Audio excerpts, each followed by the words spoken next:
Too many lights turn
Blackness Fine Art Show. Coming this September, 3rd through the 6th. Save the date. Featuring artist Larry Concho Brown with guest speaker artist Charlie Palmer. Also presenting artist LaShawn Bill, Craig Scriven. Craig Scrivens, like driven. I remember Craig was, I remember interviewing Craig for the first time for, well, hello, welcome to the third day of the Beauty of Blackness Fine Art Show. And I am so delighted to have you guys here, and so delighted that you have continually come in and visited with us and hung out with us and just participated in all of the different things that are going on. I was just sharing a story about Craig. Craig Scrivens, he's one of the artists. He's one of the artists, and I remember doing an art interview with Craig and could not get his name right. This is Craig here. Craig is the actual, he's a, let me see. Craig is a digital artist, and actually a really, really phenomenal digital artist. And we are very happy to have him with us. Craig ran his own online gallery for a number of years and helped support dozens of artists, national and international artists, through his online gallery. So it is a pleasure having him a part. And I did an interview with him, and you guys can go back. If you go on the Beauty of Blackness Fine Art Show page, you can see some of the interviews, and I still have to post most of them to our YouTube channel, but you can see the interview I did with Craig. And I was seriously struggling with Craig's name. His name is Craig Scrivens, and he used to say, it's like driven, Louise. Craig Scrivens, like driven. And I was like, okay. And then as soon as he told me, I would forget. And so I just kept calling him Craig on the show because I didn't want to mess up his name. But now I have it. Scriven like driven. So Craig is an amazing artist, and you'll see him again today. All the artists will be on streaming live today. All the artists will be streaming live today. So you'll get to see all of them again, and they'll get to share some more about their work. I am your host, Louise Cutler, and I am here to help guide you through the art show, the Beauty of Blackness Fine Art Show. I'm here to answer any and all of your questions that you may have. You might have questions on navigating the website. That's what I'm here for. You can post your questions in the comments, and I will definitely get back with you. If I'm not online streaming and you don't see me, I'm still right there typing in your answers. So definitely, if you have any questions, post them in the comment section. I get all of the comments in the comment section, and I would love to hear from you. Even if it's just like, hey, really enjoyed the show, caught part of it and enjoyed it, or if you have some suggestions, I am here. I would love to hear from you. Like I said, this is the first ever live stream virtual art show. So, hey, there's always room for improvement. There's always room for other ideas. So if you have some, shoot me a text, shoot me an email, or just put it in the comment section, because I do check all of the comments. My eyes, my eyes are watery. It's morning. I do check all of the comments in that section, and just know that this is a live show, and there's no telling what could happen. We had a couple of audio mishaps yesterday. One artist blanked out, and that's fine. Just went off and came back. And that's cool, because this is a live show. We had artists pop in. We had Paul Goodnight pop in yesterday, which was amazing. And then Charlie Palmer came along as well. So had a really fun discussion and fun time with those people. And so, but just wanted to kind of go through a little bit about today. So today we have a really nice live Q&A at 12 o'clock with Aaron and Gina Paskins.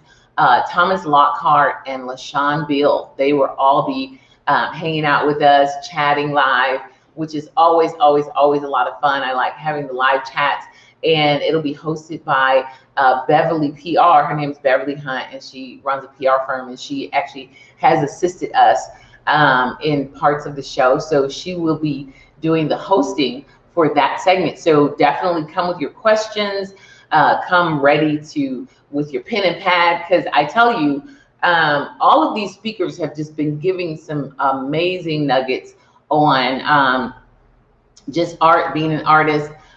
They've just been giving some amazing nuggets on those kind of subjects, and I'm just absolutely loving everything that I'm hearing, everything that we're doing. This has just been fantastic, and I'm hoping to bring Larry Poncho Brown back for a little while, so he can talk on collecting and being a collector and things like that. So bringing a few artists in just to kind of talk about that a little bit, to show you what it is like to collect art, because a lot of times we don't know.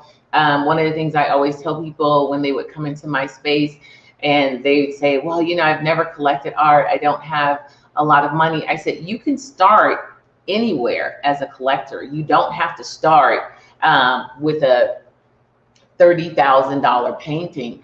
There's some amazing artists out here, and they're doing some great work, and you could probably pick up some of their work for, you know, a few $100s or $100.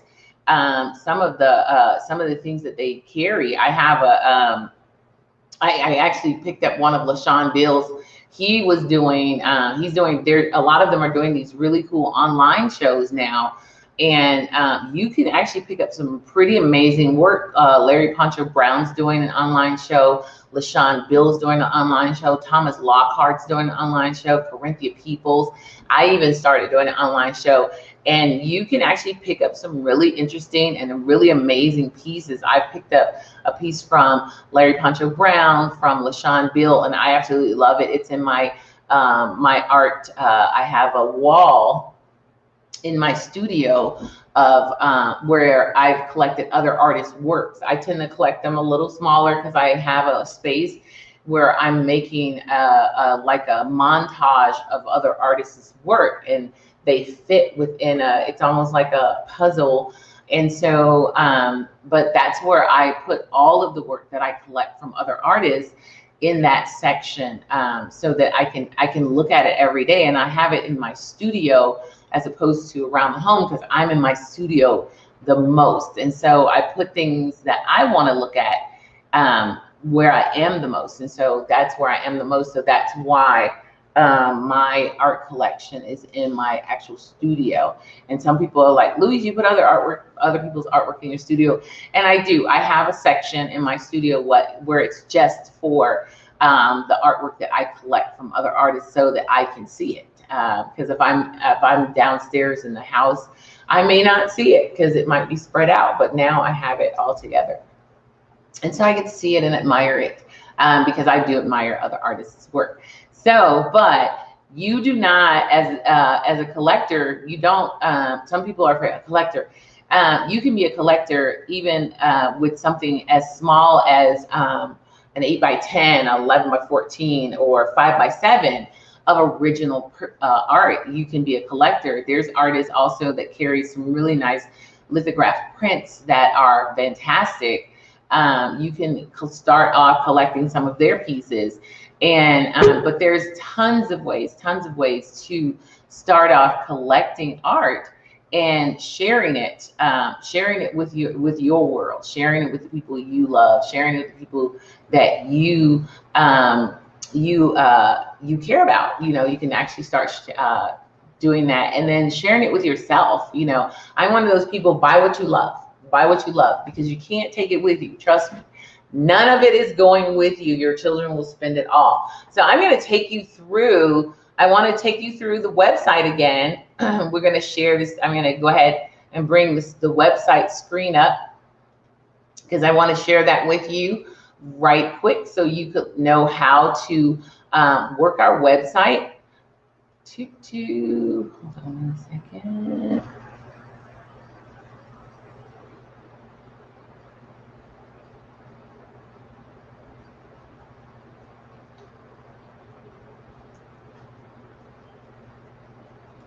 Okay, so we're going to go ahead and pull this up, the website up, because I want you to, every day I try to go through the website with you. We're going to click on 2020 artists, and that's where you'll find all of the Beauty of Blackness Fine Art Show artists. You can scroll down to check out which artists you like, which artists you'd like to check out, and go through their gallery, go through their space. We're going to click on Aaron Haskins right here and have a look in his gallery. And as you can see, Aaron will pop up and all of his artwork. He even has, we even have here his artist statement, and you can scroll down. Some of the galleries you can scroll through like a slideshow, and some of them you can just scroll through. I like the way Aaron's gallery is set up because of the way his artwork. We saw this piece last night and during Aaron's talk. Go back. You have to go back. And if you didn't see yesterday's second half, go back and see yesterday's second half. Aaron was showing this piece, and this doesn't do it justice because it looks as if this piece is glowing. It looks like the floral flower in the middle is glowing. It was absolutely amazing to see this piece up close and personal, and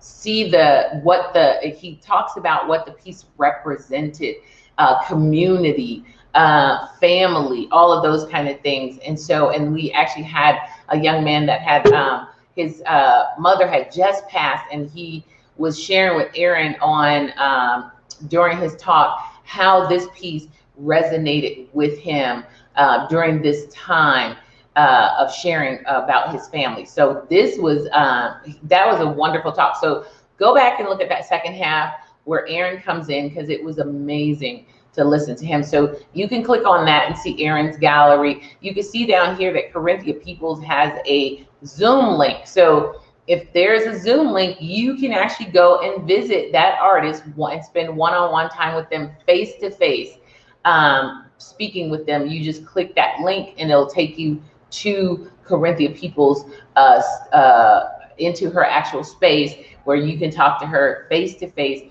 one-on-one. And you can go through Corinthia Peoples' gallery and just peruse the different things that are in her gallery and just enjoy the people. And Corinthia will be on a little later, and she will be selling jewelry. She will be selling jewelry online, and she has some amazing stuff. So definitely stop in. So I'm going to actually, so that's how you go to the artist. And once you click on the artist, here's Larry Poncho Brown. So once you click on the artist and you peruse through, you can see right up here in this corner, he has his Zoom link. You just click on that and go right into his studio. And then you can go through his gallery and have a look at these amazing pieces that he has. I mean, he is full of color and excitement. His work is absolutely beautiful. Love the colors.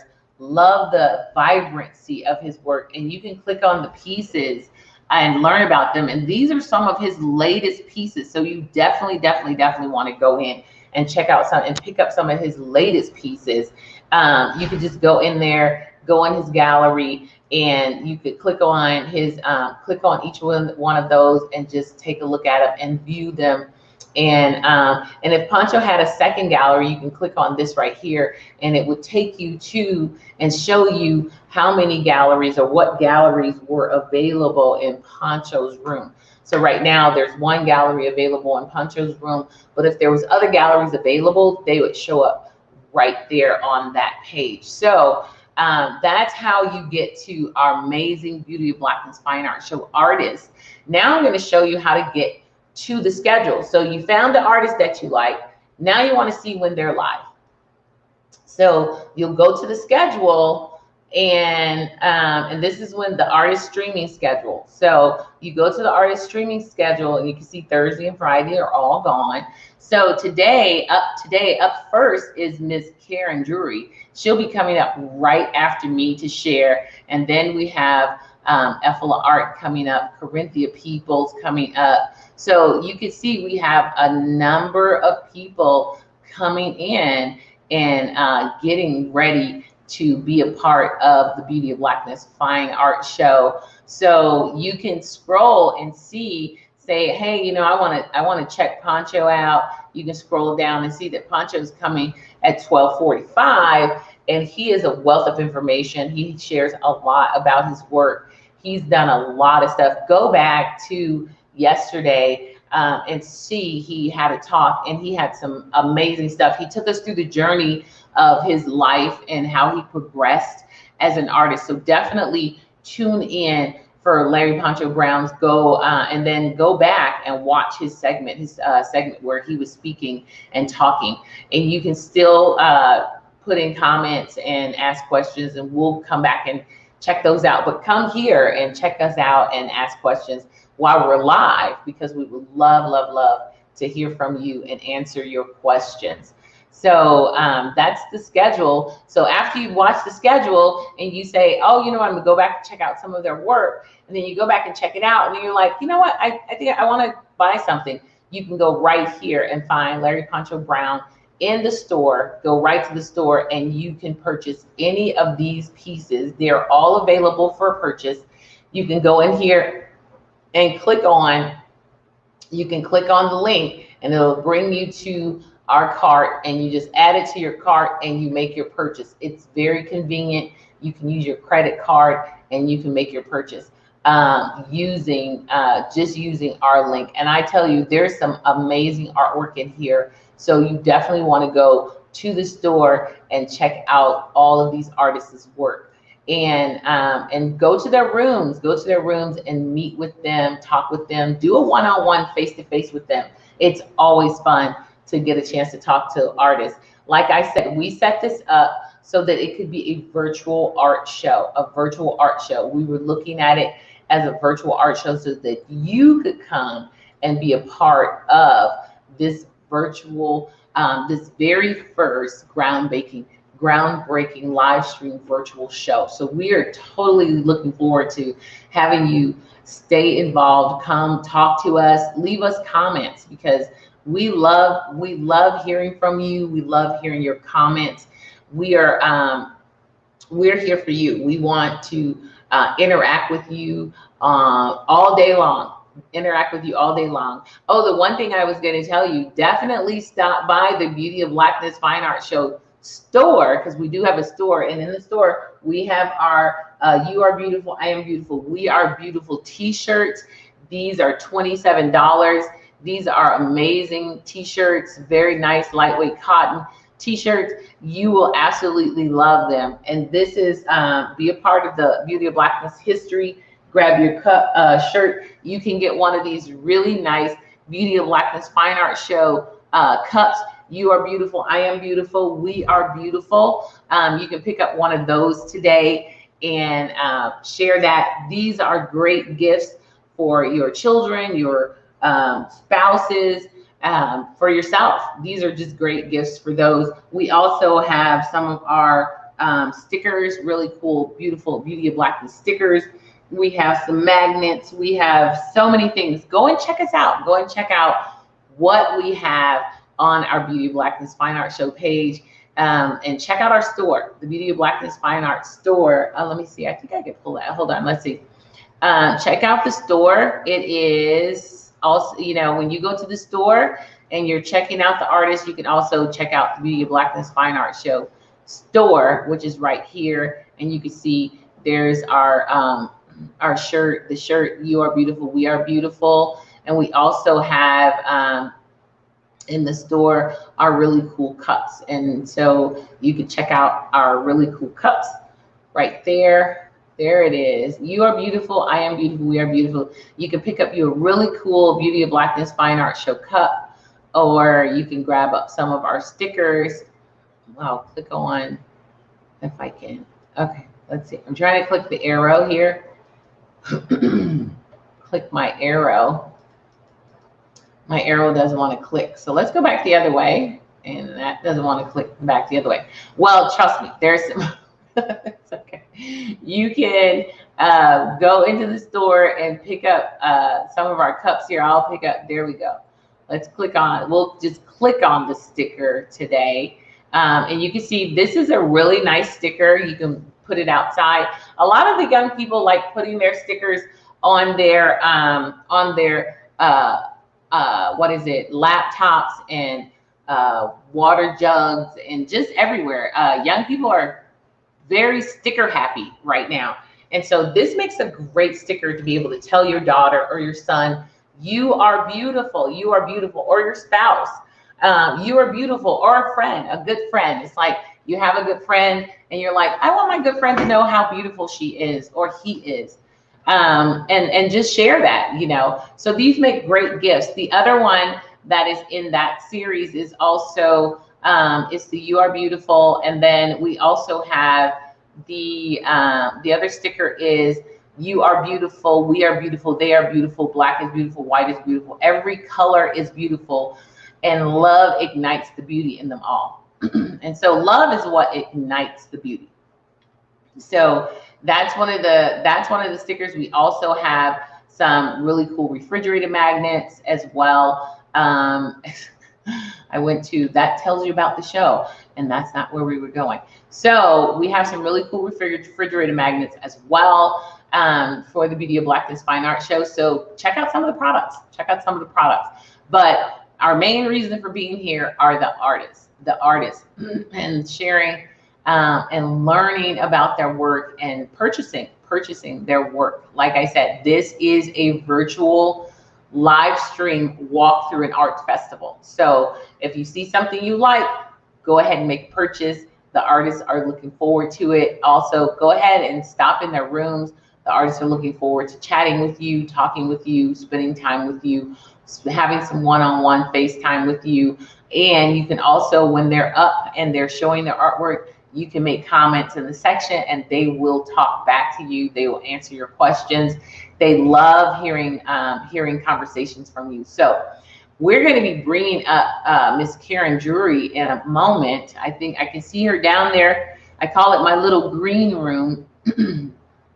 I can see her down there in the room preparing everything. She's getting all set up and getting prepared for her. I'm going to bring her up just to kind of have her in the room with me. Karen, are you ready?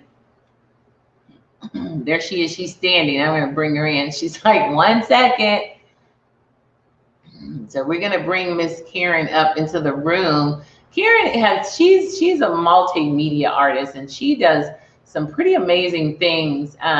So definitely stay in and watch, because she has had quite a bit of a road to where she is. So here, I'm going to bring her up. Karen is she does a lot of different kinds of artwork, and and she focuses on some pretty interesting things, and especially in society today. And I think, Karen, what will you be showing us today with your art today?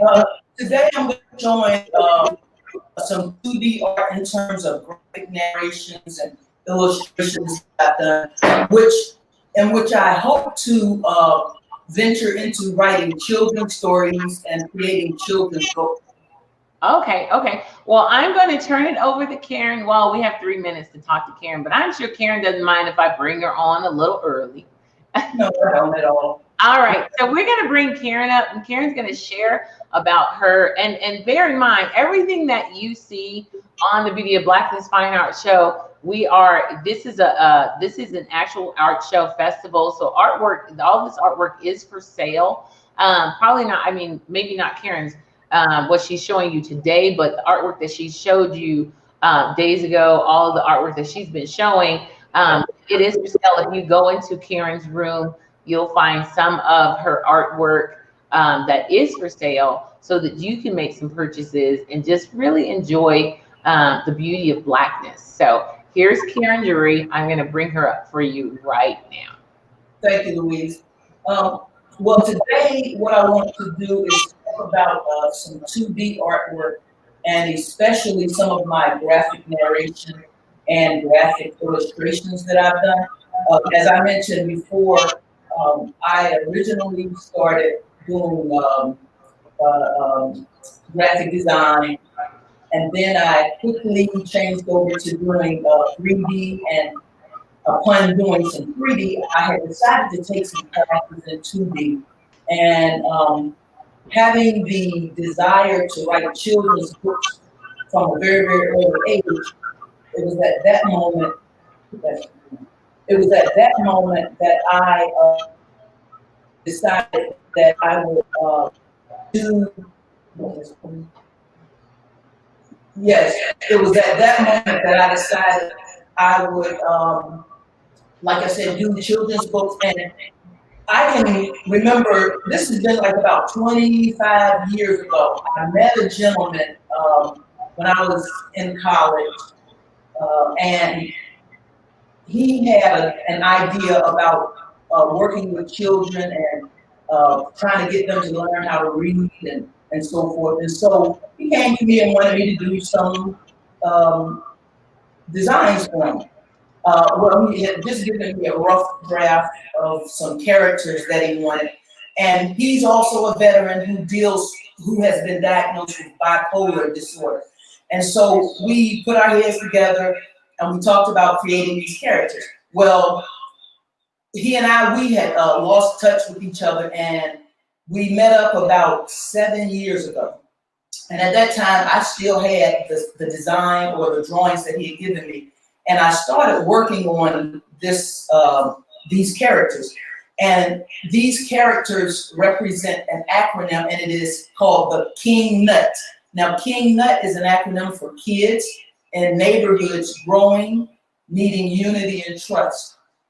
And so what I decided to do was create these characters, and I'm going to show you on the board. As you can see here on the board, I have drawings of each of these characters. Now, on the board, I have 11 characters, but what I want to do is eventually create 2 more characters that will go with these. These characters are all nuts, and I mean nuts like peanut, the acorn, I have pistachio and so forth. And as I said, I'm going to go through them with you, but I just want to give you a little bit of information about them first. As you can see here, this right here is what we call a Brazilian nut. And what I did with these nuts is I gave each of these nuts a character. I created an occupation for them and so forth. And the idea of these nuts is that they will teach children chores. They will teach children responsibility. They will teach children how to perform certain duties and so forth. I'm going to go through each of the nuts. And originally I had just, like I said, drawn the nuts with thumbnail sketches, and they were really, really rough. So as a graphic designer, I was like, okay, to improve the characters, I could go into Illustrator or Photoshop and, sharpen them up. Here on the board, I have here, this is a squirrel. The squirrel is in charge of all of these nuts. I decided to create the squirrel who gathers them all together. This next nut is again, like I said, this is a Brazilian nut. And I decided to give this character the occupation of a soldier. And I did that because I'm a soldier myself. And just to step back a little further, the reason I decided to also do these characters is because I look back in my childhood and I saw that, a lot of people, when I was growing up, my parents had passed away when I was young, and there were a lot of people who did pitch in and help out. And so I tried to depict a lot of these characters based on some of those people that helped out. I have an almond right here. This is Armando almond. And I'm going to bring it a little closer to you all. As you can see, let me get this in focus. It just came off. I have an Armando Almond, who happens to be an auto body mechanic. Over here to the right is Monica Monkey Nut, which is commonly a peanut. If I go further up down to my right, just give me a moment, please. I'm going to change this up because this seems to be a little awkward. Give me one moment. Okay. Okay, go ahead and put that on.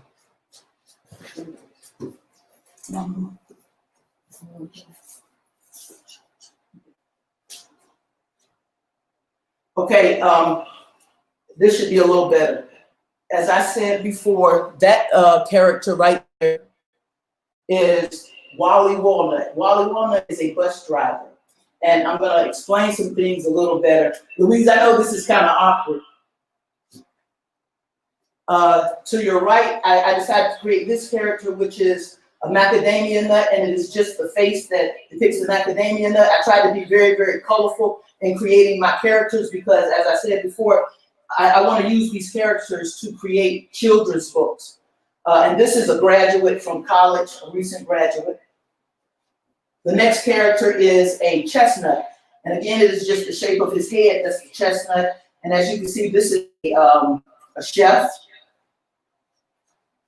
I decided to incorporate an artist in it, and this is Augusto Acorno, and I decided to pattern this character after Picasso, so to speak. My next character, it is a cashew. Her name is Camille Cashew. She's a florist. This is Priscilla Pistachio, who is a graphic designer. And the last character I decided to create is this is Hattie Hazelnut, and I did the shape of the head as a hazelnut because it's in honor of one of my high school teachers that recently passed away. So to get to the graphic narrations, what I'm going to show you is with these graphic narrations, what I decided to do was to take these characters and put them into, excuse me,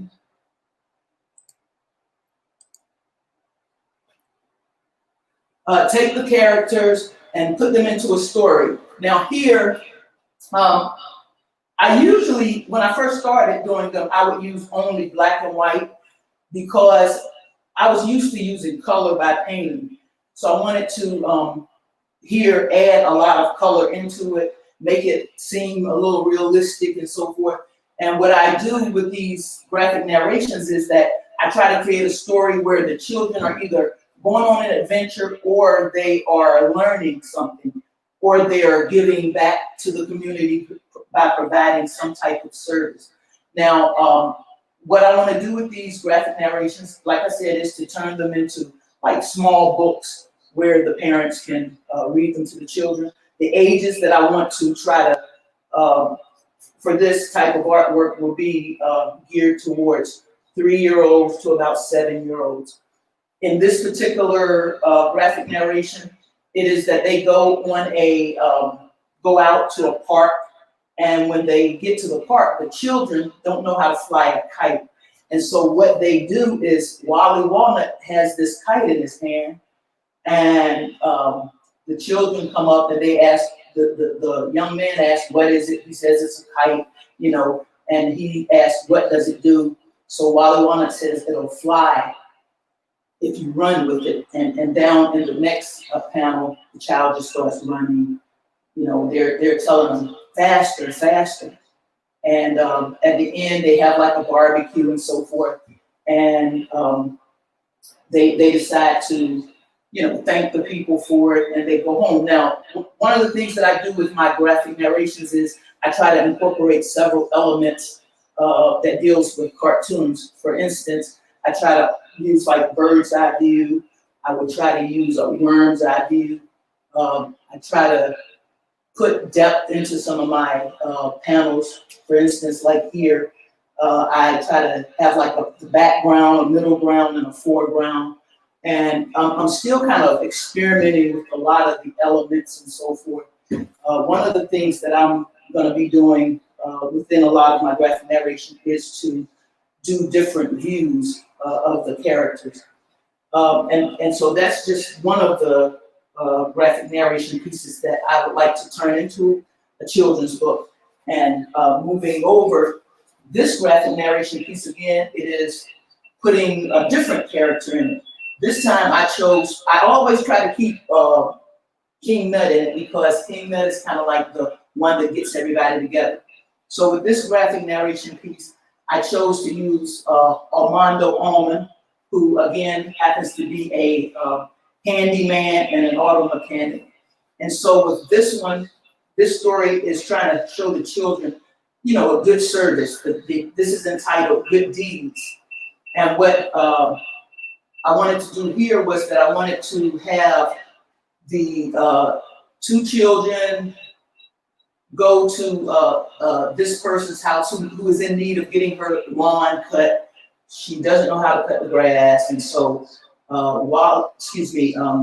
King Nut, he calls on Armando Almond, and with this, I tried to use, like, instead of just using all square frames, I tried to go with different shape frames here. I split the frames, and also I did that so that I could give the appearance or idea that, you know, they're talking to each other. He's on the phone up here on a telephone pole as a squirrel, and I try to make it a little humorous as well. One of the things that I try to do with my color graphic narrations is to just make it very, very vibrant. Because, as I said, it is for children, ages 3 to 7, and you know, I think that when they look at these pictures and so forth, you know, that it kind of gives them a little excitement as well. Within this graphic narration, again, I used I tried to stretch myself by creating more of the story. Some of the other ones that I'll show you, it only has like one panel. But here again, the story talks about the children learning how to do something. Again, I try to use a little depth here. I have like the foreground, the middle ground, and the background. And I try to, like I say, use color and contrast to make it pop. Some of the things, like here, some of the elements also that I incorporated in here are pieces of art that I cut out and put in. For instance, like the lawnmower. I did not paint that lawnmower. Now, everything else, pretty much, I painted in here. Some of the elements that I cut and put in are like the rug, the lawnmower, and I did the lawnmower in all of the cases. The toolbox, and again, the lawnmower. Everything else is artwork that I painted, and all of the script and everything is a story that I've created. Okay, so now what I'm gonna move to, I was just showing you, like, with these characters, how the characters were created and how they will apply to the story. So I'm gonna go to, like, some of the influences that I had with doing this. One of the big influences was Lawrence Jacob. And also I've been influenced by some of Ramir Bearden's work in terms of their collage work and so forth. And also with Jacob Lawrence, I like the fact that he uses a lot of African-American historical events. And so I decided to do this piece kind of like, because like I said, I was influenced by some of Lawrence's work. And I entitled this piece, Moving On Up, due to the fact that he had the migration series, migrating to the north and so forth. So what I did with this piece, I said, okay, I want to do something different. So I took a lot of his paintings actually and modified them, not to just copy his work, but I wanted to create a story using an artist and using some of their art. So the only panels up here that are not, this is one that I created, and this story is talking about a family that's in the South and they're migrating to the North. And so the story goes that the grandfather passes away, and here's the funeral scene. This is the only really original scene. This one, and like I said, most of these are pieces of Jacob's work, and I just decided to modify them and add the text to them. And here, this was one of the pieces where the family was sitting at the dinner table eating, and after the grandfather passes away, the son-in-law says that, well, I promised your dad I would take care of this family, and the only thing that they're doing is working the cotton fields in this scene, in this story. And so the son-in-law here, he talks about to his wife, and he says that he's going to bring the grandmother with them. He's going to move up north. They want to move up north because he's tired of, it has to be something better than picking cotton in the South. Here, the son-in-law, he goes to find a job. There are some people in the city talking about all of the possibilities in Chicago and New York and, all of the big cities. And so they make the decision to move on and go to Chicago. Here, they are on their way. This is another of Jacob Lawrence's paintings, in which, and like I said, I modified it a little bit, but they're pretty much the same. They're going to get their ticket, and as you can see, some people are going to Chicago, some people are going to New York. Here they're on a bus ride, and they're talking about, we're going to have the opportunity to go to school, the children and so forth. And again, I wanted to incorporate something so children could identify with it. And the children are talking about meeting new friends and so forth.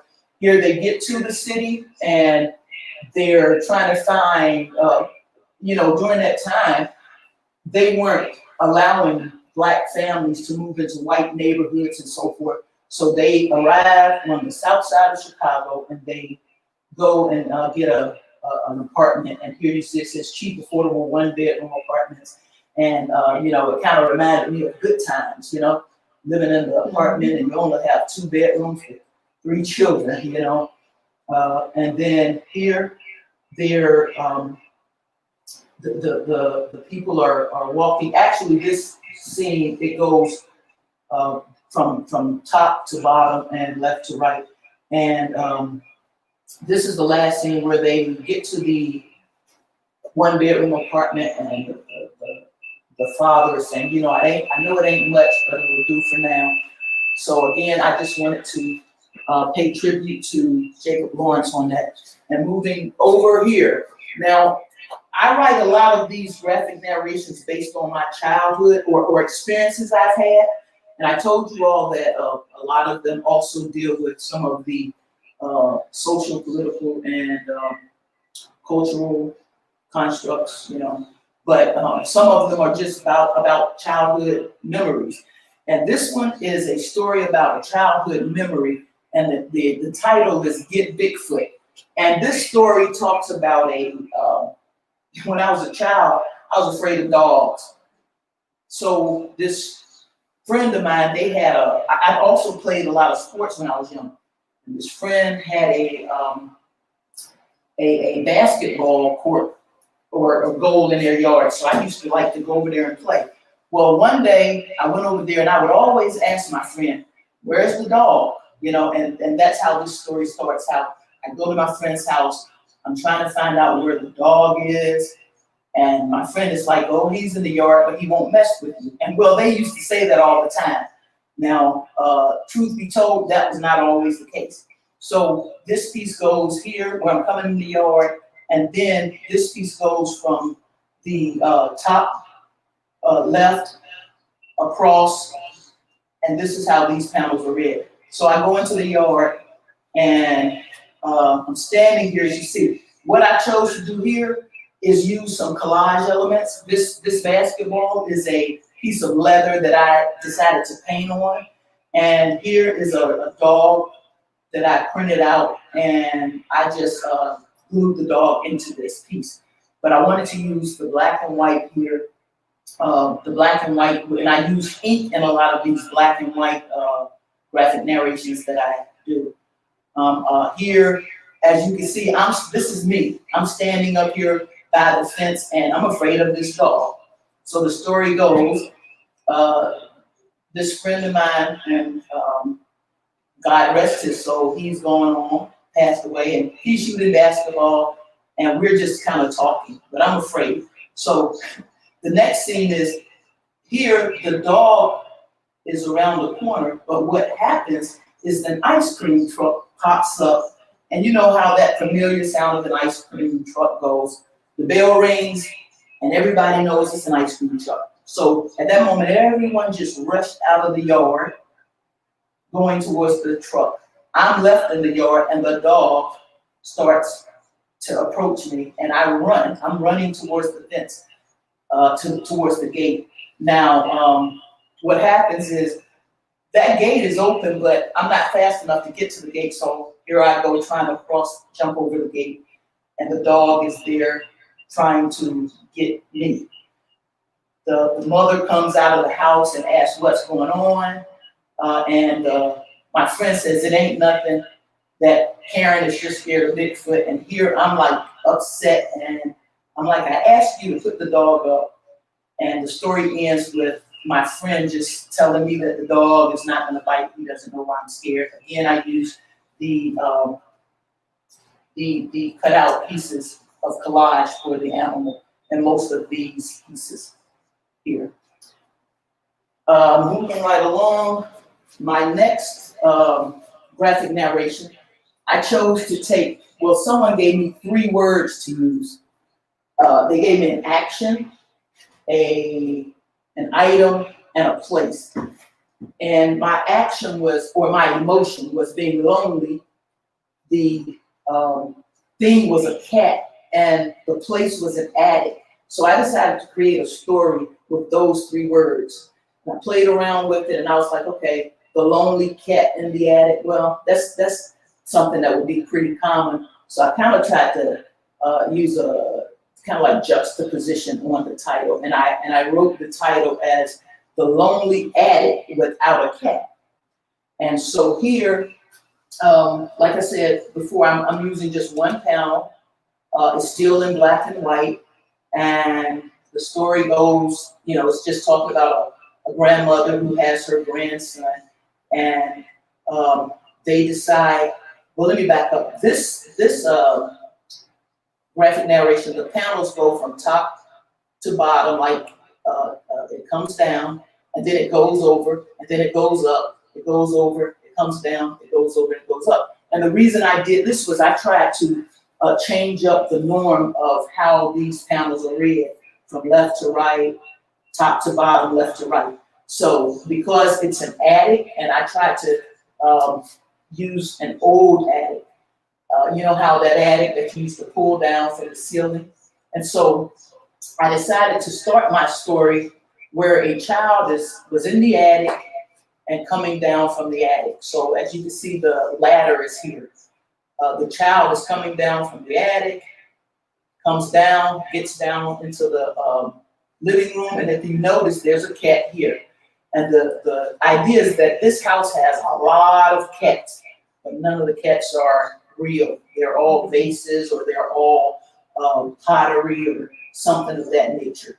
It may be cats that are like clock or canisters and so forth, which I have in this graphic narration. And so the child is coming down out of the attic, and here, like I said, you see a cat. This is one of the Egyptian type cats. And the grandmother is telling him to be careful, and he tells his grandmother it's very lonely in the attic, and he refers to her as Mama. And I use that word because that's a term that's often used, or has been used in the African American culture, Nana, Meemaw, and so forth. And so, like I said, this story goes from top to bottom, and then it comes over here. And again, you see, this is from a different view. So I also try to use different angles when I do this graphic narration. And the grandmother's telling the child, he's saying that they don't have any pets in the attic, and But yet we have cats all over the house, and she tells them that they can go to the after they finish eating and so forth, they're gonna go shopping. And when they go shopping now, they go into the kitchen, they are standing there, she's having her tea, he's asking her questions about going to the cat store. And so, like I said, here's a cat clock. If you look closer here are cat canisters, a cat clock. And then they decide to go to the store. Well, up here, the store is entitled Cat's Meow Gift Shop. And once they arrive, it comes over here and they go into the store and they're looking at things. Here, I try to use the element of like just using a shadow, a face you just see the shadow is blacked out to incorporate another element into my graphic narration. The grandmother is over there looking at some cat vases, and this child is looking at if you all can recall, Garfield. Garfield was a cat, that was a big hit at us when I was younger, a little younger. And so the child sees the Garfield radio, and he asks his grandmother if he can get the radio and so forth. They buy the radio, and they're on their way home. And this panel was a little tricky because I drew this panel with them being in the car. So it was kind of odd to try to draw, from within an object. Nonetheless, I was able to capture that. So they're on their way home, and they get home, and he says he wants to play his radio. So here we go again. Now the child is going back up into the attic. They pull it down. He takes it up into the attic, and he tells his grandmother, he's playing the radio. You can see the music notes here. And he tells his grandmother that now the attic will never be lonely without Garfield in it, because Garfield is a cat radio, and it's playing all the time. That is that story. One of the next pieces that I want to show you is a piece that I decided to use a concept of a story where it was like adventure. And so this piece is called Adventures of Mink and Kep. And I decided to use my grandchildren in this piece. My grandson, his name is Menkara. My granddaughter's name is Menkara, and my grandson's name is Menkepera, which are both ancient Egyptian names. And they know what their names mean and so forth. And these two children are very, very, very inquisitive, and they're always asking questions. And so I decided to create a graphic narration of them going on an adventure.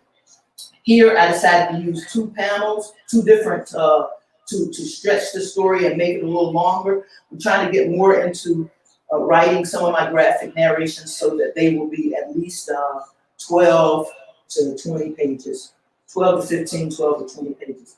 And so this story goes that these two children, one's coming home from school, and my grandchildren are only like 3 and 6 right now. So, but however, like I said, they're very inquisitive. So this story or graphic narration goes that she comes home from school and he opens the door, asks her how school was today, if she has any homework, and then one of the things that I try to do in this next panel, I try to incorporate, again, different shaped panels instead of using just square or rectangular panels. And what I also try to do is bring some of the text outside of the panel, which flows into what so to speak, like the margin with this think cloud here. And so from here, the children, she tells them how it was fine and so forth. And as we move over, they're watching TV. And as you can see, there's a TV screen here. Well, this is a documentary that they're watching, and he's asking her, well, what is it? He's telling her about that it's the planet Saturn. And he's always asking questions.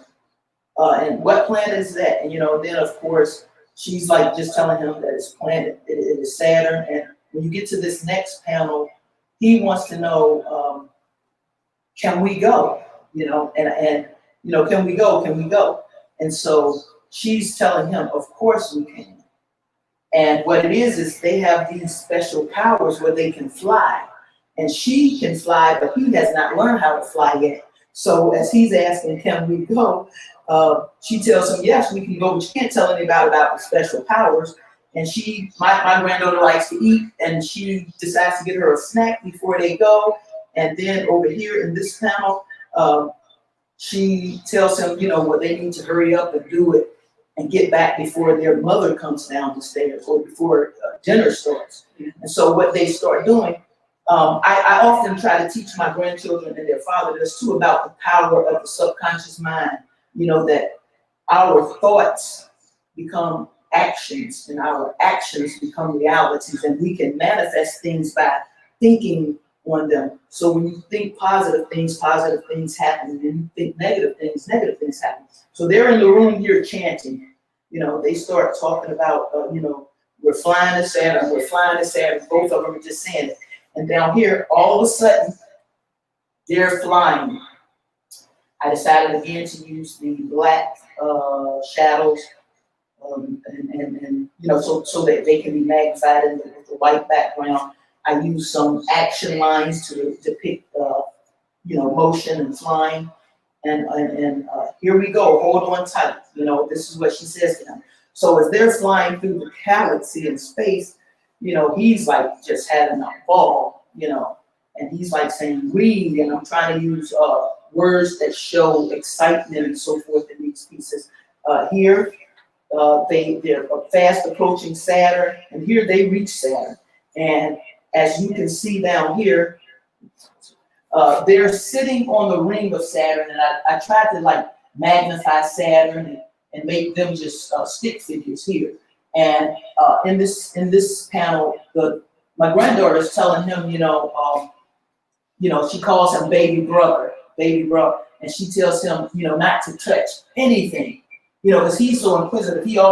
He's a very tactile person. He likes to feel things. So anyways, he says to her, he's not a baby, and he just wants to touch one of the stars. Well, when he attempts to touch a star, in this next panel, he falls. And again, as you can see, I'm trying to use words to depict the action. And he's like, whoa, I'm falling. And she, over here, I come in, and again, I split my panels so that I can have different shapes. And as she's flying down, she goes to get her brother. And when she gets him, she was like, I told you not to touch anything. We're about to go home. And they're on their way flying back home. They land into their living room again, and they do it before their mother comes down to cook dinner. And so I say all of that. Okay, I'm back on. Sorry about that. But I've been doing this. Sorry about that. I've been doing the graphic narrations, and like I said, that has been a lifelong dream of mine to do these graphic narrations. I know it was a bit long in terms of me explaining them, but I wanted you all to get the idea of what my concept is and so forth. And one of the other things that I aspire to do is, in doing my graphic narrations, I'm right now working on a graphic novel, a graphic autobiography, of my life. And I mean, it's going to be real and so forth. And so what I did was, you remember these faces that I showed you all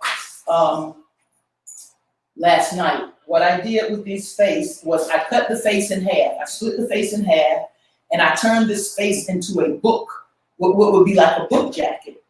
So I'm going to do a share screen so that you can see what the book jacket looks like. And I'll also show you, I used a software called Issue, which allows you to kind of like publish a book online where you can flip through the pages. So what I want to do now show you the book jacket that I created with this face, cutting it in half, putting a binder inside and so forth.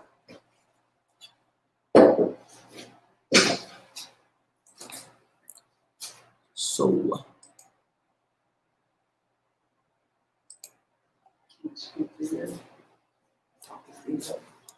are you done with me? Mm-hmm.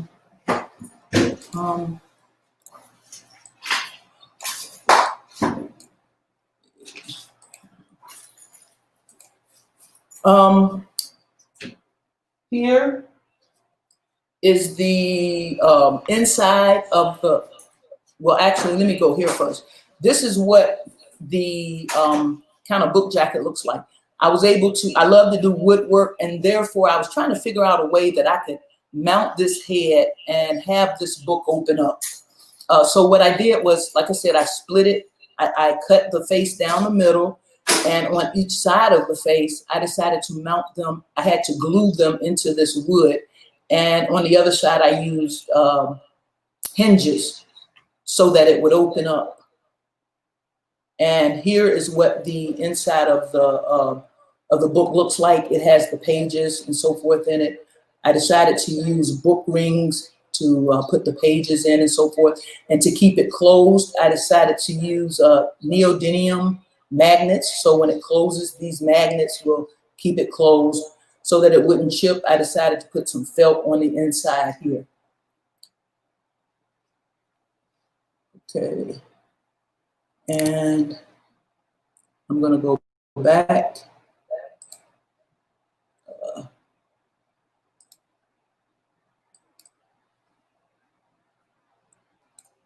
And let's see. Actually, I have one more thing to show you.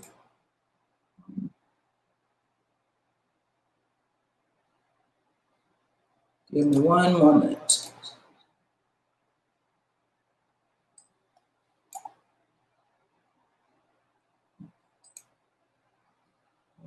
If I can find it.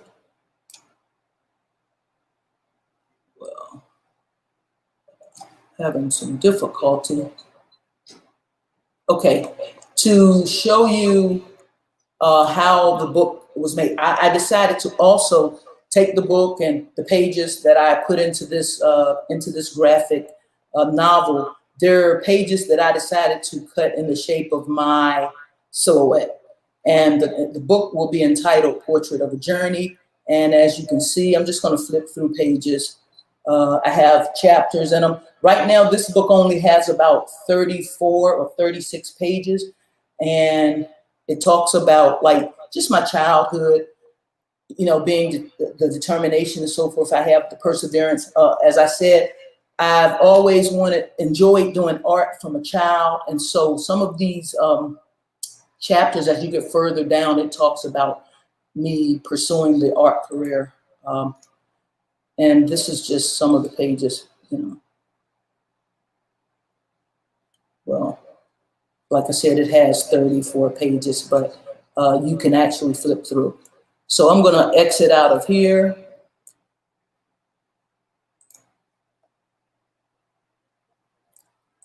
And right now, I'm like I said, I'm still working on the book. I'm actually in the process of getting some of my graphic narrations turned into books. I'm trying to get them turned into digital copies and so forth. And some of them will be hard copies. I'm due to go. I'm going to be going back to school to take more classes and so forth, so that I can learn a little bit more. And as Louise mentioned, I do a lot of art. I just love art. So there's no particular emphasis that I've specifically targeted. I like doing art, and whenever the feeling strikes me, I may do some 2D art with painting, and I may just try to get real creative and do some mixed media where I'm just putting a lot of different pieces of material together and so forth. And I get curious about how one piece of material works with another, and so in doing the graphic narrations, I decided to use some of the collage elements, because like I said, with Jacob Lawrence's work, I have been very, very impressed with a lot of the work that he had done, some of Romare Bearden's work and so forth, and the fact that a lot of the work dealt with the African-American culture. That was a big part of why I did the artwork too. And so right now, like I said, I'm just creating art. There's no specific medium or anything, but the only commonality with most of my art is the fact that it is a lot of it deals with African-American culture, and or it deals with, like I said, those issues that are derived from those constructs of social, cultural, and political and mental health. And you know, again, a lot of it deals with racism, sexism, classism, and I just enjoy doing it. So I hope you all have thoroughly enjoyed it. I know this was a little bit off the track of, you know, fine art, but it is 2D art. And so again, I'd like to say thank you. Go check out my room and check out all of the other artists' room, because you will find some amazing things in those rooms. Again, thank you. And Louise, again, thank you.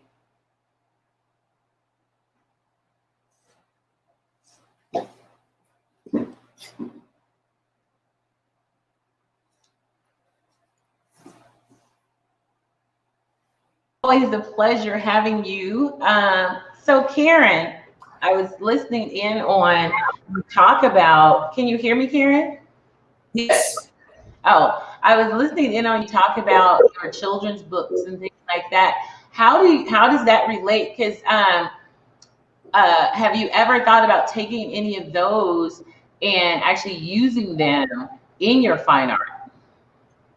Could you repeat that? I said, have you ever thought about taking your what you do in your children's books and using them in your fine art and creating fine art pieces using? Yes, I have. Actually, me and my son, we've talked about like actually taking some of these characters and creating figurines and so forth. And I've also thought about taking some of the artwork and making like little models of them. You were talking about little models of them? Yes, well, not little, but you know, probably something that could sit on a table, which would be at least maybe about 18 to 20 inches high. You know, and I've been playing around with that thought, and you know, like I said, me and my son, I decided to go buy a 3D printer, and I'm still kind of playing around with that to find out how it actually works, because I would like to start, like I said, creating some 3D artwork from the printer. So you would do that from your actual drawings? Yes, I would, and that was why earlier I mentioned that I'm trying to incorporate more of the images of the characters from different views, like side view, frontal view, 45-degree angles, because in past times when I've done some of the created like busts and so forth, like of myself, I've created a bust of myself. So what I did was I took 5 images, left image, right image, 45-degree from the front, and a frontal view. And I just took those pieces and took clay and started carving them out. Oh, okay. So you've been cutting, you cut them out, or you just formed them? No, I formed them. I formed the clay, you know, looking at those images of myself. And I was able to create a bust, an actual life-size bust. And tomorrow I'll be showing some of that. I'll have some other art just to show some of the other things that I have done with some of the 3D work and some of the 2D work. Okay. So what tell me, what materials do you use? What are some of the other materials, or just sharing about the materials that you use when you're doing this? Well, are you specifically talking about the graphic narration? Or no, just in general. What materials? Like I use, well, like I said, I do a lot of things on wood. I like to work with wood, whether it's painting on the wood, actually doing wood carvings and so forth. Mhm. Give me a moment, please. Sure. Okay, and I use, of course, canvas. I use paint on canvas, which is acrylic. I use gouache. I use oil paint, fabric, found objects, glass. I mean, whatever. If it can go on the surface that I'm using, I will use it. I'm actually about to work on some pieces in which I have fruit seeds. Okay, mind you, I took a cantaloupe, and one day I was looking at the seeds, and a couple of them fell out, and I saw as they dried out, I decided to scrape all of the cantaloupe seeds out, get all of that, cook out, wash them, lay them out, let them dry. So I have cantaloupe seeds, in which I plan on using like for some of the faces or paintings that you saw. Okay. That for the headdress, the jewelry. I have fishing lures, small, very, very small fishing lures. And with the fishing lures, I'm going to use that with some of the artwork because it is so shiny and shimmery. That will give me another feel and another look with some of the art. I mean, if it can glue to, fit in. I do woodwork, so I know how to use a lot of tools. And so with some of my work, I will often use a router to dig into the wood, and then I can set things in the wood, and that becomes part of my whatever I'm doing. As far as mostly that is with abstract. You all haven't seen any of my abstract work, and I may have a few pieces that I can show tomorrow, maybe. Of your some of your abstract work. Yes. Okay. When I do abstract work, it's really my abstract work is I just get a feeling, I go with the flow. There's no particular concept or no particular direction I'm going. I just do it, and whatever I create, I create it. Sometimes as I'm creating my abstract art, I will start seeing, how we as artists, we can see things sometimes in art that wasn't meant to be. It's just, I don't know, the way our brain works. And so at that point, I'll start maybe taking it into a different direction and actually create something with that. I'm just an artist. I can't tell you specifically right now that I am definitely this, or I am definitely that. Mm-hmm. I like to dibble and dabble in a lot of different art, and however I'm feeling at the time, I'll do that. And once I'm kind of like not I don't want to say the word getting bored, but once I've kind of exhausted myself with that piece of art, now I may move into a different direction and do work on some other art, and I'll stay there like it could be 3 weeks, 2 months doing the same kind of art, and then all of a sudden I just will have a feeling to do a different kind of art, and that's pretty much how I operate. I don't try to tell myself, I'm going to do this. I just try to allow the creativity to do what it's going to do. And it goes from my brain and it goes on to whatever medium and what kind of medium I'm going to use. Now, when you, with the art that you do you find that, did you have other people in your family that were artists? Or is this something that, something that you are individually, your mother or father? Well, my father was a carpenter. So this is how it went. When I was very young, I used to see my father do carpentry. My father would use like a chalk line, but I thought it was cute when he would pop it and the dust would fly from it. So then he would have like the leveler. So I would see these things, and he never taught me directly, but as I watched him, I would learn certain things. Okay, like when he would cut wood, and no one really showed me how to use any of the tools that are in a wood shop. I just kind of went in and, I did have someone to show me. But what I'm saying is no one like took me and just taught me systematically. Then my mother would sew our clothes when we were very young.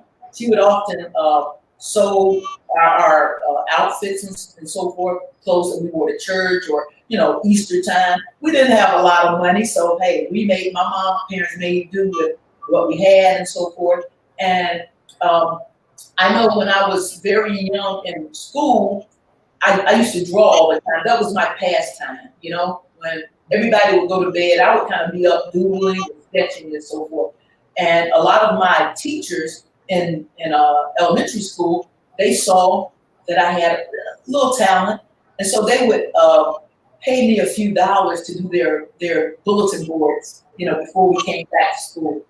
And so, and then there was another lady, at the time, we didn't have a washer and dryer in our home when I was growing up, so we would have to go to the laundry. So this one lady, she would, when I would go with my mom sometimes, she would see me drawing. And she would ask me if I could draw, create like cards, Easter time, Christmas time. And I would do that, and she would pay me like $5. So I thought that was a lot of money at that time, And so that kind of also prompted me to start just drawing more. But what really, really got me really tied up into it was I had a gentleman growing up in my community by the name of Willie Branch. Mm-hmm. And we used to call him Willie T. Branch. And this guy used to do some amazing drawings for me. I mean, that resembled the work like with all of the color that you all use, the bold colors, the bright colors. And I mean, it was just how he would compose the piece. And I would be sitting there like, man, in my mind, how is he coming up with this stuff, Mm-hmm. All the things that I painted then were pictures that I looked at something else and did. So he played a big role, whether he knows it or not. I would marvel from the paintings and the pictures that I would see that he would do. And he also did a lot of Afrocentric art. And I guess, some of those things that are my roots, I kind of, because I was influenced by them, I kind of, started following that pattern. But for me, I will paint any kind of art. It doesn't matter. It's just that at this point in my life, that is what I've chosen to do. Mm-hmm. And because of a lot of the issues that are going on. Mm-hmm. But I really want to give credit to a lot of the teachers because, like I said, growing up, I couldn't afford like all of these art supplies that I have today. Actually, they would, because they tried to keep me on the right path in school. And like I said, I had a child in high school. Mm-hmm. They saw that I had some potential academically and with that skill. And so they tried to motivate me and keep me doing that work. So they would often assist me with buying some of the supplies. And that's just what I would do in my spare time. I did artwork or I played basketball. Oh, you work basketball. Yes, and so as I showed you, one of the graphic narrations, right, depicts a childhood, memory. But I want to give credit to my son. My son, he kept telling me. Well, actually, let me back up. My platoon sergeant in the Army. One day, I said, "Man, I need a few dollars. I'm going to go do some art, right?" Mm-hmm. And she said to me, she said, "Well, those gifts and talents aren't just for you. God didn't give them just to you. You either use it or you lose it." Oh. And that has stuck in my mind.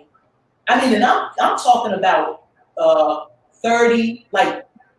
28 years ago. Mm-hmm. She said this, and so I was like, you know what? I don't want to lose it. I mean, I kind of started panicking. I don't want to lose that talent. I don't want to lose that talent. So it made me just start working more and more mm-hmm. for the love of it, as opposed to trying to make money for it. Now, mind you, I do want to make some money off of my art, but that is not my sole purpose. Right.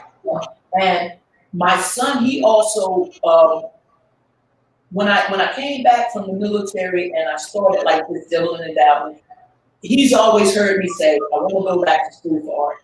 Mm-hmm. I originally went to Hampton University, Hampton Institute, got a degree in computer science. Went into the military. While I was in the military, I did artwork. And then my son, he would say to me, "Well, Mom, you keep saying you want to go back to school. Nothing's going to happen until you do something." Mm-hmm. Well, it took me about a good 6 years of him saying that before I said, you know what, I have these benefits from the military, I'm going to use them. So I decided to go back to school. And when I originally went back to school, I was at home in Virginia, and I went to a community college, Tidewater Community College. And I'm telling you, I will say to anyone, it may be a community college, but that is where I got my roots from, and they taught me a lot. And I mean, they're known like for fine arts with their glass program. You know, they're known nationally with that. But those instructors, they were the ones who really molded me, shaped me, and helped me to understand concept. And I still didn't really get concept at that point. And it wasn't until I decided to leave there, leave Virginia, and then due to my post-traumatic stress disorder, I came to the state of Wisconsin to the Tomo VA for treatment, therapy. And at that point, I started getting more into my artwork. And what I did was I decided to enroll in school at University of Wisconsin-Stevens Point. And that is where my skills had gotten sharp, and I honed my skills there because I was now taking some of those higher level art classes. And I will say this, like I said, I started in graphic design, learned a lot there, had an instructor that saw some of my artwork, you know, when I did my BFA review, and that instructor was like, you know, have you ever thought about taking 3D? And I'm like, really, I didn't even know what 3D art consisted of. So I told myself, well, I'll do that just to get some credits, you know, for elective. And the more I took those classes, I started liking them. It was then that I learned how to weld, and that is why I say I want to do more work with metal. I do have, tomorrow I'll show some of my other work that I've done. Okay. Well, we're looking forward to it. Thank you so much, Karen, being able to ask you. If anyone has questions for Karen, please share those. But thanks, Karen. It's always wonderful to have you come up and share because you are such a multifaceted artist. It's always nice to have you come up and share with us. So we'll be seeing Karen tomorrow, our last day. What time, Karen? Well, I know it's in the morning. I'm not sure. You're in the morning. You got 2 morning hours, didn't you? Okay. Yes. I'll have to be better at it. I had evening hours earlier, so we're good. Okay. Well, thank you so much, Karen. It's always a pleasure. It's always great chatting with you, talking with you. You are just a jewel. And you might be a jewel in the rough, but something tells me you're going to come out pure gold. You're going to turn into a diamond.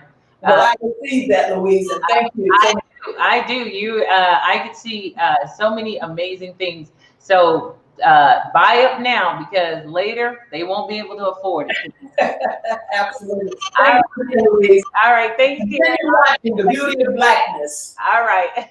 Have a good one. Bye. All right. Thank you. That was amazing. We got to chat with Karen a little bit. Our next artist that is supposed to be up is Efla, but Efla is not. I didn't see Efla in the room, so we're actually going to share one of Efla's videos. Efla is also a musician, rapper in his own right. He designs clothing, and he actually had a show in LA a few years ago. And so this was his debut of his actual artwork that he was showing here.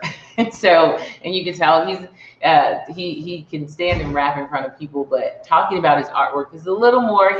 He was looking forward to being a physical show so that he could interact. He's an interactor, so this is a little bit of practice for him.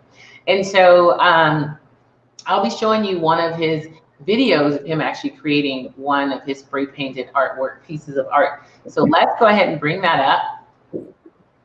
This is, and this also will have, also has some of his music on it as well.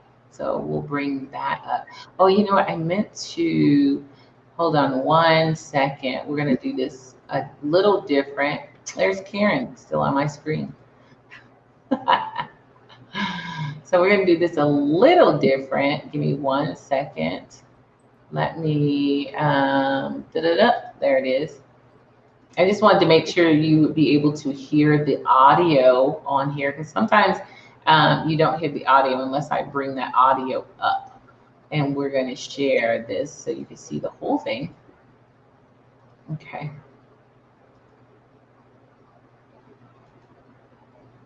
Oh, I guess it would help if I gave you. All right, let me go back. I guess it would help.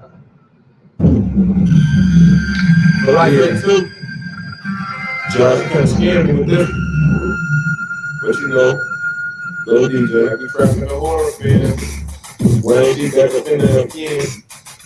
Well, to the man Dwayne, when things bound to change. Well, to the man Dwayne, where it ain't no game. Well, to the man Dwayne, when things bound to change. Well, to the man Dwayne, where it ain't no game. Cock pop, trigger itching for the trigger. On the Glock stopwatch. Okay, relay the message, the man might die this day. Who say my aim is to claim the fame? I just want the world to know my name. Change the lane to a man who can change the game. To a person to obtain the change. If you don't, then he bring the pain. Hold up. Why your face roll up? To play, you better learn to duck. Or bring back all of us. People hear this and they say he nuts. No joke, I'm a hog with smoke. Cause y'all niggas trying to get high broke. Pass the blunt and it's murder she wrote. Joe and Jill, I wanna throw him a rope. On Billy, probably throwing the dope. So on the coat, you know why? Cause kids can't eat on hope. Well, somebody help them on the cross, they know. No, if things get out of hand, please, Lord, can you watch my mans who never understood your plan, even though he doing hand to hand. Let him know you was down with the king when he fought the clan. Why me? God screaming, try me. Fighting times like Muhammad Ali. The neighborhood really need an IV instead of trying to give a nigga HIV. Without funds like MAG, I see. Yeah, I do, and I don't see nothing new. Asking me, who are you? Looking through a mirror view, and it's really getting clearer too. So I guess I'm getting close to the truth.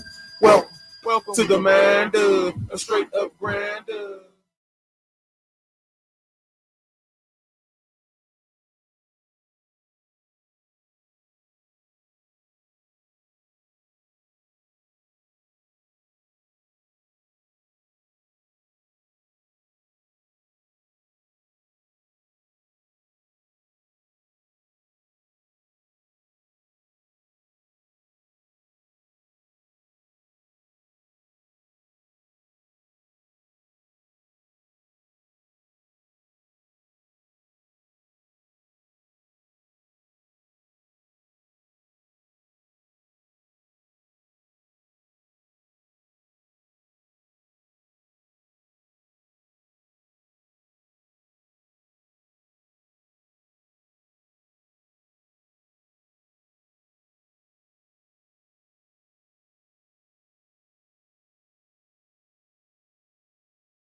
I'm sorry, I turned my sound down and you couldn't even hear anything I said. You couldn't hear anything I said. That's the one thing that I'm like, turn your sound on, Louise. I keep forgetting to turn my sound on after I've turned it off once we're watching these videos. And so next time I'm not going to turn my sound off. I'm just going to be on. So that was Wayne G and Efla Art. He is actually a pretty amazing artist, and he makes some pretty amazing clothes. Thanks, Aaron. I know I'm gonna have to leave it on the comments because my artists are constantly like, Louise, turn your mic on. And you know, my right hand hasn't come in yet, which is Larry Poncho Brown, and he normally makes sure. He's like, Louise, your mic is off. He normally makes sure that my mic is on, and so trust me, he has missed not being in here. But that was Efla Art, and as you can see, he's also a rapper and a clothing designer. So hopefully we'll see some more of him tomorrow. He obviously either had to work or things like that. So I'm actually going to show you a video of our guest speaker that's coming up tomorrow. He is an amazing young man. He does, he's a filmmaker and a producer and a writer, and he's been writing for a number of years, and he's been writing about the gun violence in Chicago, because he's from Chicago, I'm from Chicago, and he's been writing for a number of years about the gun violence in Chicago, and he has a series called Think Before You Shoot, and he'll be here on Sunday at 12 talking about some of the things that he does and sharing with you one of his latest films, which is on domestic violence. And so he will be one of those young men that talks about that. He'll talk about that on Sunday. But I wanted to share with you one of his Think Before You Shoot film today, so that you can kind of see some of the things that, see what to look forward to tomorrow. So I'm going to share his video clip of one of his Think Before You Shoot films. Yeah, Omar, it's the Shy. So his name is Anthony Jason Sturdivant, and he produces some pretty amazing shorts. This is a short. Oh, is it on? Give me a second. Oh, I think I need to change that one. Give me 1 second. Let me change it. Oh, I see Mike. It's Poncho. Poncho's in the house. Poncho's in the house. So, hi, Poncho. Good morning. How are you? When you're not here, you are greatly missed. I'll put it that way. I'm just getting in here, just getting started for the day. So hopefully you're holding up okay. Yeah, but trust me, you are greatly missed. I know you're busy prepping and everything, but you are always, always, always missed when you are not in the room. I said I have to make sure I leave the comment section on, because if you're not in the room, the other artists are saying, unmute, can't hear you. Well, I've been the part-time tech on this project, so it's been we've been trying to cover each other. So you're doing. No, I so enjoyed your talk last night. It was amazing. And I so enjoyed all of and forgive me, people, I'll show you that clip in a few minutes. But I so enjoyed all of the seeing your history. Because I know we did an interview a while ago, but to actually see your history in visual through your visual arts, and seeing all of the work you have done, so much work over your lifetime, and your lifetime, in my opinion, is just getting started. I mean, I kind of I have like I'm a weird anomaly in that I started so young, and so most of my peers are 15 years, 20 years older than me. Yeah. But when you ask them how many years they've been doing it, our years end up being pretty close. So right. But I don't take that for granted. I mean, it just put me in a great position to learn. And that's what's so amazing. And then, because when I saw you doing because I'm like, come to my studio and 3D it. When I see you doing that, you are such an evolver. That's what, it's like you continually evolve. And some people, it's like they get to a certain point and it's like, yeah, I'm going to stop here. I'm going to stop right here. But you are just continually evolving. And the beauty of it is you take people with you. It's like it's almost like I refuse to let my friend not evolve. It's like your friend might be like, no, I don't want to go. And you just kind of grab them and pull them on. Yeah, but I explained some of that in my presentation yesterday, how I was indoctrinated into mentorship straight out of school. And that stayed with me. And I think that as artists, we have to learn how to do that more. Artists are very individual in their thinking. And so sometimes we can be our own worst enemy because we're isolated and we're enclosed. And we have to broaden our reach. And broadening our reach is everybody should add a mentorship piece to whatever they're doing. I know, because I think every year I get a call from CSU every year. And even when I lived in Chicago, I get a call from a university or something. And so since I've been here, every year I get a call from CSU. Hey Louise, can you mentor this person? Or hey Louise, and I'll be honest, I'm always like, oh, do I have the time? Do I have the time? And then, you know, and I do art classes, and I have people that steadily come to my programs that to me, that's mentoring, that I help and assist. But to actually have a young person that sits up under you and you train them and you but work. That's the what you just mentioned is the most. See, teaching is one thing, but mentoring is something else. Right. And what you just said to me classically is what mentorship is. Right. Taking somebody young and placing them and imparting some wisdom to them. Right. But you can take that same thing with other artists. See, I can mentor artists in high school, artists in college, artists that's an entry-level artist, an artist that's a mid-career artist, and I can even have dialogue with artists that are in another level because I'm used to communicating and exchanging ideas. Right. And I think that mentorship means that if you are doing everything yourself, you're failing. Right. And that's just So it. you got a young person that can help you do administrative stuff. You got retired people that know how to type, that can do. Right now, and I have everything off. Most of my stuff is off site. If I need any writing done, any kind of secretarial work done, my son's mother does all of that stuff for me. And we don't even see each other. I send her the file, she sends it back. You know, so we're in this period now where we can do so much off site, and this is being proven by the new environment with the COVID a pandemic situation that we're in. We're learning how much we can actually do without actually doing it. And the funny thing too, Louise, is they're getting more work done in less time.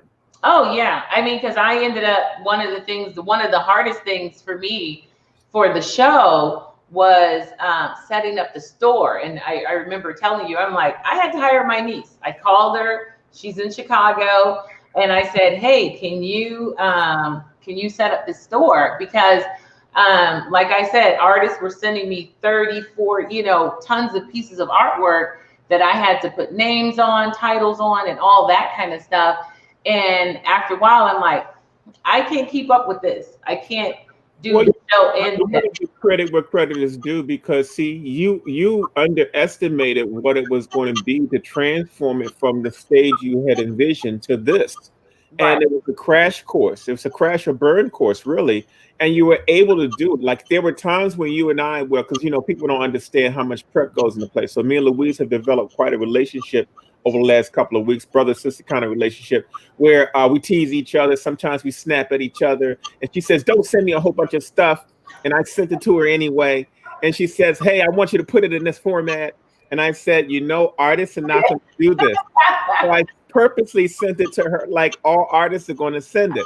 I could have sat down and learned how to do it in her format. He did. That's the kind of dialogue I'm talking about. It's like, while creating a new movement, we have to understand all of things peripherally that's going to take place. And so I think what you ended up doing here is monumental. I've had dialogue with people the last couple of days who peeked in, who have watched, and they're quite amazed with what you've been able to put together. And that session last night, when you could pull in me and Charlie and Paul, and we can talk about this crazy stuff we've done the last 30 years.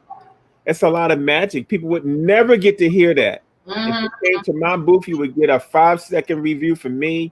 You get a 5-second review from Paul.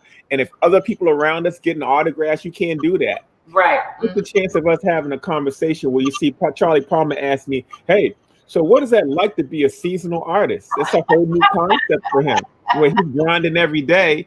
And here I am. I work 6 months out of the year, and I still get a good portfolio done. So right, it's all relative, but I think it's a lot of information. Listening to Karen's presentation on graphic novels and talking about all the other things that we do. Man, I don't think you're really going to get a grasp of what just happened this weekend. Oh yeah, and that was just it. I was every time I sit down and I listen to an artist, I know it's the Beauty of Fine Art show, but for me, it's beyond that. It's beyond just being a fine art show. It's like it has created its own. It's like you said, one of those happy accidents where it's become and morphed into something even more. It's an actual show. It's almost like an actual, not a talk show, but like a show. You know, What you did was so amazing because first of all, nobody would have comprehended being able to do an 8-hour long session. And what it takes to do that, so we watch TV and we don't know all the stuff behind the scenes of what it takes to have programming on for 8 hours. But hey, now we know. We definitely know what an 8-hour program looks like, because I tell you, and I know what an 8-hour program does. It's like you wipes you out. Right, you get in front of the computer. It's like, oh, I still got to do some stuff, and the next thing you know, you're like, I got to do some stuff. And I got to continue to do some stuff, trying to fill in those gaps. Yeah, and yesterday that was 12 hours. That was from 9 to 9, and we made it to the end, and we had some troopers hanging in there with us. Absolutely. Until the end, so we were grateful to have. There was a few people that hung in there, because the other thing we have to realize is the time zone. Because when Paul called me, he was it was 5 o'clock here, but it was 8. Exactly. And he said, I said, Paul, well, Poncho's on right now, and he says, well, it's 8 o'clock. I said, Paul, I'm gonna go ahead and bring you in, because it looked like you gonna have to go to bed. But it worked out perfect. I mean, it couldn't have been any better. And Charlie's home chilling, having his little drink. I know. And listening to the conversation. That was the magic of it, is being able to see him and just interact with everybody. It was a very relaxed moment, and then to see artists relate like that, and so that was pretty amazing. Well, I predict next year you are going to have a roster of artists to fill those 12-hour slots. Wow. And I believe that the platform you've just put together, your storefront can stay open forever. Oh, yeah. The storefront can stay open. So you can expand in a multitude of ways. You can even air these shows again and again.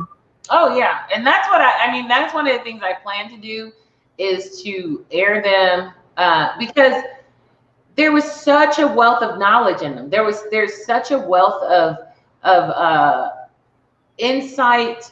And oh my gosh, the thing that Paul Goodnight said about 2020, I was like, boom. What's so funny is that when you start talking to artists of that caliber, you get stuff like that. I mean, like, look at the things Charlie said. Each person comes to the table with a wealth of knowledge that is going to expand everybody's imagination. Right. And so it's not like we're all geniuses. It's just that we have a 30, 40-year track record in doing something that we love, and we're trying to share some of those things. I mean, people have no idea the kinds of situations we've been in. I had forgotten all about the Brazil trip until Paul talked about it. He forgot all about the Million Man March $2 thing.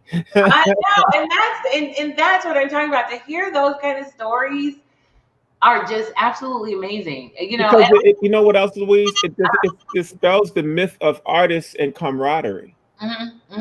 Yeah, we are a dysfunctional group of cousins, and because you guys are all at a peak of your career, to me, at a peak of your career. And a lot of times, it's just like you said, people think, oh, well, that artist, he's off on his own. He doesn't really interact with that. And that artist, you can't touch that artist. And I'm not saying that it's not out there, but where you guys are in your careers, to see the camaraderie, to see the jesting and interaction, and it's almost like boys again. It's my boy. Well, that's the thing, and that's the thing that people don't understand, and that's why I said it's a camaraderie. The camaraderie doesn't care what level you're on. Right. Okay.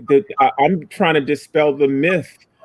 Most artists are very nurturing to each other. No matter what level you're on. And so we tend to check our egos at the door when we And get that's what I together. really liked. That's Because what we've had to be in so many different environments that most of us are very humble. The ones that have done it, we're very humble about what we do, and well, people confuse that. There's a certain confidence level that comes when you know what you're capable of, and mhm, people confuse that with ego. These right. guys don't have.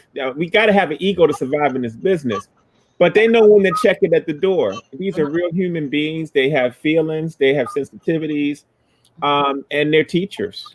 mhm. And you remember, I mean, remember when you gave me the different names? You were like, Louise, call this person, call that person.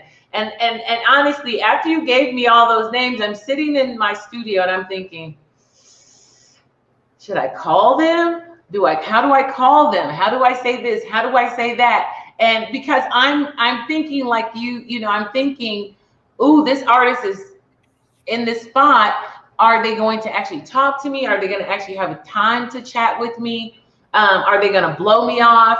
That kind of thing. And what did I tell you when I talked to every time I talked to them? I said, what? Do you remember? No. You'd say, of course. I call them like they were so nice. They Yeah, told me, yeah. oh my gosh, they were so nice. And you said, of course, I'm not going to send you somebody that That's going to give you that kind of response. I mean, right. my list is always of the people that I know are amenable, because I can give you another list of artists that wouldn't be. Okay. I know who they are. We've all worked, but guess what? Mysteriously, when I've gained such a reputation in the artists of being a comrade, that Mhm. even the ones that are difficult are easy to work with for me. And they Right. taught me how to deal with other artists. So I'm a lot less judgmental on the different stages or attitudes of artists.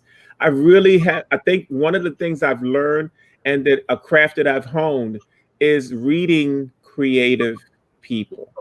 And understanding that, and we've talked about that even with doing this show. It's like, oh, well, that's, how they show up. It's like, you know what? That's just who they are. It's not, I think when we get into problems is when we start judging them and we're looking at them not through the eyes of being an artist, but we're looking at them through the eyes of just being a regular person, in a sense, if that makes sense. It's like, oh, well, but if you look at it and it's like, oh, and I'll be honest, when I was younger and I would show up places just myself and people would say, oh, Louise was late, or she was this and she was that. And people would say, oh, well, she's an artist. Or I'd show up in whatever and they say, oh, well, she's an artist. I used to get a little bit offended.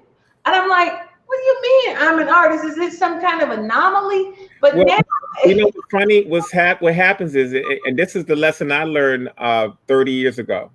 Mhm, 30 years ago, most of my friends weren't artists. mhm, They were other people.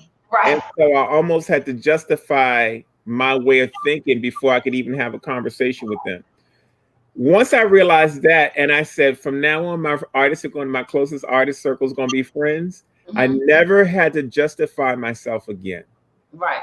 It is like a total waste of time. Like you and I don't know you. You're in Colorado. You got a whole different life than me. But when we sit down and talk about being creative and talk about art, there's certain things I know you're going to go through already because I've seen it. Like the number of women that are in the business. Mhm, mhm. I mean, there's a reason why women operate a particular way in the black art business, and what the art industry does to black women. Mhm, And they're trying to rectify that now, because I had a conversation with Charles Bibbs, and I don't want to leak his information, but he's getting ready to revive a magazine he put out back in the 90s called Images Magazine. okay. And so he was covering at that point masters. He was covering a mixture of different artists at that particular time. But we were trying to come up with a top 10 list of women artists Mhm, mhm. that's really on the scene, like the Charlies and the LaShawns Right. and it was hard to put a commercial list together of 10 women artists.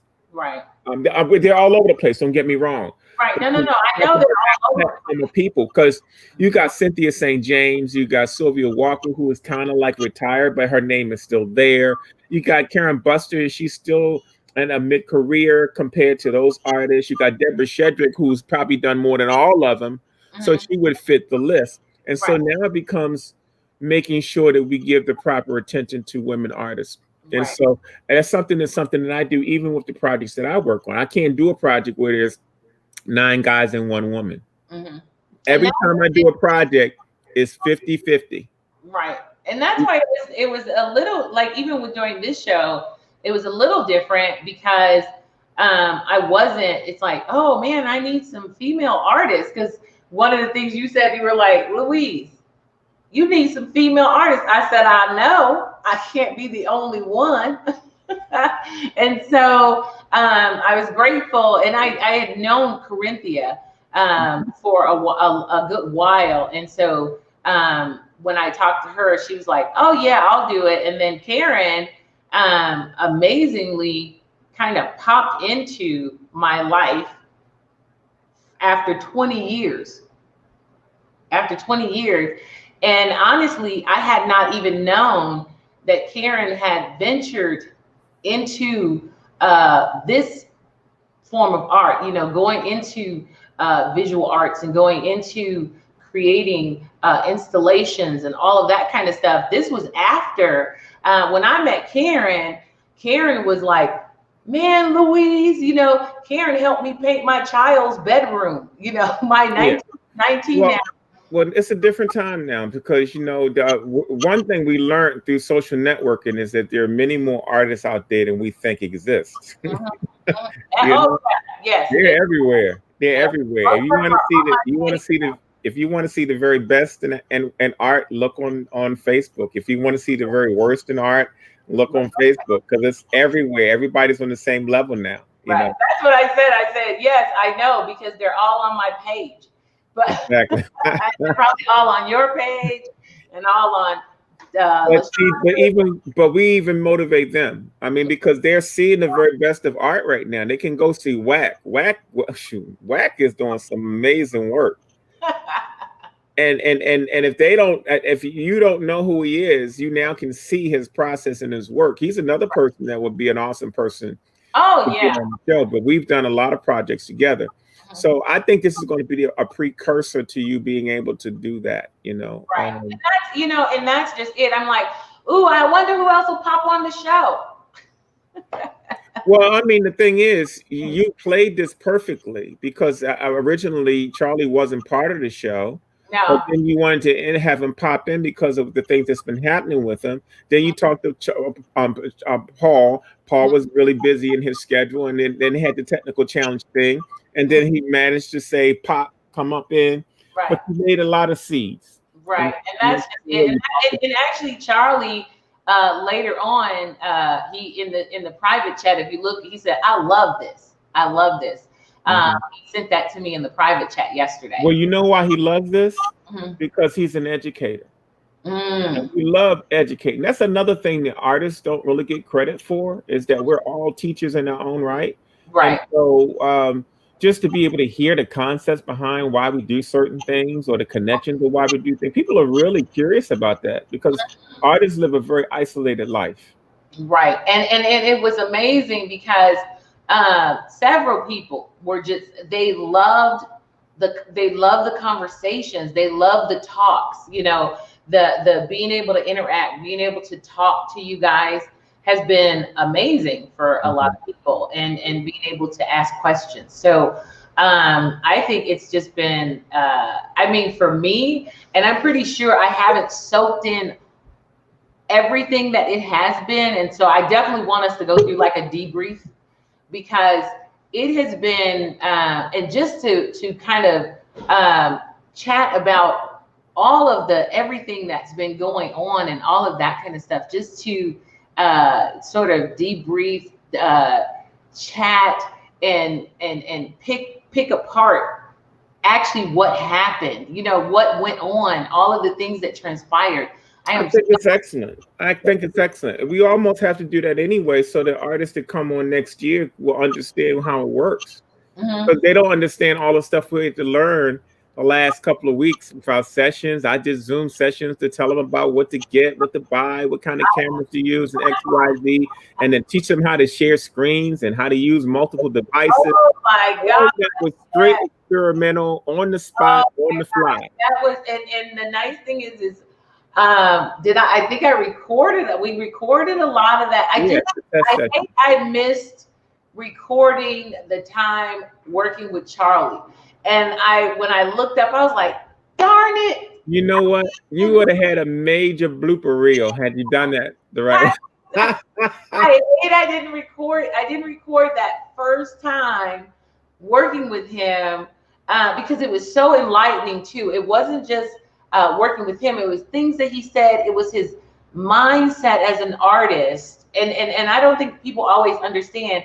It's not always what they say. It's sometimes just being in the presence of greatness. There's just something about being in the presence of greatness. It that just motivates you differently, or it's just like one of the things Corinthia said on one of her videos the other day, because she's out there, and I want to share this because I was watching her video last night, and she said when she does a jewelry party, she says there was just something about the women and the way after they put her jewelry on, they stood a little different. They moved different. I'm so glad that Corinthia is with us, because there's an undercurrent that runs with the Black art market, and that's wearable art. Man, we got some of the baddest wearable art people on the planet. Matter of fact, I'm working on my film about the golden age of African American art, deals with the artists.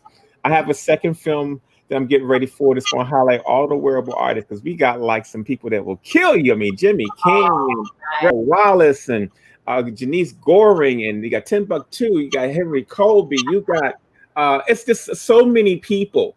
Lavallee. I mean, that's going to be an exciting project, and I'm looking forward to it. So we're not going to use up time. I see Corinthia is getting cleaned up now.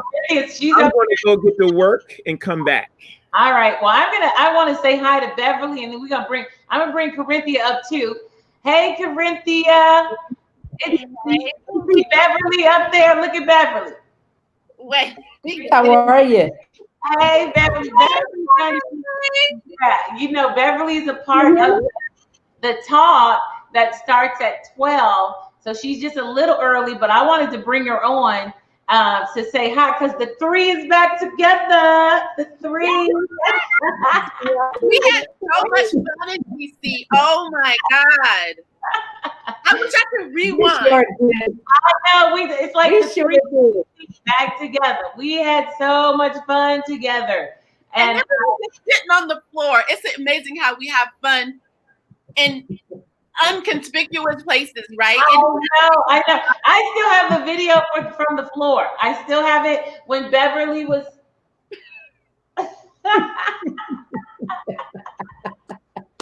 I still have the video, Beverly. Always happy to be with you ladies. Hold on, let me move this. I'm going to move this banner because I want Corinthia to do the hand. Do the hand, Corinthia. When you were trying to show Beverly. Come on, Beverly. When I was like, okay, Beverly, you got to put your hand this way. Yes. I was like, no, I can't do that. I just make men laugh. That's just. Beverly was in there like a board.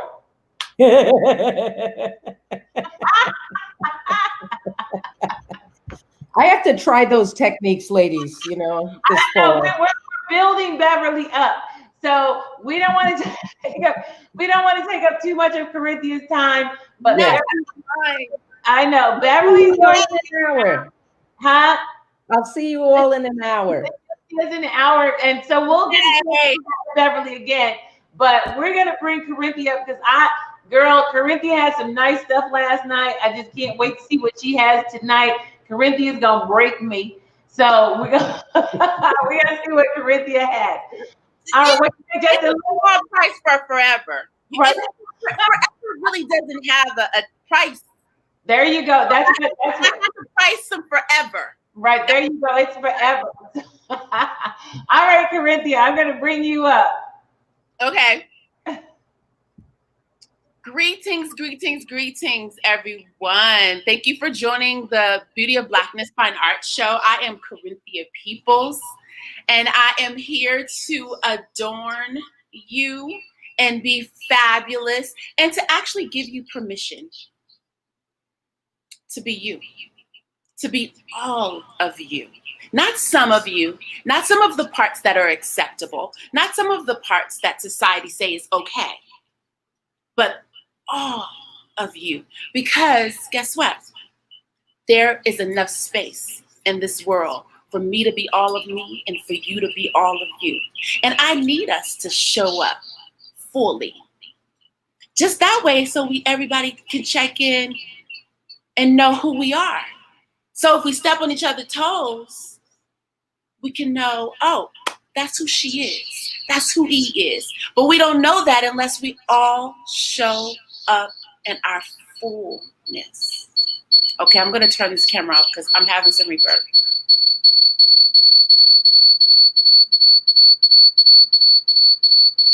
Hang on. Technicalities. And it's interesting because I turned down the volume. I went into settings and I'm still getting some reverb. I wanted to share the studio experience with you guys. Corinthia, I just wanted to ask you, do you have your Facebook on too? Are you watching it? My Facebook on, but I had to in order to share it, but it's totally off. The volume is off. All right. Okay. So because if I close out my Facebook, it's gonna not be live. Okay. All right. No. Are you doing? I have the other camera for the studio table. Mm-hmm. I think it's that. Okay. Can you maybe turn it off on your end? It's off. I think it's off. It's off now.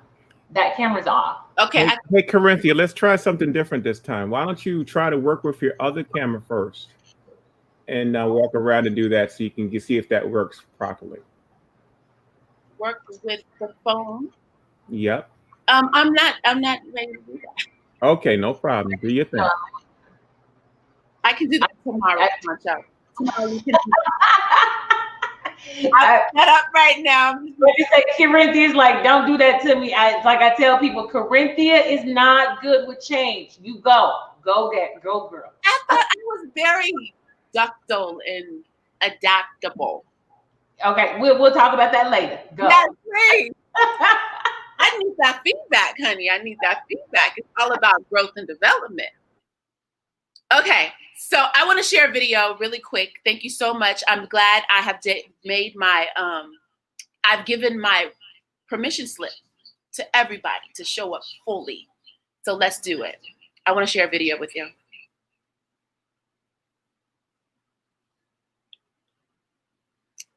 Coming right up. Coming right up. Wait for it. Wait for it. Wait for it.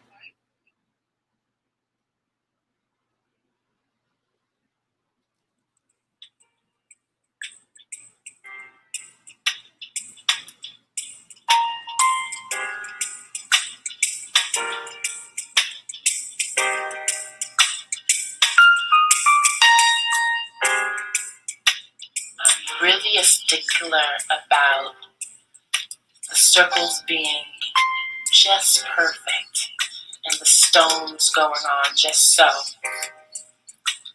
Because I think detail determines success. It's really important to me for the craftsmanship to be close to perfection.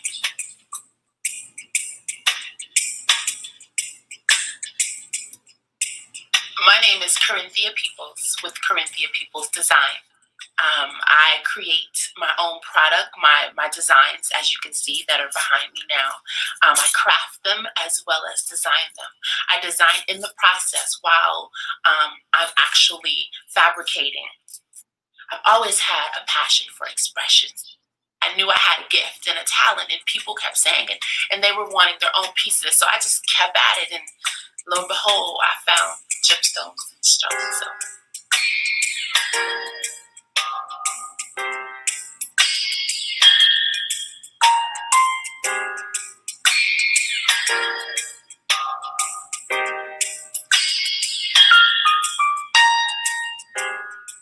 So color has meaning. The greens is a color of prosperity. Red is a color of turning up the volume, being on fire, giving it all you can. Blue is the color of communication. It's connected to the fifth chakra, our throat chakras.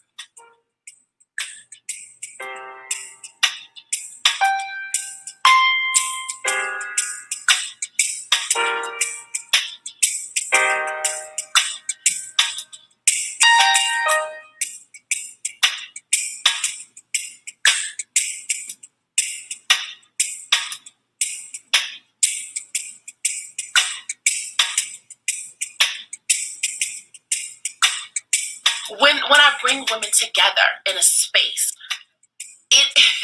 it's interesting because they can put on my work and wear my pieces, and they instantly turn to, I call it sassafrasing.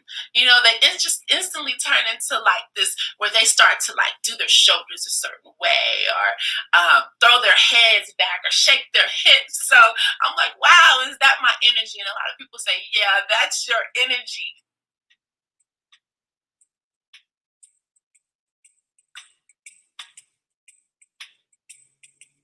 That's what I'm bringing. I'm bringing women together. I'm bringing adornment to another level of just confidence and inner character, where it's okay.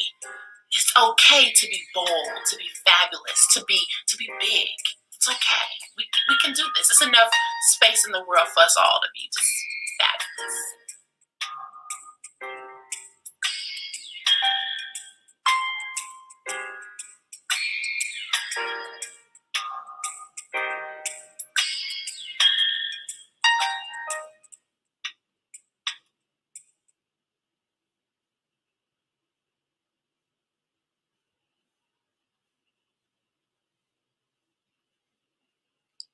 Okay, I am back with you. So I'm gonna take on the challenge that Pancho gave me earlier. And I'm gonna go with this other camera. I can't hear you.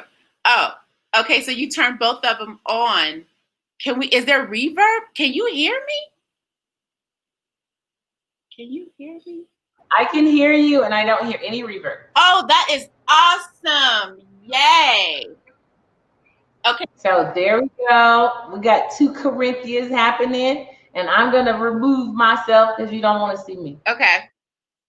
Well, I do want to see you, but I get it. All right. Okay, so you guys, we're going to do a little shopping. I want to give shouts out to Pancho's broadcasting class. If you want to learn broadcasting, go to his website, Larry Pancho Brown. He will show you how to broadcast. He has given me this tool, and a lot of us, and we've been able to expand it and make it our own. He's given us also the confidence and the little nudge to be great, to go be great. Thank you, Pancho Brown. And thank you, Louise, for doing your thing with the art show, for bringing your vision into manifestation. It is a wonderful thing. A wonderful thing. So I have the other camera set up because the whole point of the show is Beauty of Blackness Fine Art Show was to bring you into our minds, into our studios, into what we do as artists. And this is kind of like the table that I move off of when I'm presenting my live broadcasts and when I'm presenting my shows and my work to the world. So we're going to do a little shopping, and you're going to use your feed. You're going to use the feed to shop, okay? I'm going to give you the instructions, and you're going to follow them to the T, and we're not going to have any blips or blunders because it's going to move flawlessly because I'm going to give really good detail. And if I don't, please, if you have a question, send me a message. Type in a message. Louise will pop in. Maybe Louise can pop in and help this process out. All right. So my brand's intention is to intersect earth, art, spirit, and humanity, right? Earth being the gemstones that I use, art being that it is wearable art, right? We are art. I love pieces that are fabulous in the front, fabulous in the back, you know, because people check us out all the time. They're looking at us. They look at us coming. They look at our face. They look at our lips, our toes, our nails. People just be like scanning us up because I think there's this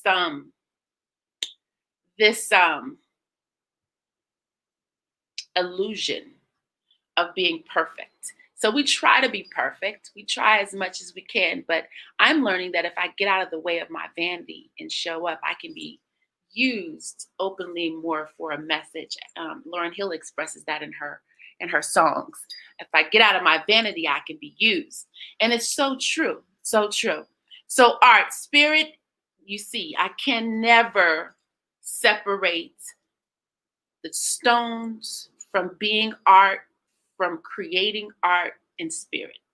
It's just all hand in hand, foot and toe, arm and leg. It goes together. And then the humanity piece. You know, no judgments, but a spiritual being that's connected to the earth and connected to art is definitely going to have a fortification, a love, a passion, a reverence for humanity.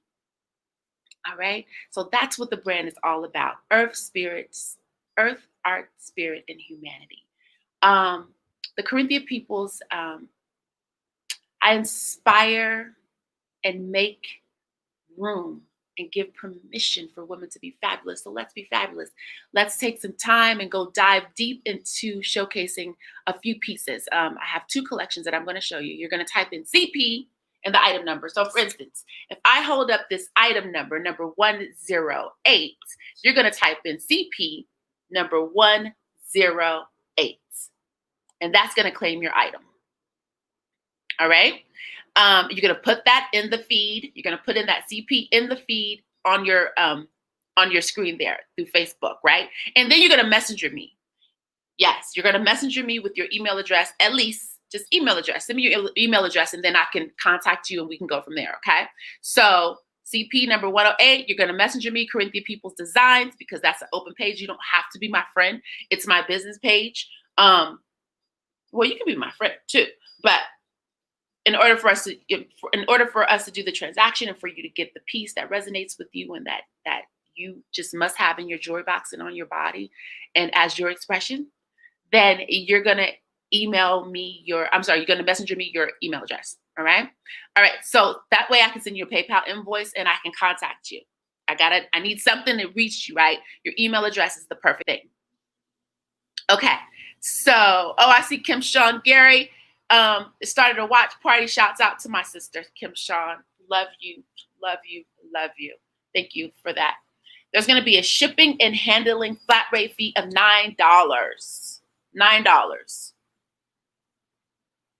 Oh, and my sister's coming out with her business, so stay tuned. It's going to be hot. Taxes may apply in some states. The pieces are one of a kind of limited editions. The timestamp will determine who gets the piece, right? I'll mention the metals as I go through every piece. However, I need you to be responsible and research and know your skin complexities. I want it to stay safe, beautiful, uplifted, and fabulously adored, darling. All right, so I've done some reductions in prices as well as I can. Just keep in mind the silver prices that have gone up, just as gold prices have gone up. So my prices has had to reflect, even though I think I'm still the best prices, better than a used to be Neiman Marcus and Tiffany's and this type of thing. The brand is on that level. So sit back, relax, grab your libations. Let's do a little shopping. So we're going to start off with number 101, right? So number 101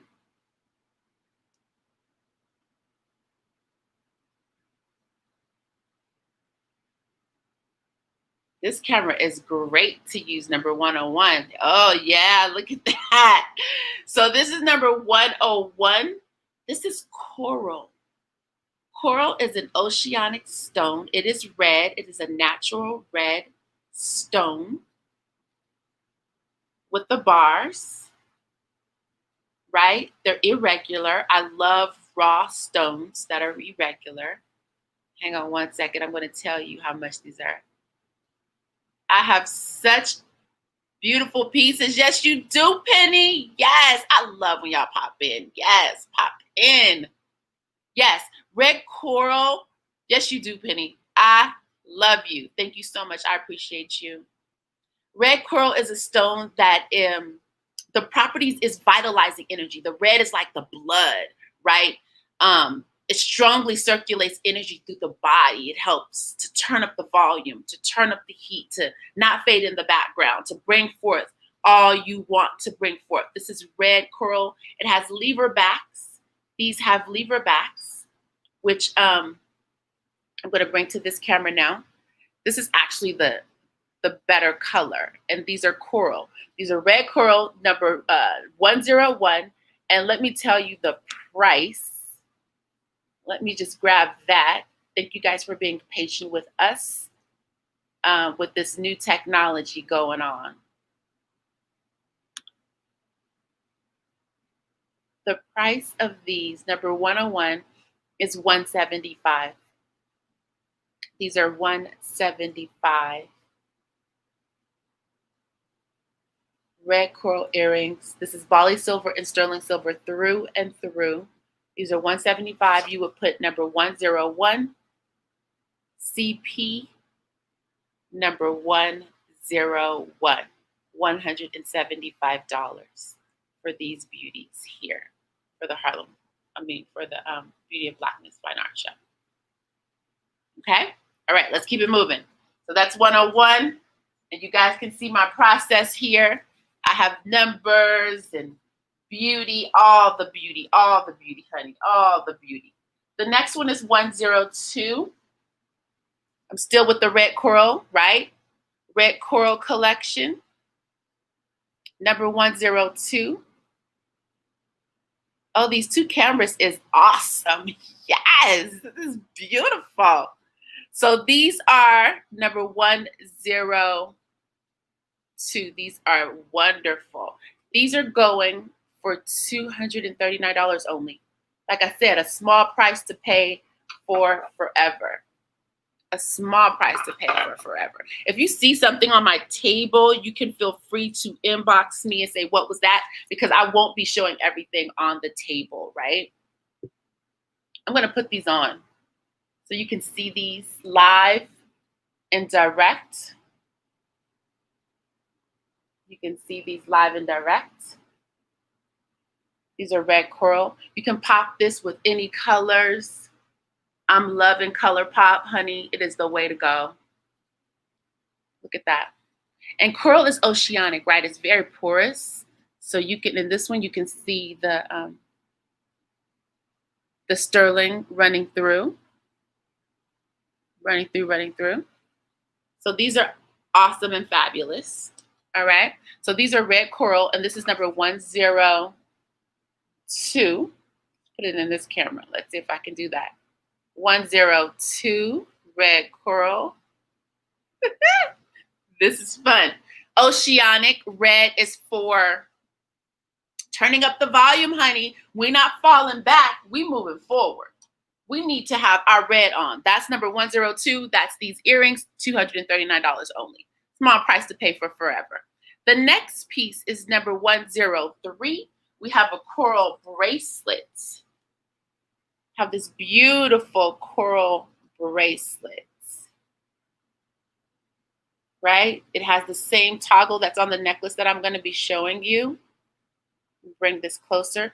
These are the pieces, the coral pieces. I like holding the pieces, and I like showing you. I like creating a QVC, honey, for us. It's nothing like having live energy holding up what you're going to be wearing on your body. This is a size, this is like a 9.5, 8.5.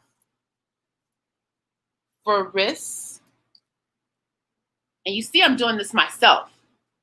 So if your wrist is about the size of mine, you can do this. And basically I'm bringing the toggle through the circle. Look at that. That's this piece. That's this piece. And this is number 103. It's $279 only. Grab the number. 103. CP 103. Put it in the chat. Send me your email address. All right. So this matches the earrings.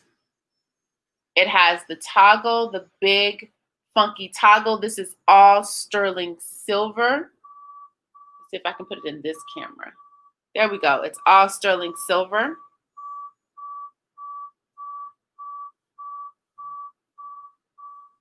Excuse me. All right.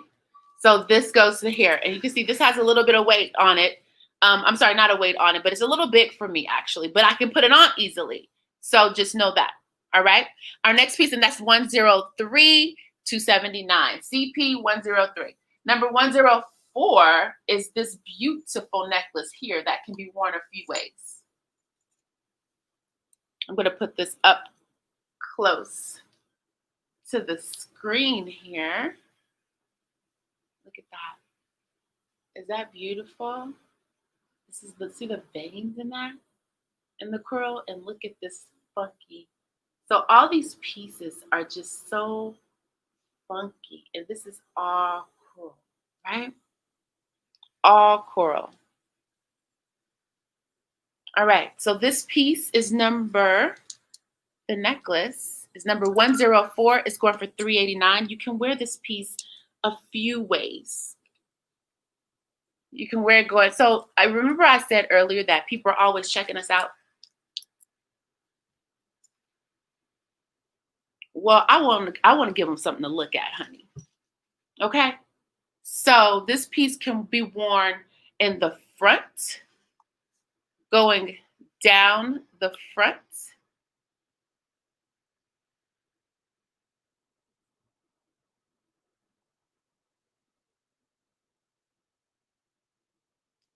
As well as down the back.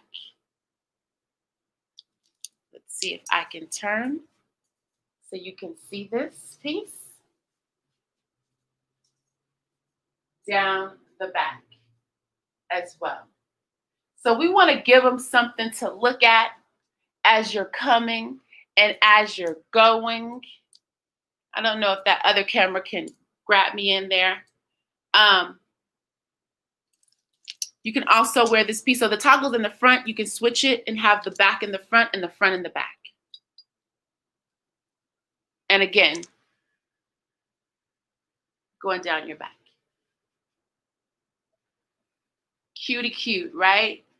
People gonna look at us walking anyway, especially women. Every woman has a bounce and a roll and a rock and a shake. So give them something to look at. For real, for real. And then you can wear it this way. You can wear this piece this way. Okay, so you got the earrings, we have our bracelet, and we are ready to go. We're ready to rock, roll, shake, turn heads, and be the belle of the ball. This piece can be worn to bring something up, something as simple as a cute dress or a tank top with some slacks and a nice shoe, a heel. This necklace can be used to just take it from that outfit from a 5 to a 15. It can be also as evening wear.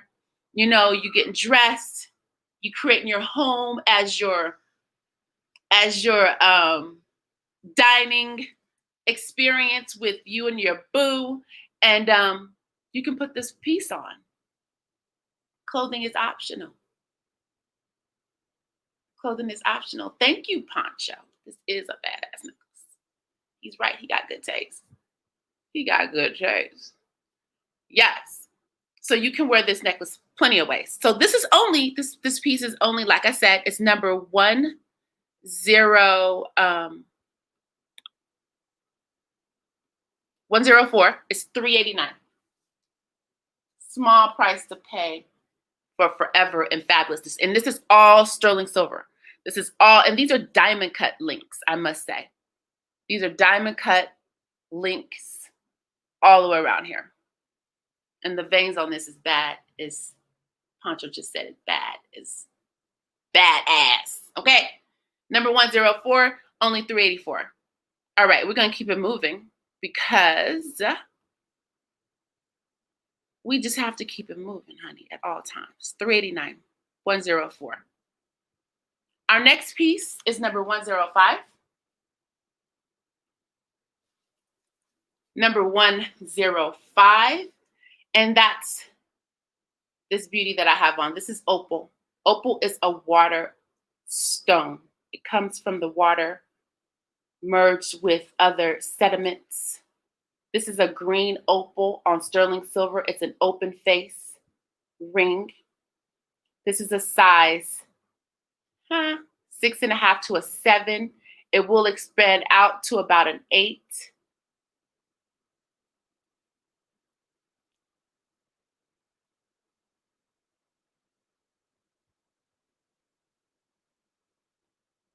This is number 105. It's only $135. It's only $135. Number 105. Beautiful opal ring. Beautiful opal ring, honey. For those who, if you like me and like to talk with your hands, and you just like fabulousness, look at the roundness, the half moon shape of the architecture on that. This is all sterling silver, 925, opal, opal, blue. Of course, it's connected. The green, greenish blue, right? Green is the heart chakra. Blue is our throat chakra, communication. So we loving and communicating. Loving and communicating. Yes, this is opal. It's only $135. Number 105. Put in CP 105. You got this. It's a 6.5 to a 7. It's on my middle finger. So if you have small hands, you don't have to wear it on your ring finger. You could wear it on your index or on your middle. Okay. We forget sometimes that we have more fingers to play with. That's number 105. That's number 105. Put it over here. Look at that. 105, darling. Yes, be fab always. And then I know some of you probably are saying, well, it's not like I got somewhere to go. Well, you got to go to the grocery store. Well, we can do Zoom calls, can't we? We can do Zoom calls and Facebook, and honey, we got to have our stuff. So when we have our stuff, we're ready. I'm going to pull this off.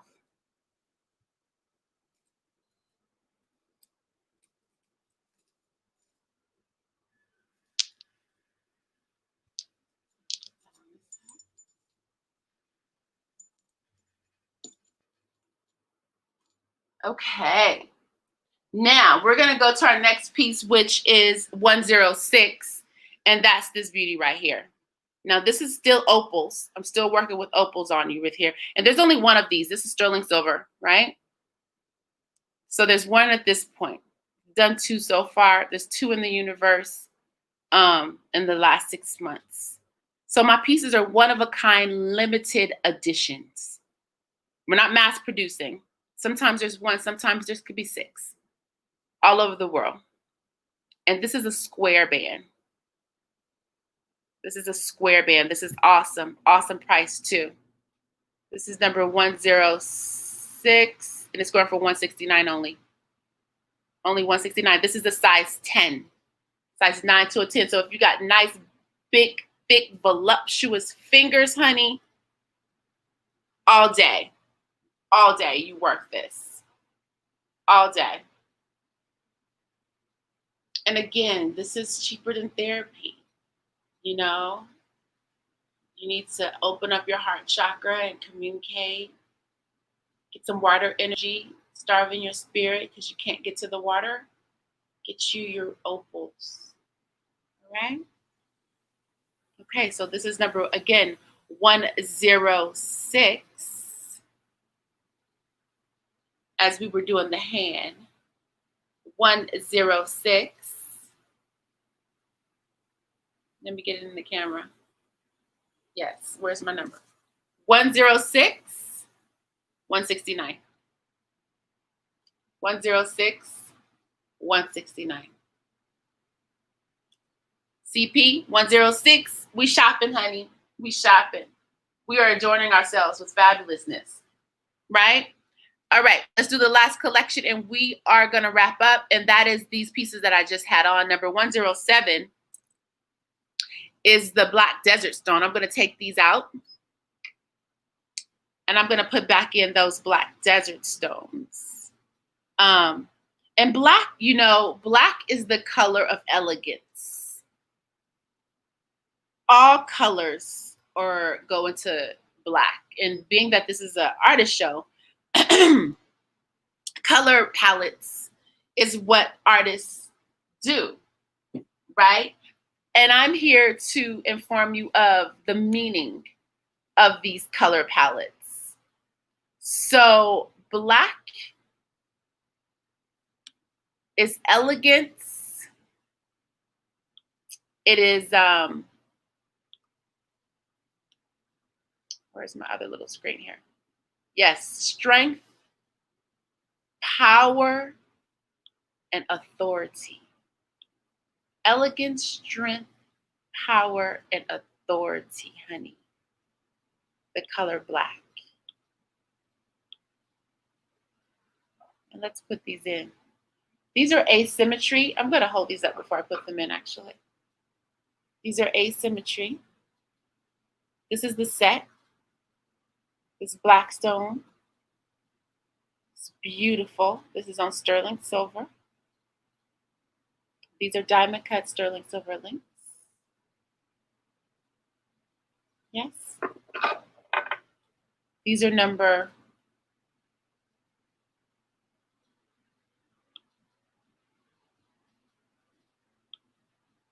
107. I'm sorry, this is number 108. They're 198. 108.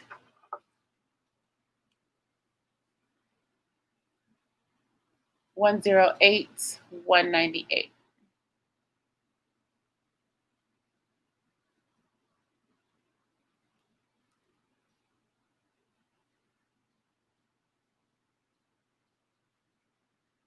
$198. Number 108. So you're gonna put in there 108, 198.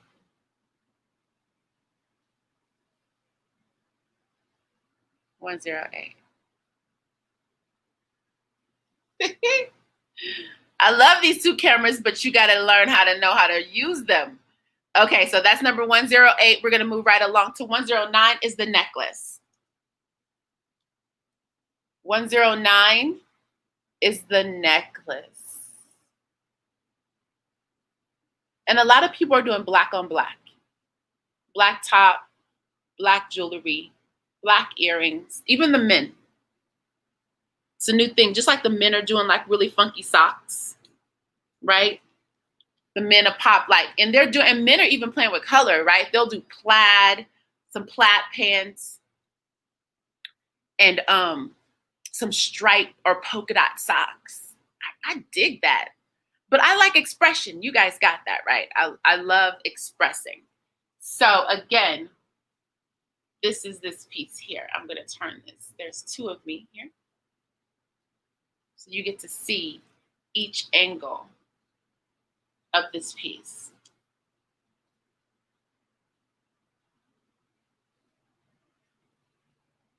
All right. So again, the earrings are number 108. The asymmetrical ones, these are 108. The earrings. The necklace is 109. right? So the necklace is $379. Small price to pay for forever. And you have this big, funky fly toggle.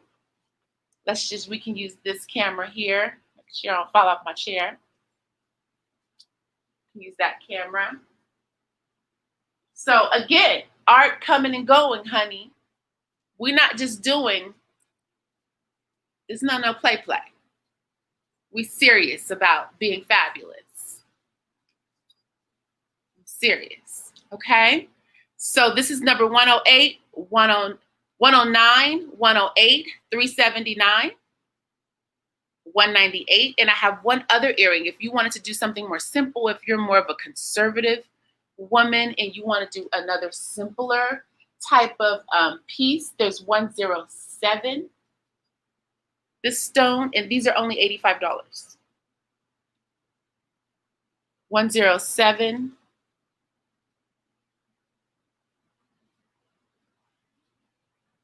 These are $85. So if you wanted to do something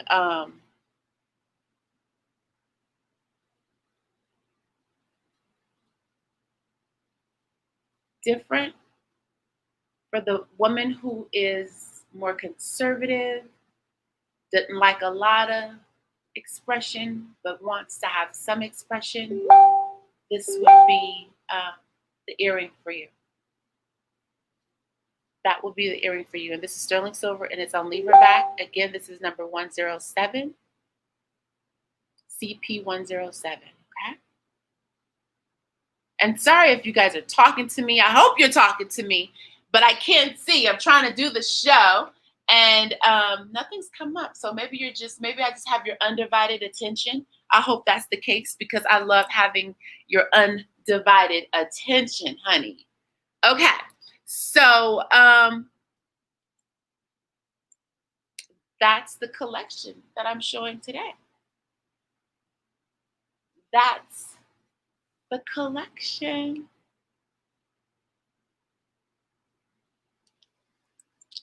How fabulous are we?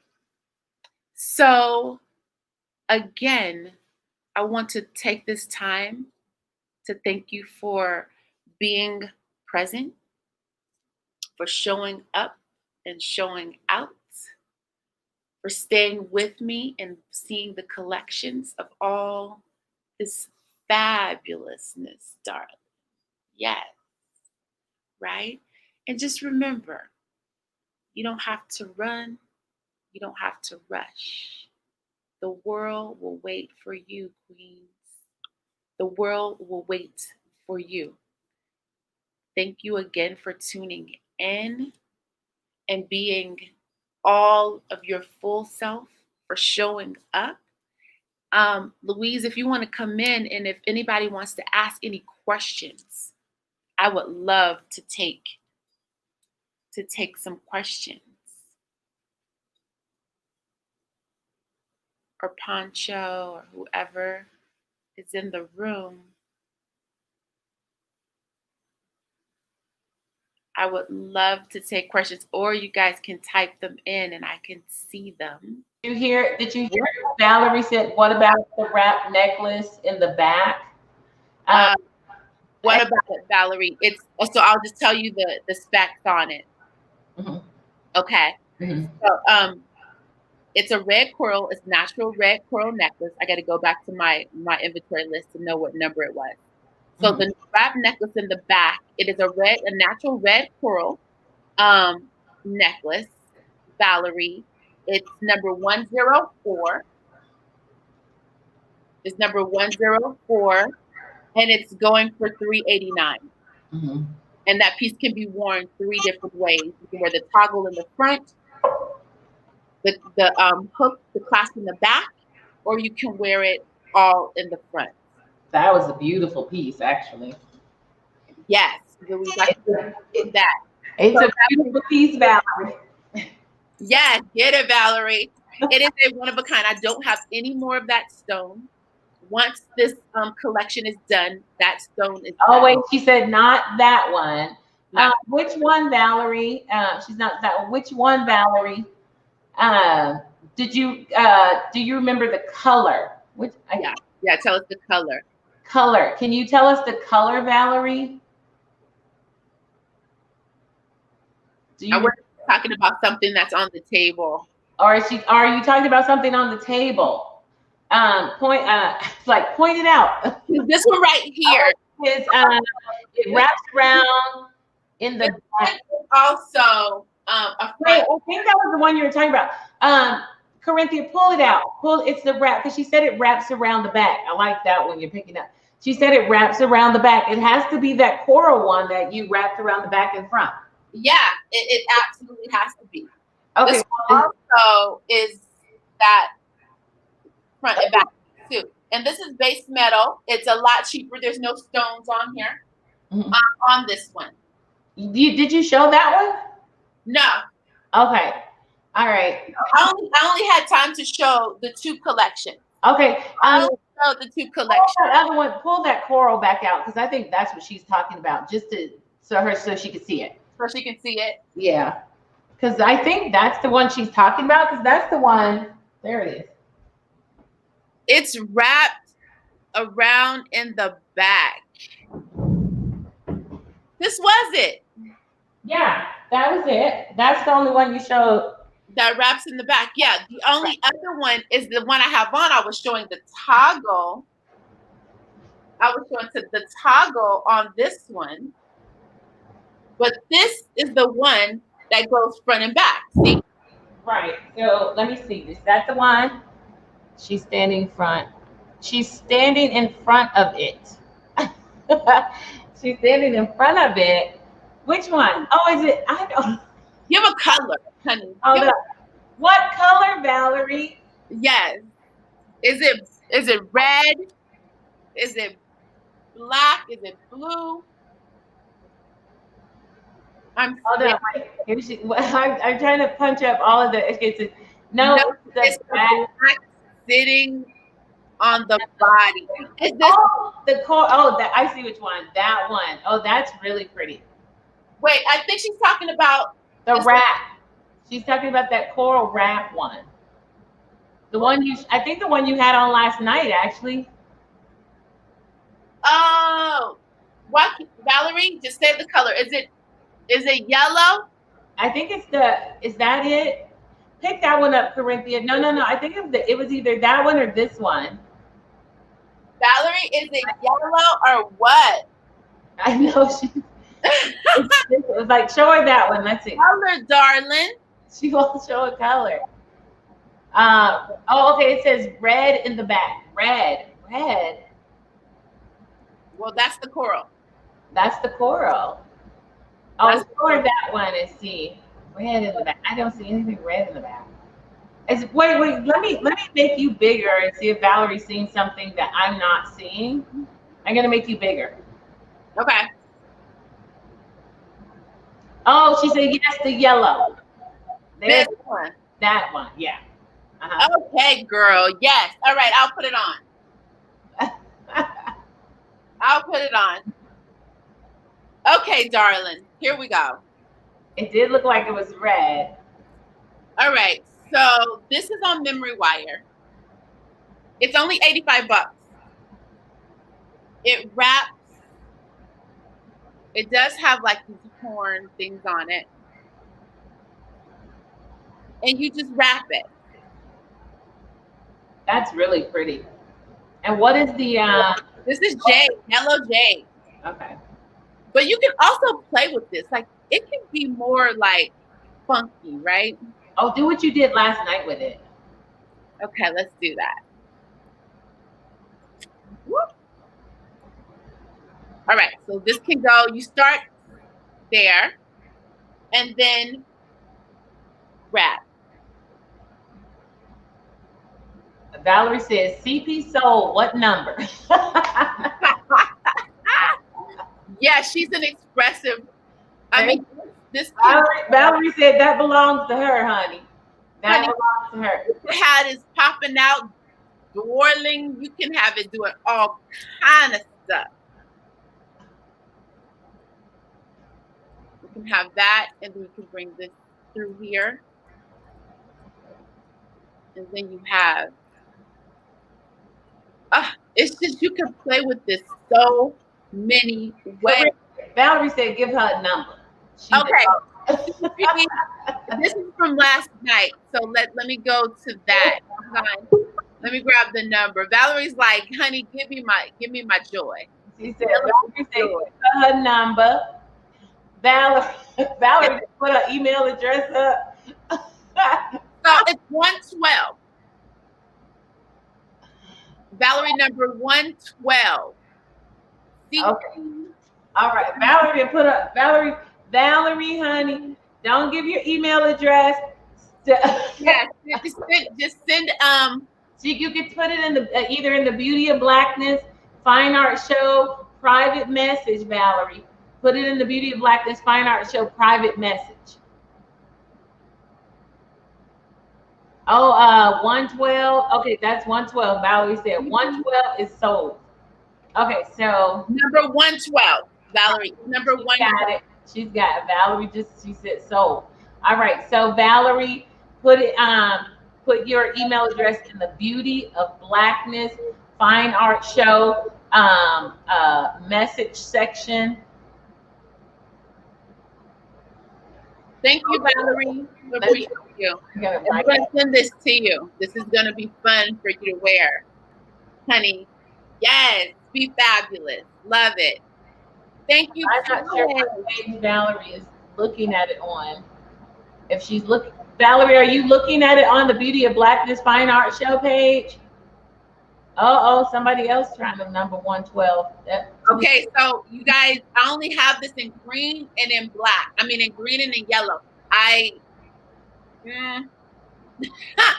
Just put it in there and I'll reach out to you. Do you have the green one? You don't have the green one with you? I do, actually. Well, go pull it up. Here's the green one right here. It's 11:50 and only Beverly's in there. So I don't know where the other ones are. So you can go. I can keep going.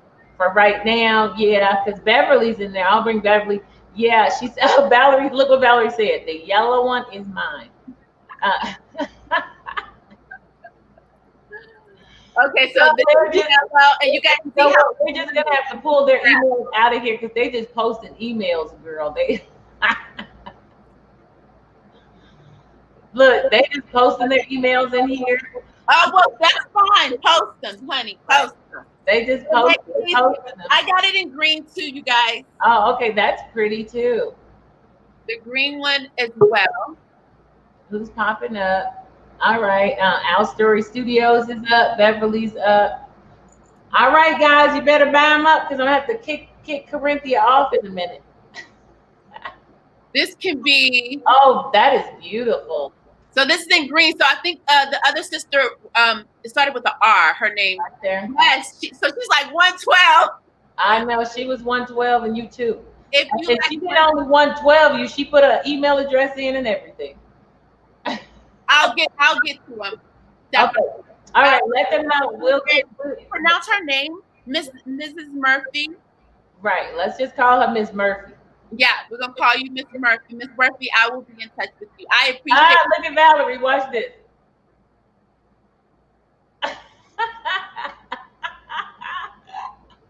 Yes. Be fabulous. Corinthia, tell them when you're going to be on next so they'll see you tomorrow. Absolutely. So I'm going to be on tomorrow again with another collection. I'm also live on Facebook every Wednesday at 6 p.m. PST, Pacific Standard Time. And of course, that moves on to everyone else. Tomorrow on Beauty of Blackness, I'm going to be on at, let me tell you, I'm pulling up my schedule here. The time zone is tricky, so I'm going to list them all, okay? So tomorrow I am on Sunday at 2:45 Pacific Standard Time, 3:45 Mountain Time, 4:45 Central Standard Time, and 5:45 Eastern Time. Tomorrow. Right. And I have to kick you off, Corinthia, but Valerie said do a video to show all the different ways you can wear that. So goodbye, Corinthia. You have to go because we got somebody else coming up. You guys are amazing. Have a great show. I love you guys. Love you. Thank you, everybody, for participating. All right, Violet. See you, love. See you. All right. How are you guys? We have a really great, some great speakers up today. We have Our Story Studios is coming and joining us, and they are going to be hosted by an absolutely amazing young lady named Beverly Hunt of Beverly Hunt PR. I'm going to go ahead and bring, hi, Beverly. How are you? Good afternoon. How are you doing? Or what time is it there? I'm confused. We're It in. is. It's 11:53 here. I'm going to go ahead and bring Our Story Studios up because Our Story Studios is also in the room, and you haven't met them yet. So I'll bring them up. And Thomas is also here. Beverly, while I'm bringing them up, tell us a little bit about you. Tell you a little bit about. Beverly I'm Hunt, sorry. PR. You are. What do Oh. you do? I would love to. I would love to. Everybody, my name is Beverly Hunt. And for the last, I don't want to tell you how many years, but I have been doing PR for a long, long time, many, many decades. To give you an idea of how long I started in PR, my first job was in PR was as the director of communications for the National Rainbow Coalition back when Reverend Jesse Jackson was running for president in the late 80s. And I'm still doing my thing. And while I still love politics and know the importance of politics in our lives, I am very, very, very in love with art. And the last 10 years, I've been blessed to start doing what I want to do, to have artists as clients. And I was always afraid to because, whoo, this art game is no joke. But I love it. I love the people I work with. And it's amazing that during these times, you can bring together something like this and make it happen. I remember us having this conversation. I remember Louise, the art show, where we were, and us talking about the need to do more things, not just in areas that are heavily populated by people of color, but to get some of this beautiful work and people to the lives of everybody else out here. And we, of course, picked your home area, which has a very small minority population, in hopes of getting this information and this work and artists out to a new group of people. And then look what happened. As they say, look what God did. And That's now we have an opportunity to really get this out all over the world, literally. And I hope, Louise, that when you're finished, we'll be able to take some of these pieces. Like today, I spoke with a few of your artists and told them that I'd be happy to circle back and make sure that we put today's process and some of the whole show's processes into writing so that we can get some articles for some of these artists, because boy, have they really been wonderful. And it's not just today, it's about building on this for the future, for next year. So I'm excited to be here with all of you all. And I'm so excited to see Our Story Studios because I was not able to talk to you all a little earlier today, but I certainly have been watching you.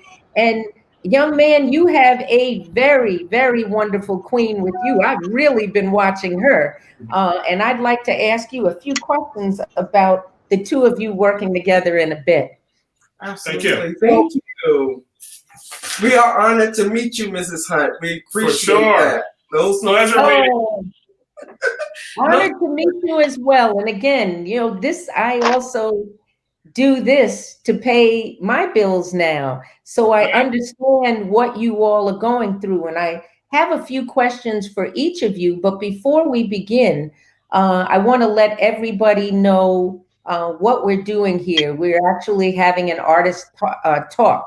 And to the top right-hand side of me, you will see Thomas Lockhart.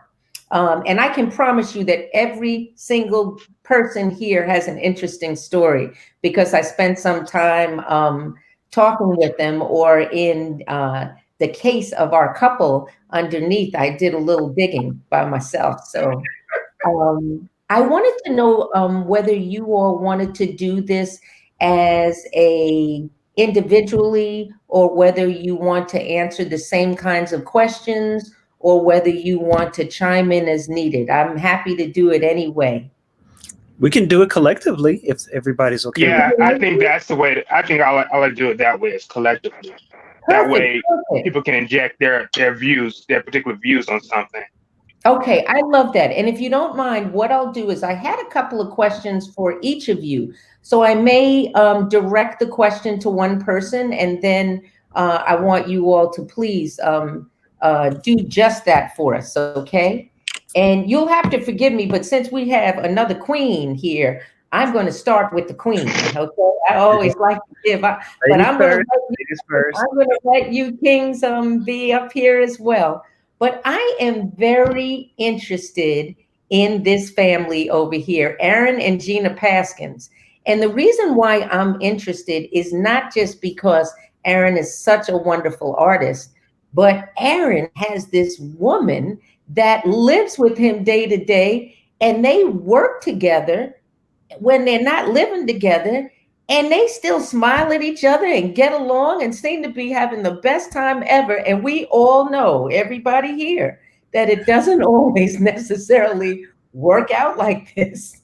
How do you all, before we even start to talk about your art, this is a very important question. How do you all do what you do? Well, I can tell you that before we even get started, Aaron and I both love God first. We put him in the foremost front of our creativity. So when we're doing things together, we feed off each other. We've been together for 20 years.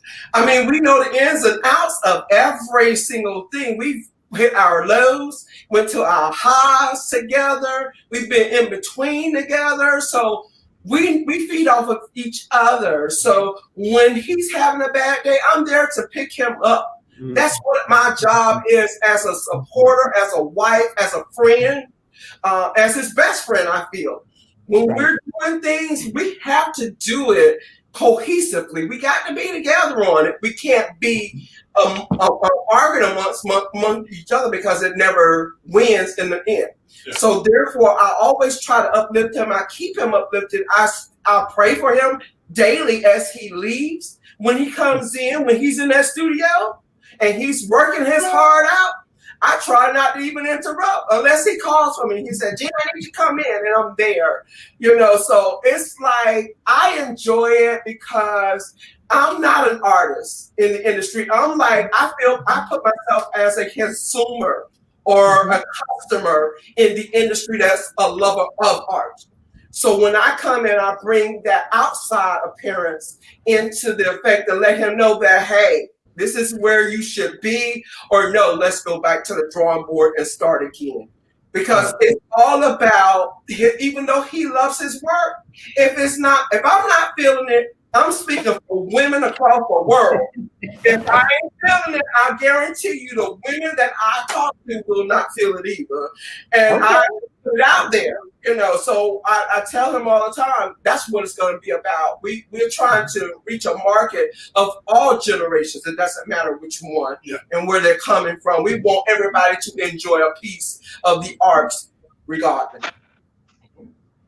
Well, Gina, you did such a beautiful job the other day talking about support. I don't know if the rest of you all heard her, but I wanted to start out with you all because really I wanted to do something different. I wanted to start out talking about the business of being an artist and the business of art, because people see you all at these shows and now in these online shows, and they see you smiling and happy and all these pretty pieces behind you, and they have no idea, number one, what goes into this. And I also, what I loved about your talk the other day is you spent a lot of time reminding us that during these times, this is when we have to support each other. If you thought that you needed a piece of art for your aunt's 70th birthday next Christmas, now you're looking at, will this artist be able to keep up their studio if you wait until that time? So there are a lot of things going on that I've noticed, even with some of my clients. And for example, one would be the idea of layaway. We always used it, but now many artists will work with you. They'll say, bring us that amount of money once a month. And we'll have it ready for you. I think we have to talk about some of these things because right now we need everything going to make this work. So if you're listening in to us today, yes, we're going to tell you about their influences. We're going to tell you about who in the family may have first said, do this because I do it, or let them believe that they could do it, or who has a wonderful partner here to keep the money straight. But I want you to know a little bit about the business of being an artist, because I know we have a few people who are going to be checking in who have just started their careers and they cannot figure out how to do this. And, this country doesn't sometimes honor us, honor artists the way they do people who can do things on the computer. When I say honoring, as far as how they compensate. So as we have this conversation, let us keep bringing it back to the business side so that people understand what you go through. And one question I want to ask all of you before we get into influences, because we have plenty of people who know your work. The three of you are very well known, and Queen, you're known now for being the PR person in the Paskins family. But I'd like to start out with this one question for all of you, and we'll take it around. And we may end with something like this too. And that is, for your collectors, for the people also who are seeing you for the first time, for anybody who may see this after the fact and say, wow, I didn't know about you all. Because I have to tell you, I only knew about 2 out of 3 of you, and I think I stay up on things. So if somebody sees you today, really loves what you're doing, what is your advice to them to be a part of your business, to become one of your collectors? Is it something, many of you have open houses, many of you through social media can do this all the time. Many of you have a layaway in mind. Many of you, there are different ways you do it. I'd like to go around the table. I'd like to start with an introduction of everybody. And then I'd like for you to tell us, as a business, what can people do right now during this pandemic, during a time of racial unrest? What can we do to support you? Can we start with you, Thomas, on top? Yes. Can everybody hear me well? Yes. Okay. Wonderful. Wonderful. So, again, my name is Thomas Lockhart. I am a mixed media artist out of Colorado. And once again, I'm thankful to be here for another day with these awesome artists, people who have such an amazing genre. And I'm very glad to be able to share my artwork, to be a part of the Beauty of Blackness Fine Art Show this weekend. And so I pray that something that each of us artists say, or that we do, or the work that you see behind us, or that we show visibly on a display, that it will touch you in a way, it'll draw emotional attachment to you, that you'll be able to see this and visualize it in your own home or your business, or a gift to someone else, that it could be a blessing to you in your life and an investment to your family too as well. So goodness, I said a whole bunch of stuff and forgot the question that you just asked. That's okay. That's okay. Our question again was the business side of art. That's why I love to be around artists. I love to be around the beauty and the chatting and the money. Yeah. That people can do for you to support your business. Yes. During these times. You can definitely come here to the Beauty of Blackness Fine Art Show in the store that we have on that website, and you look through a array of artwork that I have and that many of the artists have, to find something that would be a wonderful addition to you and your family. So you can find me online at Thomas E. Lockhart Gallery on Facebook, on. Say that one more time. Yeah. I think we had a glitch. Yes. Say it one more time. Yes, It you can wasn't find me clear. on Facebook at Thomas E. Lockhart Gallery, all one word, on Facebook. You can find me on Instagram at T_Lockhart Gallery, and Lockhart is spelled without the E, so HART. On my website at lockhartgallery.com. So good thing of branding all these things together, and just on the World Wide Web. And I would love for you to check out my work. You can instant message me. You can text me. My email address is Thomas EL3, the number 3 at lockhartgallery.com. So everything kind of tied in together. And telephone number. Can we put our telephone number out there too as well? Please, Yeah, put everything you want to, all of you. Please. Yeah. Telephone number 720-219-3460.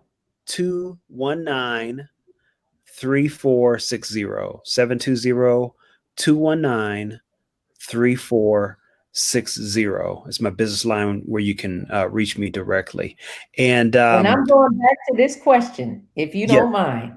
Yes, absolutely. So, the one answer, what could someone, if someone came up to you right now and said, wow, I just saw your artwork for the first time here at the Beauty of Blackness Fine Arts Show, and I want to be a part of what you do.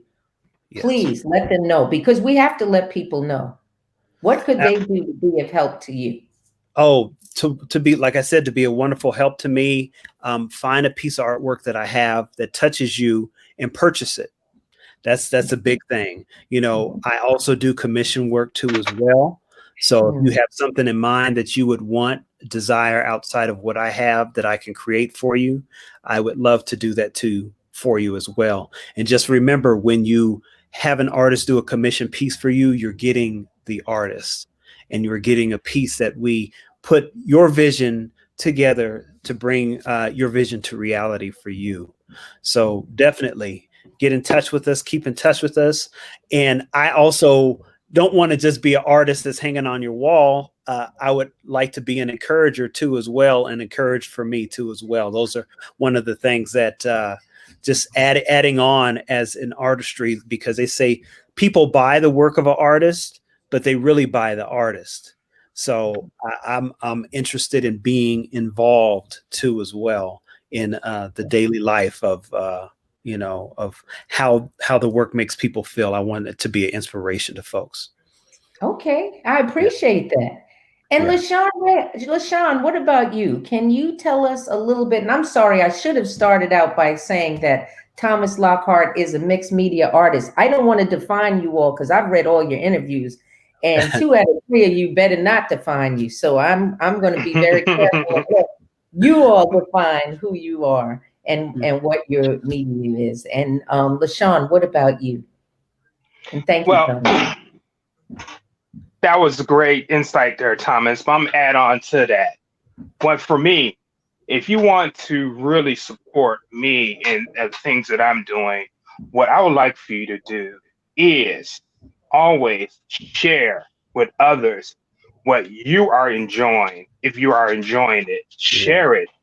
You know, if for artists, it's great if you buy something. It's even better if you get your acquaintances to buy something from us. That's how collections are built. That's how the value of our work goes up, by the number of people that purchase our artwork. And that can only happen when the people that collect our artwork share with the people that they know and encourage them to collect it. So foremost, that's what you can do for me, is just get the word out. Like Thomas, you can find me on all social media. You can find me on my website, and it's all the same, LaShawn Beal. That's all you need to know. You can find me on Twitter, Instagram, Facebook. Under that, my website is LaShawn Beal. Also, you can find my email me at LaShawnBeal@LaShawnBeal.com.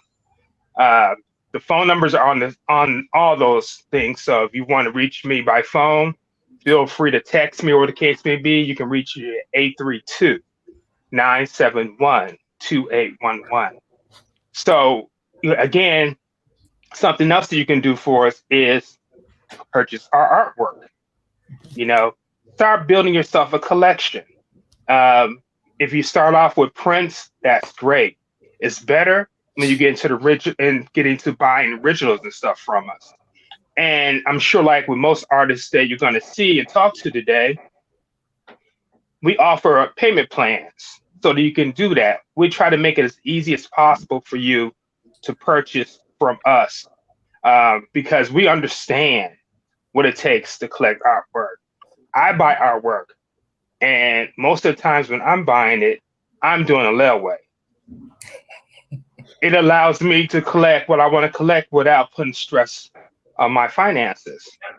It's the best way to buy. And I tell people all the time, listen, no, most of us don't have $1,000 or $1,500 to just drop at one time, and that's okay. That's reality. This is reality. So the reality is that, hey, you see something that you like, let us help make that a reality for it to put it into your home. So that's the kind of stuff we need to get out. We need to let others know how to go about purchasing artwork. Do the payment plans. You can't buy all at once, because it's a sticker shock for a lot of people, and particularly when they don't really understand what they're purchasing. So another thing I would say is that people educate themselves more so about what's going on with art. What's the different terms? What do they mean? How do I start investing in it, as opposed to just purchasing something to put on my wall for decor, for decor purposes? Which is nothing wrong with any of that, but have an understanding why you're doing it, and why something costs $40 as opposed to $4,000. There's a reason for that, But yeah, so I mean, with all the artists, we want you to purchase our work, but we also want you to let your acquaintances know about us and the stuff that you enjoy, to inspire them to purchase as well, because that's how the value of your artwork that you purchase from us goes up in value itself. LaShawn, I'm glad you mentioned that. And we're going to be talking about art as an investment in a little bit too, once we get everybody's stories. I can tell everybody that I fall into the category of collector that these artists are mentioning today. I am not able at this point, unfortunately, to just drop $1,500, $2,500, but I am blessed to have some very nice pieces that not only mean the world to me, but now as time goes by, I may have started collecting 30 years ago. You would be surprised at how Black art can really be an investment. Folks used to tell me, only get art if you love it with all your might, because it may not be worth anything. Well, that's not necessarily true. There's a young man that I saw he was in St. Croix, and this was 25 years ago. He was a student. It was a cute little oil piece, very nicely done, I thought. And for the heck of it, 2 years ago, I went and checked out this young man to see if he was around. Well, my little $200 investment is based on all the work he sells. Nothing is under $1,300 now. And I said, wow, this was a student, and he literally went from $200 to $1,300. And there are other artists I collect that I love, and I just can't afford their originals. And people say, oh, don't get in the game unless you can get an original. But I know that I have some beautiful signed pieces. There was one gentleman, William Tolliver, I know you all know him, and unfortunately he passed away a little early in life, like his late 50s. Well, a piece that used to be $1,000 is now on my wall, and it is worth $6,500. Again, a shock. But you would be surprised when you get these things to honor Black artists and to decorate your homes, that you actually could also be doing something very good for yourself financially after a few years. So I just wanted to bring that up for those who are collecting. Yes, if you see something that they have and it's an original, get it. But if you can't afford the original and they have a really nice signed piece, an artist proof, or one other category, you can also find yourself making money on your investment, on your beautiful piece that you have to share with the world. Yes. Now we're back to our couple. I already know that Mrs. Haskins is going to have some advice about. I assume that you are not just the public relations person, but that you are also the also the co-CEO here. Absolutely. Okay. I am co-owner, or actually, Aaron always tells me I'm the CEO of the company, Okay. and he's just like the creator. And I'm like, no, we're both collaboratively, individually connected together. So we're at the hip. I appreciate it though. And we are, I mean, technically, I look at myself as a business. Somebody's popular. Right, okay. It's like this. I go out and I schedule shows. I set up his work schedule so he can stay on task. I'm also trying to reach out to others. Like, so I do a media type situation where I will gather information from all the platforms, because we're now on the platforms. We weren't before. We were very well off a radar. So now when you go to the Google sites or Bing sites and you type in Aaron Paskins, all of this stuff is going to start pulling up on him, because we didn't know how big he actually is until you put his name in the system. Yeah, we stayed off the radar so long. Yeah, so therefore we're trying to figure a way to invert that into the system. And I'm loving it because now people are just reaching out to us. They are contacting us about certain things that we do. He has now been named. Now, check this out. He is the 79th person of the Marcus Who's Who in America, internationally and globally. So they are going to be doing in the next couple of months a magazine with his face on the cover and a piece of his artwork in the background. It's already set in motion, so we're just waiting for it to happen. Awesome. So what's the name of this magazine so we can all be on the lookout? Oh yeah, Marcus Who's Who in America. He's the 79th artist, and we are pleased and excited about the announcement. They made the announcement back in June, out of New York. And so therefore we are ready to go to that next level. So we are taking our time. Aaron's going to continue to work.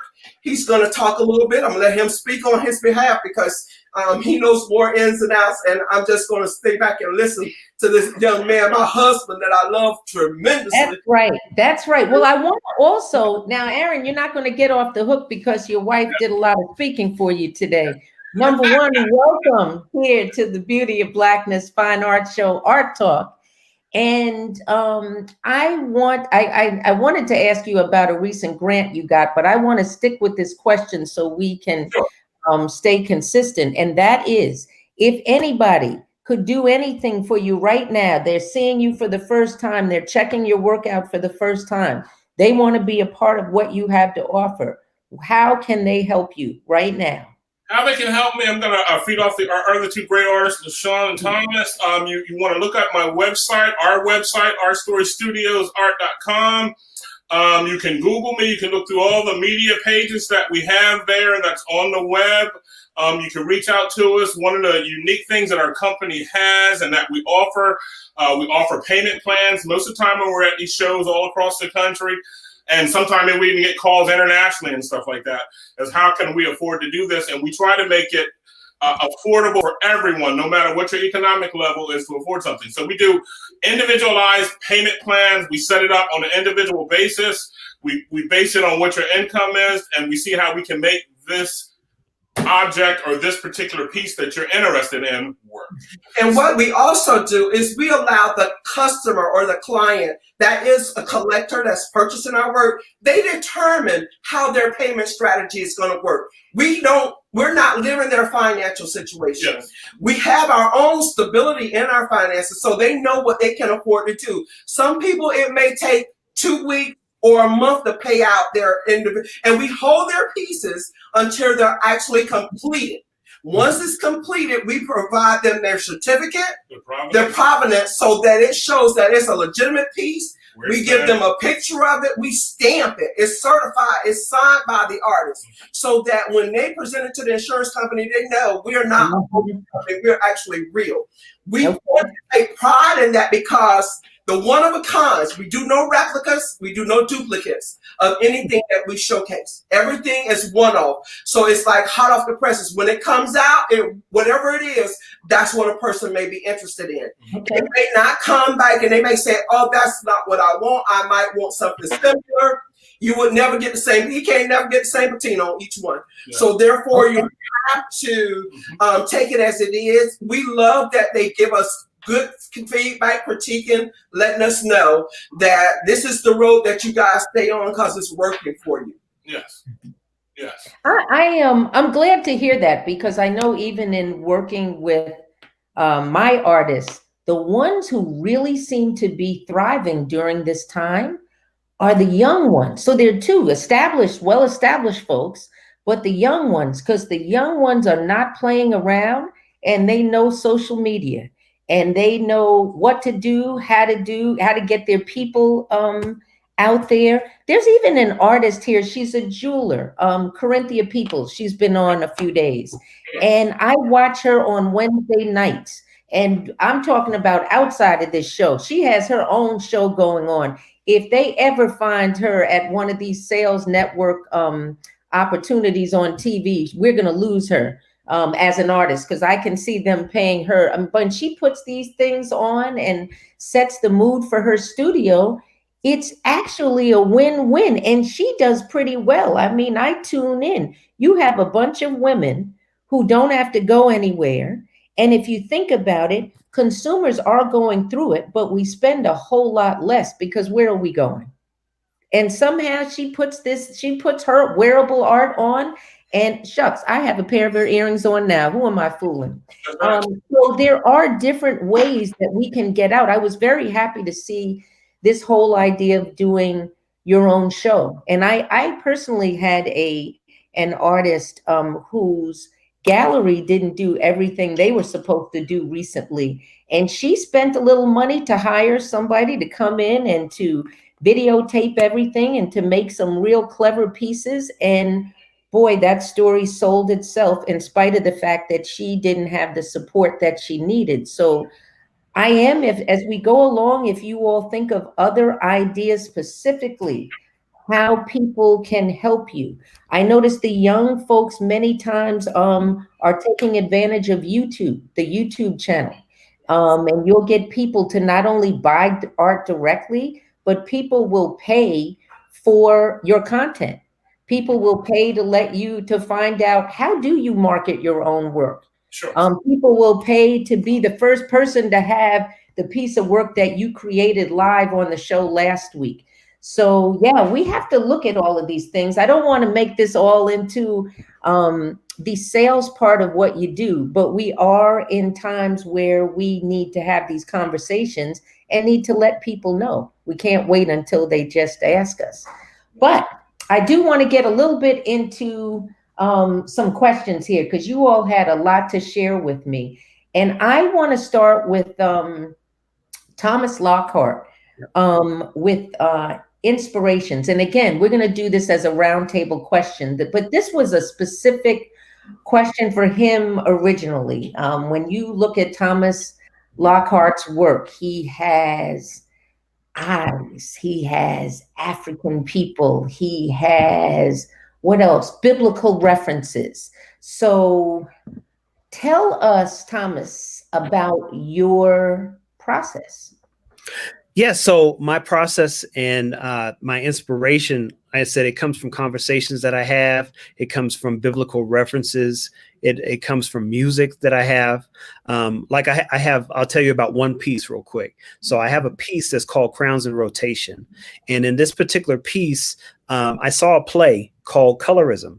And in this play, it talked about the issues that we deal with in our own race. And then I was listening to a song that Kendrick Lamar did on the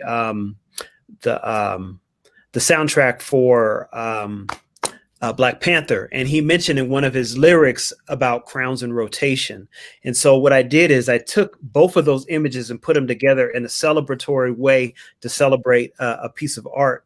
And starting out with man, biblically, the number 6 is the number of man in the Bible. And so I had 6 men with 6 different colors, ranging from light skin tone to dark skin tone. And each of these men had a crown on top of their head. And the crown represented just knowledge and knowing that they are kings. But the crowns did not rest on their head. They hovered above. And so these 6 men, 6 and 6, it becomes 12. So they're like disciples. They're young, learning from the younger generation. Teaching the younger generation, learning from the older generation that they're kings, and these crowns continue to rotate to each one teach one. And at the bottom of the piece, it's dripping in black excellence. And so just sometimes from a song or music that I have, it sparks an idea and helps me to create something. And in my particular process of how I go about doing my pieces, a lot of times I do sketching and I do research over my images and materials. And then I start my canvases off black or my paper or my wood.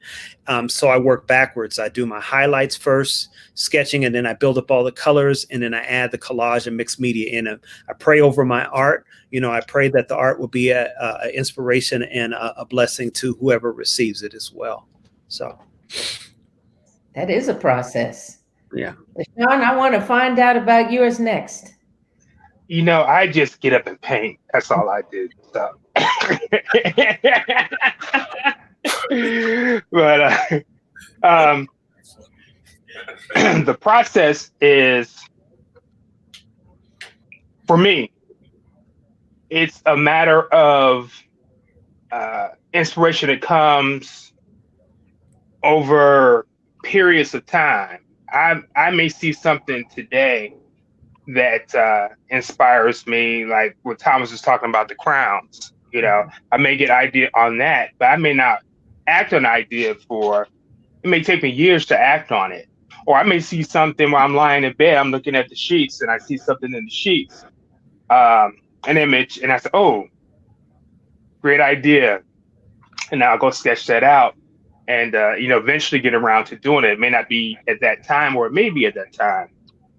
So for me, inspiration comes from all over. For me, I try to be a sponge, and I look at life like that. Whenever I'm exposed to the elements, I try to suck that in, live in the moment, see it for what it is, and see what I can dissect out of it, regurgitate that, and bring it out in some type of art form. Okay. Like many artists, Thomas told you about how he goes about, the painting things. Well, I work pretty much on the same lines. I start my paintings off on a black canvas, and then I start applying my colors from there. And my reasoning for doing that is that the black allows the other colors to have really good depth. You can achieve that depth in the piece a lot faster from that black surface. Also, it allows you to not use as much paint. So you're saving money on your paints as well. When I was early in my career, or when I was really learning, I would say I'm going all the way back to like junior high school. I would do a painting, and then you would stick the painting up to the light, and you would see all these little white holes from the canvas. You're like, Why is that happening? Why is that happening? Now, mind you, I know from technique, it doesn't have to be black to achieve the effect that you need. It just has to have a color on it so that the white won't show through whenever you're painting something. And the colors you decide to use will affect that painting in different ways, depending on what you're doing, whether you're using cool colors or warm colors. So that's something very technical when you get technical aspect of what we do. I work on a lot of different mediums, like our marvelous couple here.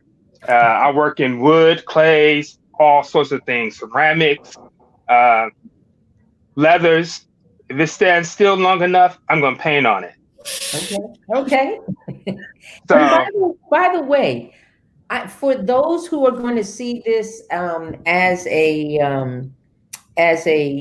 recorded piece, I want to make sure that they know they can associate you by your work. So when I'm looking here, so I can see a lot of Thomas's work. LaShawn, I see something directly in back of you, and then you're, as they say, black, blickety black on all sides of you. And then right. Our couple over here, I see a piece. So what I'm saying is, before we finish, we're at the halfway mark, and I'm going to remind us as we go along. If you're inspired to show anybody what you're doing, even a piece, just so they can associate you before they go back into that room and know what you do, please feel free. And I see somebody has this. Anybody see this question here? Your work seems to have a theme of natural beauty. Aaron, would you be able to answer that for us? I had another question for you, but this is good that we're getting some feedback from others. Kind of how our work is created is I do a lot of extensive reading. I think about cultures, I think about people, I want to learn, and I want to get an in-depth on the inner feelings, the intercultural aspects of all kinds of types of people, in particular, since I'm my African indigenous tribes. So I try to reach in there first. I try to get into the culture first and bring out. From there, I base a lot of things on the creation of what I do. I use various concepts. I bring some of their various cultures, myths. I use their hairstyles. I use some of their, I would say, cultural appearance looks in my pieces. So I try to pull and tell stories about various cultures. And sometimes I even intermix the various cultures. And that's how I bring in like the natural elements of what I'm trying to portray and whatever concept I'm trying to use for a particular piece. The pieces, again, 3 to 6 months to create. Some even take over a year. So. And keeping along this line, I want to ask you a question next, Thomas. Earlier, when we were talking, you said something interesting. You said that we talked about the concept of artists as historians, which Aaron just touched upon a little bit. When you are creating your art, what is it that you want to be able to teach? I know everybody wants to show aesthetic beauty, but I also know that with the three of you, there is a teachable moment. So what is it that you are teaching in your art? Yes, within my art, I want people to not just have a piece that is beautiful or something that inspires or gives them some thought, but something that they can go back and look at and maybe see something different the next time, something that could be a conversation piece. And when we talk about history, as we had spoke a little bit earlier, history is one of the things that say, if you don't know about it, you're doomed to repeat it. And within our art, we're able to tell a story that can last for a lifetime, and that people will love to be able to tell the same story to someone else, to share it with their grandchildren or great grandchildren or with a friend, and to be able to explain what happened in this particular time in history that was so influential to making a shift or a change, like the things that were going on right now in our history all across the world, and in our race, dealing with us too as well as a people. Yeah.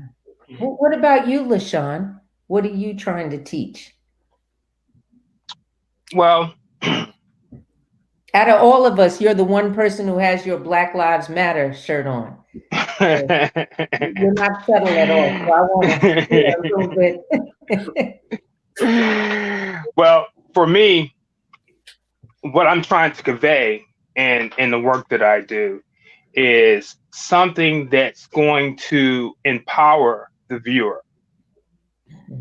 So, where that has to deal with you spiritually, emotionally, or just in your consciousness, uh, that's the main thing that I'm going after. I want you to be empowered.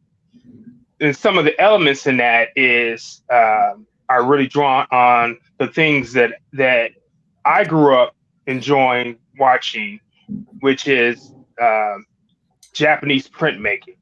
That's a big influence on me as an artist. Uh, different uses of color is a major influence on me. Uh, the neighborhood, whether you be in the inner city, because I was blessed enough to live in both areas, the inner city and in the country. So I have experiences on both of them, and to touch on those different things and just allow people to see the beauty in whatever I'm trying to portray. And again, like Aaron was saying, when you go back to it, you can always pull and see something different. I tell what a good thing for collectors is, and I hear these stories from them as well, is for them to be able to sit back in their home, look at the piece of artwork that they purchased, sip on a glass of wine, and just let their minds wander.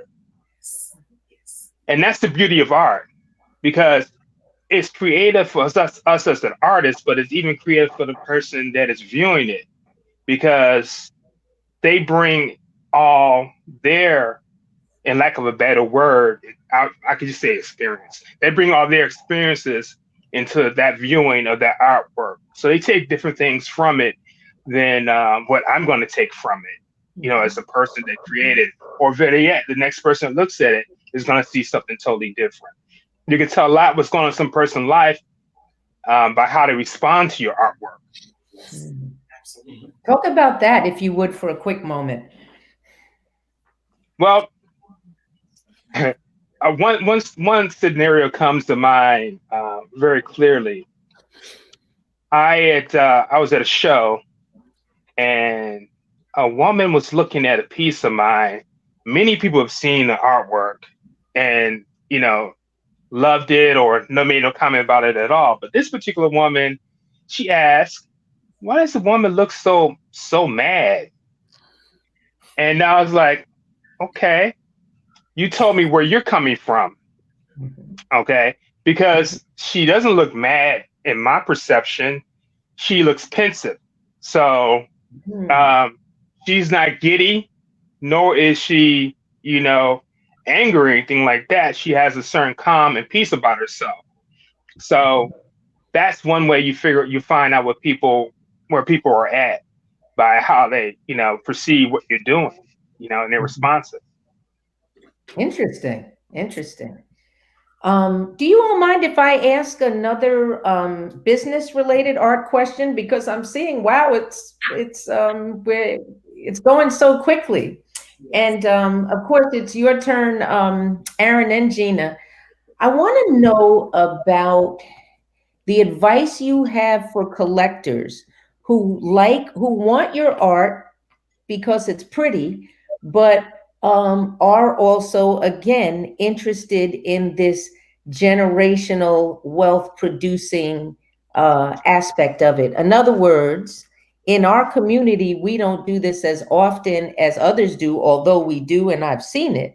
But someone may see a piece and say, "Oh my gosh, that is for my mother for her 80th birthday." And it may take the sacrifice of calling every family member to make sure they have their money in so that mama can get that for her 80th birthday. How do you go about, what would you say to people who want to buy to collect? Where would you start them? And we're going to start them with you, Gina, if you want to speak to it, or Aaron, about your process when you have. I'm sorry. Aaron's going to talk. All right, this is my forte here. So I'm coming from the museum world. Perfect. So Perfect. whenever you're into collections, most collectors have an in-depth knowledge. They do a lot of research. They do a lot of reading. It always starts off with what you like, what appeals to you. You know, what are your interests? What that could be for a wide gamut of things of why they want your particular art. It varies just like it does in colors of flowers or leaves. It's a wide universe of your interests. I would start off with there. Second of all, most collectors, and this is something that a lot of people really don't think about, but I'm going to shoot it out there. Every piece almost in the museum that you see was in someone's collection at one time or another. Most people aren't looking at that. So when you see these magnificent pieces at these museums or these beautiful homes or these major galleries, and you're like, man, I wish I had that. Well, then maybe you need to think about purchasing some art right here, right now, because that's how you start your collections. When you go to these museums, I think a lot of times you're in awe and you're in awe because I want to see this piece of china or this tapestry or this beautiful oil painting or this, woodcut or this abstract sculpture. But you're not realizing that was in someone's collection. That's how it got to the museum because they had a lot of pieces purchased or they were in various collections. So that's number one. The other thing too is if you're going to be a collector, you really have two avenues. Are you going to as a collector, are you going to be donating your collection? Is it going to be an endowment to a school? How are you in the long scope or in the long term? Or are you going to donate it for educational purposes? All of that comes into play. Are you using it just as sheer investment? That determines what pieces you buy, what pieces you won't buy, what's, I would say, marketable, because art's a market. Art is traded on the stock market. Corporations buy art just for the sheer value of it because they need some bling bling to show in their corporation boardrooms and stuff like that. It's Hollywood because we deal with all kinds of industries. So people need artwork and movies. They need, trend-setting works.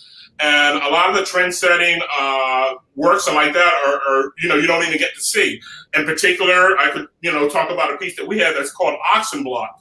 That just to give you a little background of what I'm trying to say as a collector, I'll even show you the maquette in a minute. But the Auction Block piece, basically, it's a piece about slavery. It's about the largest slave auction that happened down in Savannah, Georgia, 1859, and it was 453 slaves shown. It was also called on that particular day called the Weeping Time. I didn't want to call the piece the Weeping Time. I wanted to call it the Auction Block, and I wanted to show the aspect not of so much as adults being broken up, but I wanted to come from the concept of how children felt when they were being separated from brother to sister. So what the piece shows is it shows a little girl and a little boy kind of joined hand to hand clutching in a clenched moment before they're going to be separated. Now, as a collector, you're going to know something about what this looks like. You're going to see about, wow, what is that? That to some people, some collectors, they may like this, some people won't. But you want to connect the historical aspect. Some collectors may look for the historical aspect. Some people may look just for the pure aesthetics. I like LaShawn's paintings. I like Thomas's paintings. You might want to see it in there. Doesn't necessarily have to mean that it has to be in a 3D kind of a view. But this is how I represent it. This is just a little maquette, little model of the larger one that I have in the studio. All of that goes into making a collection. I know I said a lot there in a real short time, but when you're collecting, it's kind of a vast thing. It's a market. You have to understand that it's a market. You have to understand it's a business. You have to understand the reason for auction houses, why there is a Sotheby's, why there is a MS Rao, why there is a Christie's, and all of those types of things go hand in hand. I've been personally at shows, me and Gina, where right before the show and some of the major shows, we do a lot of fine art shows and just like this all across the country, where they wanted to buy some of our pieces because they don't have African American pieces. Literally, they're really searching for them. So, as a person that wanted to collect our work, all of the artists' work, I would jump on. It's the perfect opportunity. You get to talk to us. You get one-on-one time with us. You get to know some in-depth things. Those things do not come easy, because most of the time when you see these works, it takes a long time to get to the artist, because we're always working. All the artists, I'm pretty sure, will say that. And for me, I can tell you firsthand, for me and Gina, we're always working on 7 to 8 pieces at a time. And some of those pieces won't even be able to be seen until the next following year. So it's always work. So if you can, anytime you can get in-depth knowledge, what a collection's for, why do I want this? That's one of the questions when we ask all the collectors that we've had that have purchased things. What did you like about the piece? What is in the piece? So we use that information for other pieces, and they want to know a roster of where you've been, where you've shown, and stuff like that. Right. And what we like mostly about it is that we're encouraging everyone, because of the mere fact that right now, during our COVID time that we got going on with this pandemic, for us, from our studio's point of view, Aaron has been invited for the state of Delaware. We are going to be participating at the mezzanine gallery for the state of Delaware. So we have a one-man solo show that's coming up in the next month. So anybody that purchases a piece throughout this show, or they showcase and they go into our showroom and add a piece, we're going to ask that they just allow us to hold it for another month. That's all we're asking for. So it can be displayed and have that value that it needs to have when they receive it. So that, what to answer the question, and then I'll be quiet, I know, but to answer the question, what that would automatically give a person is, like I said, when we first started out, we have a provenance, and what that shows is, think of it as like a card title. It shows where the artwork came from, what shows it has it's been presented in. So instantly you would have something that, man, this has already been in a major place. A major show with thousands of people seeing it from the beginning. You can't get a better position as a collector. Yeah. It just by the way, when this show is over, you all, we have to come together, and I promise to try to help coordinate, I will coordinate this effort to do this again, so that we can speak a lot more about collecting, because we have people out here. There's so many folks who want to collect, and they just don't know where to begin. But you all will not believe this. We only have 10 minutes left. I'm sorry, do we have someone else in? Yes, we do. Well, hello there. We've got Larry Poncho Brown somewhere. I saw him for a quick second. In our last 10 minutes, I really want to talk about what's going on in this country, in this world. This is a Black art show. We are all people of color here.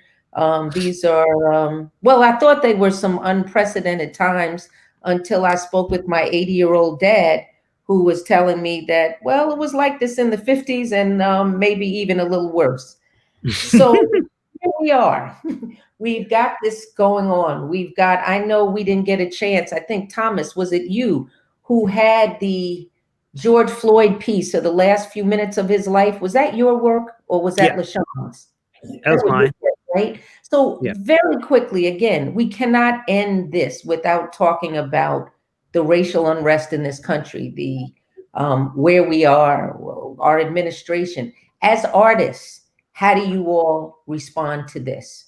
And I'm going to start with Thomas. And remember, we have 9 minutes. So Yes. So, I'll be brief. But as us as artists, like I said, the history we are making right now is unprecedented, and to be able to be a part of this particular time in history is something that is something that will be talked in history lessons, and many times years to come.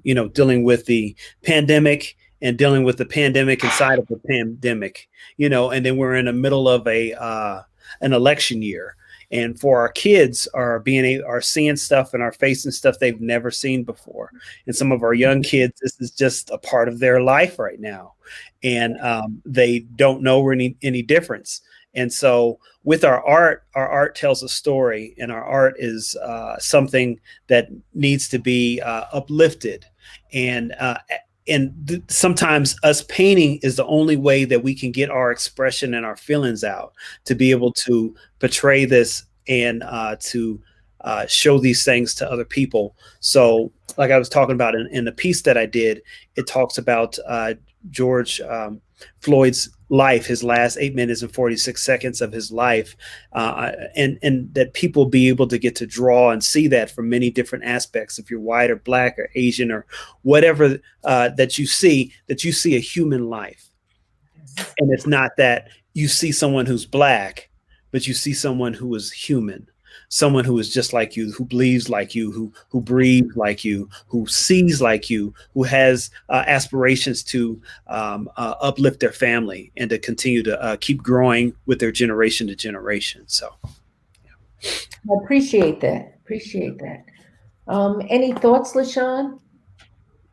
Oh, Thomas pretty much said it all right there. So, for the sake of time, I'm gonna just say dittos, and y'all can move on. Well, yeah. And I see we have some weird now. We have Larry Poncho Brown joining us. Did you hear our last question? Yeah, I heard your last question.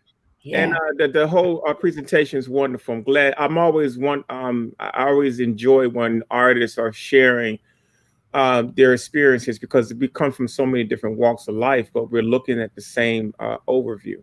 And so I want to thank each one of them for contributing to the conversation and the questions that you ask, because a lot of collectors really don't understand the process. And I think that a show like this gives us an opportunity to really educate on another whole level. Indeed. Yeah.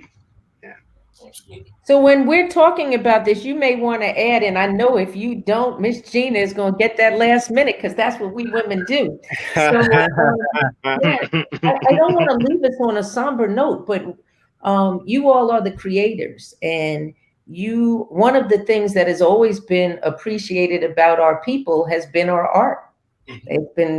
It's been duplicated, replicated. I can't get many artists to go on some of these platforms because they tell me that their work lands up in Asia somewhere shortly thereafter. There's a lot going on these days. Well, I've been there, but your first statement is not true. It hasn't been appreciated. It's just beginning to be appreciated. Yes. Our people appreciate it because it was the first time they got to see positive representations of who they were. But as far as other people's aesthetics, they're just now coming around to saying, Black art has a relevance. And so when you see what's happening with the pandemic, when you see what's happening right now with the Black Lives Matter movement, with the election, and how volatile the country is, the police brutality, all these things collide in one special way. And if you look at artists' works, those feelings are in the work. So this is going to be a period where you're going to get some of the most intense art that's ever been created. Yes.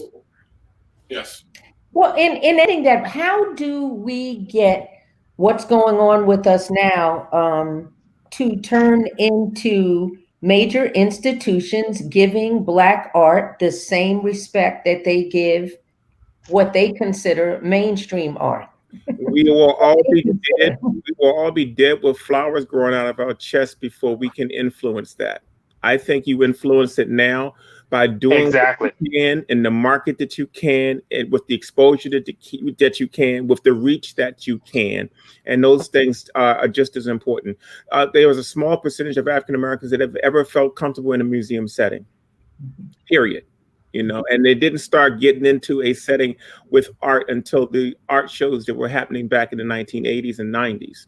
And so this show was an offshoot of those shows. It's a reinvention of those shows. And so I think there's more ways to get, Aaron Paskins, Aaron comes from a specific point of view with how he's marketing his work, but we all have different perspectives. And I love when I see us making headway in any of the different facets of the market, because there are many facets of the market. For sure. Yeah. And, I want to reiterate, people that are watching this, it's the onus is really on you as well. Share these videos with other people. Share it on your in your social media, your Facebook, your Instagram. Get the word out, because that's what grows this thing, is by the sheer number of people that get exposed to it and start participating in the various processes of it. You know, one thing I'd like to add also, it's one of our mottos, and I like to share this with everyone. Take it how you like it, but I've always said this all my whole career. Being almost 51 now, I've been doing it 30 years, and I'm still sticking to what my father, my uncles, who were all portrait painters and painters in Philadelphia, that region, always said, if you make beautiful masterpieces, trust me, they will find you. And I always stick by that model. I always stick by become a magic maker. That's what my father used to say a long time ago. Become a magic maker. Make whatever you do magical, so it just all drops them. That it just electrifies them. That they're just drawn to it. That's what our job is. Okay. So I suggest to every artist, keep continuing doing what you do. Do it blacktastic. Be proud of who you are. You know, and fly with the eagles. Own it. Amen. That's a perfect ending to this segment. Exactly. You own it. As a female and a Black entrepreneur, ownership, because I have now added our Story Studios Art Gallery to our portfolio. Yes. So now we represent on our own work and we can represent others. I have loved supporting all the Black artistry that I have seen today. I'm going to reach out. We are going to reach out to all of these different artists. We want you to share so that we can put you out on blast. We want everybody to know who you are. We want everybody to reach the masses. We're going to share this. We're going to rock this nation with Black art. We're going to have it overflowing that nobody ain't going to even be able to stop. We're on a journey. We're on this road of success. That's where we're going to go with it. Amen. You all make it so easy for me. I just want to thank you. I am so humbled to be here amongst all of you. This is a very special group, everyone. When Louise Cutler decided to do this, she didn't let the pandemic stop her. When she saw things beginning to shut down, and at the very end, just 2 weeks ago, our final location even shut down. Not only was she here, but the artists you see in front of you, they made financial commitments in spite of the pandemic to remain so that they could share their work with you and their knowledge. And I just want to thank you all. I encourage everybody listening to check out the folks you heard speaking today in particular, but check out our show in general and come back and spread the word, please. The best thing you can do if you're listening to this right now for the remainder of the show is to share this Facebook piece with your followers. And we want to thank you. Pancho, did you have any last words for us to close out? No, I'm actually going to lead into the next segment. Okay.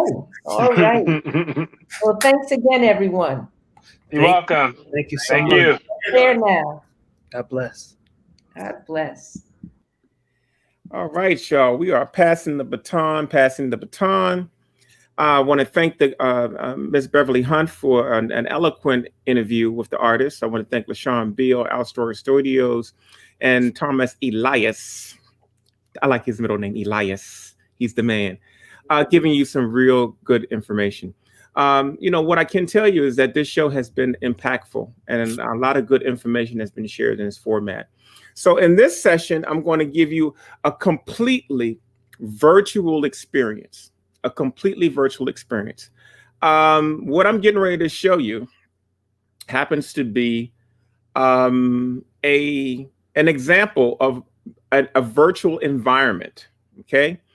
I told you yesterday, I'm moving into trying to figure out the way other examples of virtual exhibitions and such.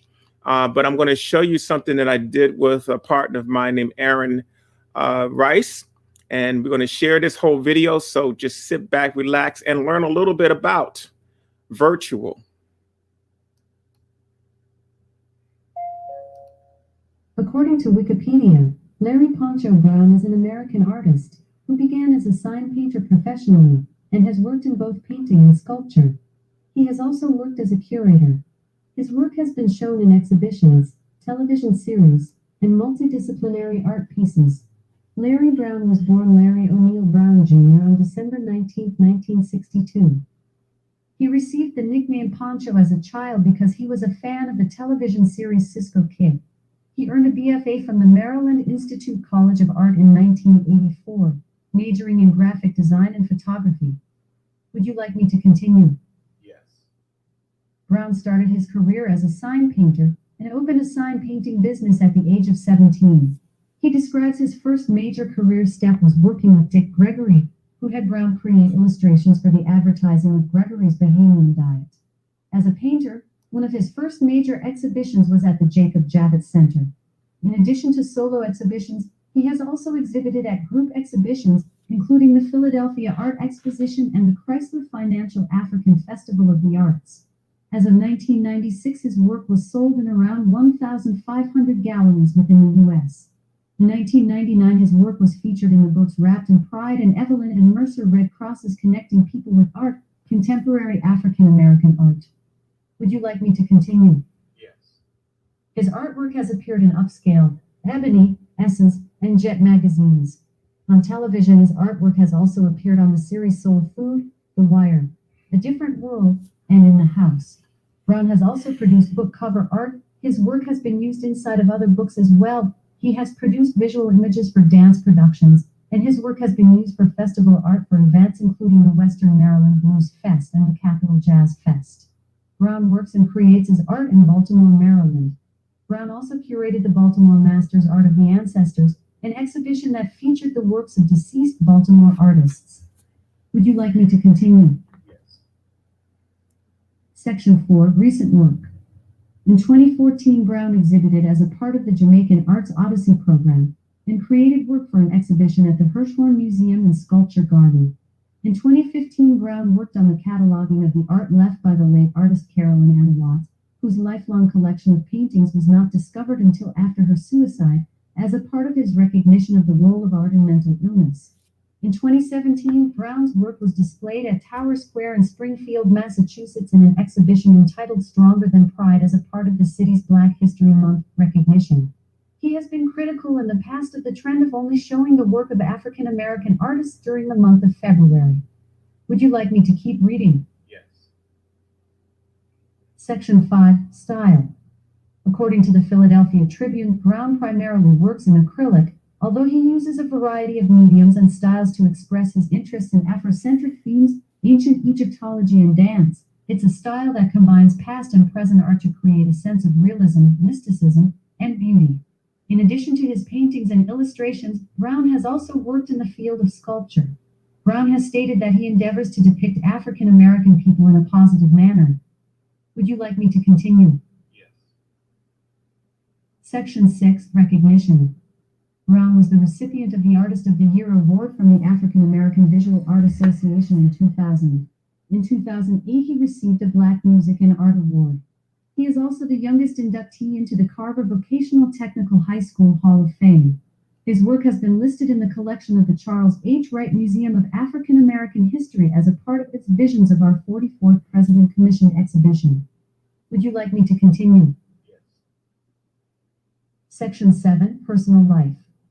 His parents were Doretha V. Hall Brown, a dietary aide, and Larry O'Neill Brown, SR, a school teacher and coach. He was middle child of 3. Brown is the founder of the nonprofit Raising the Arts, which supports nonprofit and African American organizations. He has also served on the steering committee of the Walters Art Museum in Baltimore. On November 10, 1995, the artist's studio was engulfed in an 11-alarm fire that destroyed the Holland Street Exchange in southwest Baltimore. Brown was reported to have lost $1.5 million in original works, reproductions, and all personal art predating the tragedy. That's all I have on this topic from Wikipedia.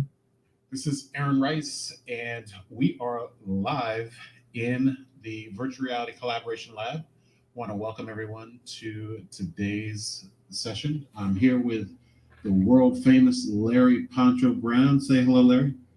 Hello, everybody. So first of all, for those that don't know, how did you get the name Poncho? Where's that come from? You had to ask me that. That nickname was given to me by my dad. We used to be fans of the old Cisco Kid TV show. He had a sidekick named Poncho. Voila. I am a junior, Larry O'Neill Brown Jr. My dad, I'm a second generation artist. So I chose to use Poncho to delineate and separate me from my dad's work. Understood. Well, I want to thank you for joining us today. We are actually going to be doing a tour of the Verbella Open Campus, and Verbella stands for Virtual Learning Environment, Virtual Business Environment for Learning and Assessment.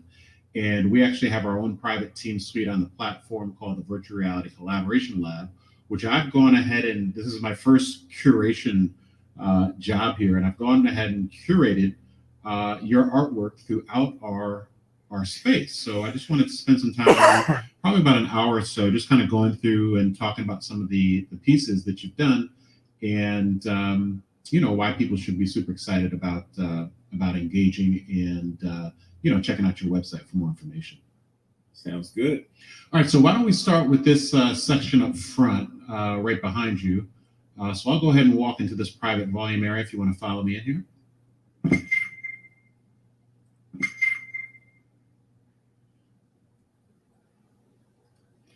All right, so I just went ahead and muted the volume on the video, but tell us a little bit about what we're looking at here on the screen.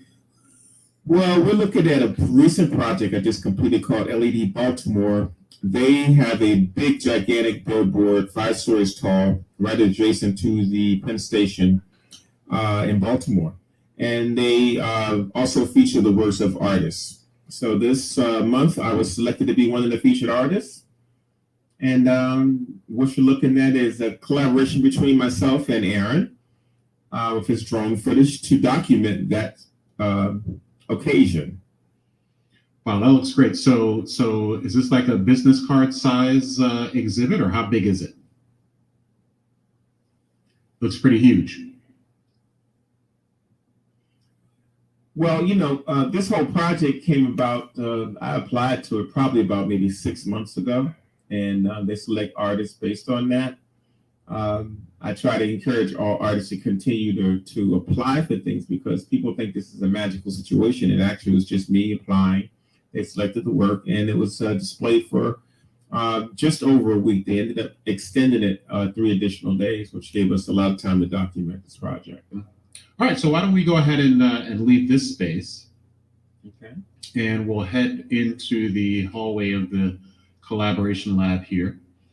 And the great thing about the pieces here is some of them are hyperlinks. So as visitors come into the collab, if you click on talk a little bit about the image of the female right here on the exterior of the door as I click into your website, Pancho. That piece is entitled The Forgotten Journey 2. It's actually part of a series of my Perseverance series. We did a male and a female version of 2 models with a Middle Passage slave ship tattooed on their backs. It's a very popular piece. Part of my Perseverance series. It came out in the mid-90s. Mm-hmm. That's a powerful piece. So you could have used anything on her back. Why the design? Can you explain to the people who might can't see the design that closely what it is and what it signifies? Okay, I was watching Black folks do these scarifications and body piercings and body adornments, and I started seeing crazy stuff like Mickey Mouses and flowers and rest in pieces. And I was saying, well, if I was going to do a symbol, what would it be? And I was reading a book by Tom Feelings called The Middle Passage. And that's what I said, yeah, that would be the perfect one. Now, initially, when I did this piece, I had a pregnant female with the slave ship going up her stomach. But when I released this piece in the early 90s, I don't think the market was really ready to see a partially nude piece with that kind of a concept to it. So I decided to do it from the back. Mm-hmm. And I can say the rest is history. Mm-hmm. I read that same book. The Middle Passage. It's a powerful piece. All right. So this particular suite that we're looking at here is called the Art of Pancho Bestsellers, which correlates to a portion of your website of bestsellers. Talk a little bit about what that is as we walk into the room. The bestsellers on the website simply are the pieces that are in the highest demand, or pieces that people have ordered the most. Our website calibrates our sales, so it will send all of our most popular pieces to the front part of our bestsellers list. So that's an easy way to see what people are buying on the website. So you may need to repeat that, Pancho, because when I'm in the room, I go into that private volume area, and I only caught what you said once I walked out of the room. Okay. Like I was saying, the bestsellers automatically take you to the most popular pieces that have been purchased from the website. And that's usually featured right on the front of the page. So gives you an overview of what people have been purchasing. Understood. All right, let's step inside. And explain again what happens behind those blue lines, Aaron, for the people that are watching. All right, come on in. There you go. You were saying it explains. Explain to people again what the blue line represents in there, because we passed that blue line. It's a private area. That's right. So these are private volume areas. So the way the suite is designed, it's designed so that only the people that are within this room can actually hear this conversation and see what's on the screen. So I can even lock the door. So no one can get into the room and no one can leave the room until I unlock the door. So it acts as though it's a real conference room in that regard.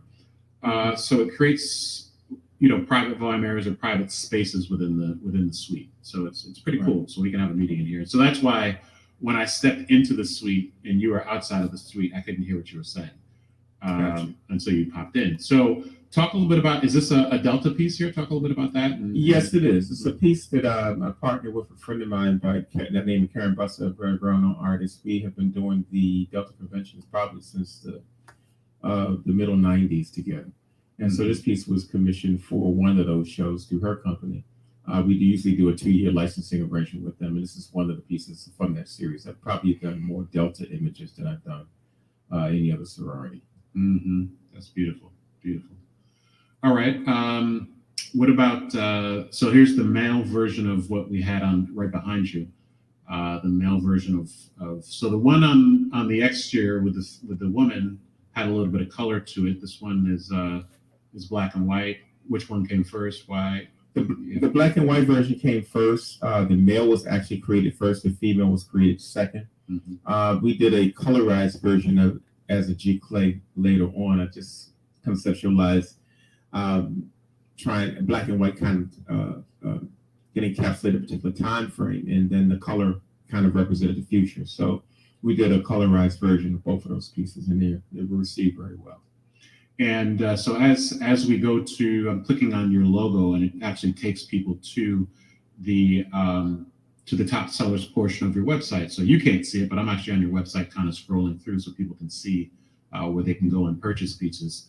Can you talk real quickly? You mentioned G-Clay. What is that for people that aren't familiar? A G-Clay is a digitally plotted piece. It's usually machine. It has several cartridges in it that can produce an array of colors. So my particular G-Clay machine has 12 cartridges in it. It allows you to print on different substrates like watercolor paper or canvas and some other types of material. But it's G-Clay technology has been around for about 20 years, and you see that used pretty regularly within the art business now. And you do all that in-house? Yes, I do. I also have subcontractors that do work outside, but we do own one machine in-house. Cool. So, folks, this is a very rare opportunity to view so many unique pieces directly with the creator or the creative here in person. So definitely appreciate you taking time out of your busy schedule to do this with us today, Pancho. No, I think this is important, man, because, we've been partnering on a couple of projects outside of this realm, and we've been doing a lot of things with virtual reality. We've been doing things on conferencing and streaming. So this is the first time I've actually participated in a virtual environment. And so the fact that you were able to set up a suite and show people how to utilize the virtual reality world, I think it's an exciting prospect. Cool. Excellent. All right. Well, why don't we head to another room and see what else we have to offer here? Follow me.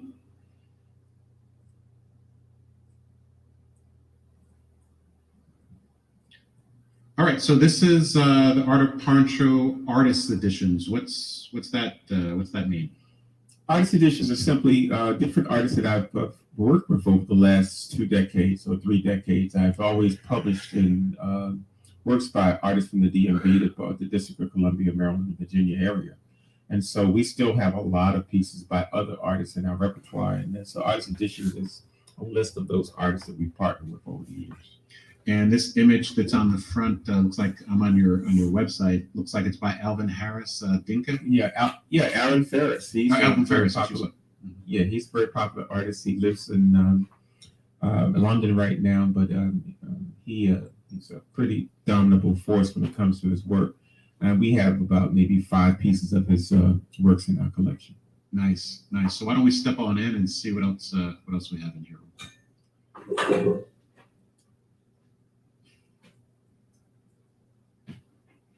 Are these both done by Alvin as well, or other Yes, artists? both of them are done by Alvin. The one up front is titled "The Embrace," and as you can see, his work has a lot of magic in it. Man, I love this personal work. I actually have 2 of his pieces in my personal collection, and the pieces on the back wall.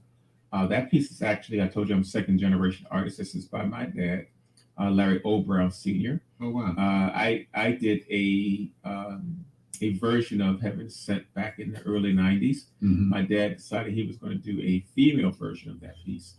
So this piece has been really gaining some ground the last couple of years as we've begun to reintroduce it to people.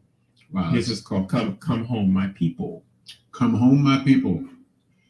You know what that reminds me of, Pancho? Have you ever been to the George Washington Masonic Temple in Northern Virginia? Yes, I have. You have. Did you go up to the very top? I went on that tour with Brother Tony Browder. I was You know what? It's been so long ago, and I can't remember who I was with when I visited there. But yeah, very familiar with it. I was part of the Afrocentric tour of Washington, D.C. with Tony Browder. I was working at the Marriott at the time. I think I was so upset by the time the tour was over, I quit my job the same day. But this image reminds me of, if you recall, there's a Black Jesus in the Masonic Temple, very top floor. Oh no! I'm sorry.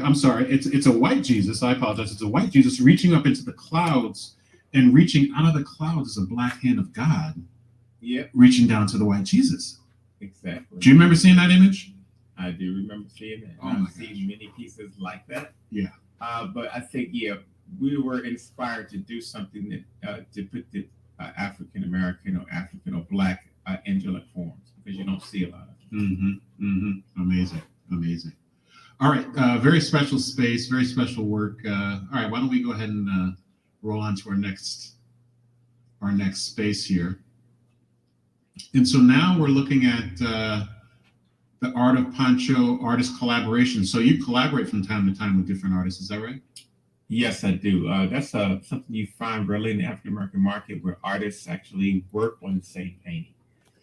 Charles Bibbs and myself did the piece that we're looking at now. It's entitled Lady Locks. That piece started in my studio. I painted it and conceptualized it. I sent it back to him. He refined it. He added a fan. He added some different colors to the dress. He sent it back to me. I put final touches on it, and we ended up publishing this piece together with some offset lithography and silkscreen. It was a really beautiful piece. And this was one of the most popular collaborations that Charles Bibbs and myself have put out. Now, I've worked with many other artists to do collaborations. That's something you find rarely in the African American art market. So it's really exciting to see 2 different types of stylizations merging together into one. And so I really like the collaboration. So this whole section is of different collaborations we've done with different artists. And where's Charles Bibbs? Where's he located? Charles Bibbs is located in Riverside, California. Oh, all the way across the United States. Across the pond, as they say. All right, so why don't we step on in and see and check out some other ones that you've worked on here. So, come on in. There you go. So you're doing pretty good with the navigating and the walking. The navigating is like I let me tell you, I never played with video games. My video games was the Pong with the 2 lines. Right. I didn't come up in the generation of my son that can do the virtual stuff. So just trying to keep up with you with a challenge. And for people that are watching, we are actually in a game engine on the Unity platform. So Pancho is doing very good of being able to not walk through windows thinking it's a door. Yeah, walking through windows and clicking on the So talk to me a little bit about the one that we're looking at here. This is called The Peacekeepers. It's actually the first 3 artist collaboration that was ever put on the market. 3. This piece was actually conceptualized in a I'll never forget, we were in a place called Corinde in New York City, in Brooklyn. It's a Senegalese restaurant, and we were drawing on the table. They had paper on the table. At the time, it was Charles Bibbs that was supposed to be one of the artists, but he ended up having a really busy schedule. So we ended up adding Leroy Campbell in his place. But it's a piece by LaShawn Beal, the figure to the left, Leroy Campbell, the figure in the middle, and myself. Wow. And so this is it's a little bit of history, because not many 3 artist collaborations. That means when you purchase this piece, it has all 3 signatures on it. Wow. Interesting. I love that. And let's talk about the image behind you. This is a funny story, because Charles is like my big brother, so we steal art from one another. That means that when he comes in my studio and he sees something he wants, he's free to take it. And when I walk into his studio, if I see something I want, I'm free to take it. So we call that stealing from each other. Those are rules. Case, those are rules between very specific people, because everybody can't do that. All right, so I went to his studio. He had a studio downtown in Moreno Valley. And I started this piece on some watercolor paper, because whenever we're together, we try to get some sessions where we're just creating. But I left that piece behind, and that's the worst thing you can do with Charles Bibbs, is leave a piece behind. Oh boy. Because it's going to get adopted. But in this case, when I visited him again, he threw it up on the table, and he had already worked into it. He added the figure in the background. So we call this piece Two of a Kind, because it really describes how we work. And it was our second major collaboration together. It's beautiful. You can't see it on my end, but I am. There's some hyperlinks within the space, and I'm clicking back and forth to your website so people can see where they can order these works. Talk to me a little bit about if somebody does live in Texas, just about your shipping and packing and kind of how that works. Basically, what we do in house is we just have a flat rate shipping. So we charge $15 for domestic packages. That'll cover us from all over the United States, Hawaii, and some military bases outside of the country. We do international shipping too, but that's another whole shipping tier. Our flat rate shipping is $15 for domestic. Are you experiencing any delays with the Postal Service nowadays, or is everything going pretty smooth? No, it's always delays. I mean, with us being in the current environment, people are buying more from home, so everybody's volume is up as far as shipping. So UPS has been sometimes a little behind. U.S. mail has just been shut down completely. I just can't ship many things to U.S. mail right now. And Federal Express has been pretty consistent, but not major backlogs, but what normally would take 3 days to get to me now might take 5. Understood. So I am very spoiled. Myself and my partner, Glenna Cush, are very spoiled that we happen to be in the same building as Pancho, actually right down the hall. We're suite mates, studio mates. And when we get our packages delivered, we get them hand delivered. So we're very lucky in that regard. But I have to tell you, opening one of your tubes takes some work. You've got some helpers that really batten it down and really make sure that the precious pieces are really, really protected. And it's not as easy as just, you get something and unwrap it. There's a few different pieces that go into it. So even though my piece is being walked down the hall a couple of doors, I know that your customers must really appreciate the care that you take in shipping and packing. Well, first, before the customer can appreciate it, we have to appreciate it. So what we do is to make sure that when we ship packages, is that they don't get damaged. I mean, the bottom line is that if people knew how many packages are damaged in the course of 1 year, and how involved that is, and you got to file a claim, sometimes a rejected claim. So we take packing and shipping very seriously. And so when you see whether we're hand delivering it or not, that is the same way we would ship a package to California, because it really has to be able to survive at least 2 directions of shipping. I say 2 directions because sometimes things get returned. And if it gets damaged in the return, we still have to compensate the customer, and we still have to reship. So we believe in getting the shipping right the first time. That's why you see the packages so elaborately packed. And I think customers appreciate it because their investment is being protected along the way.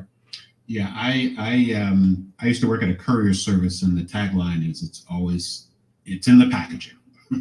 Right? It's in the packaging. Well, we've been packing and shipping artwork since 1985, and so we have literally mailed out several thousand packages, and so we have a lot of experience in that area. I heard a rumor that you've got artwork in 500,000 homes or more nationally. Is that true? That's not a rumor. That's an actual fact. Wow. That's a lot of homes. We used to service 3,000 galleries across the country. If you take 3,000 galleries and each of them buy 15 pieces over a 10-year period, you have 450,000 pieces. Wow. And that's not counting all of my licensing arrangements, which pieces were popular, or other methods that we use to get artwork out. So my work is clearly in about 500,000 homes at this point. Amazing. All right, well, let's see what else we have. It just keeps on going and going. We got more and more stuff here. All right, so let's hop on out. Why don't we step into this little private area over here, Pancho?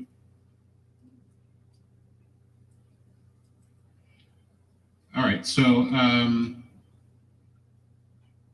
why don't we go? I'll go ahead and sit over here.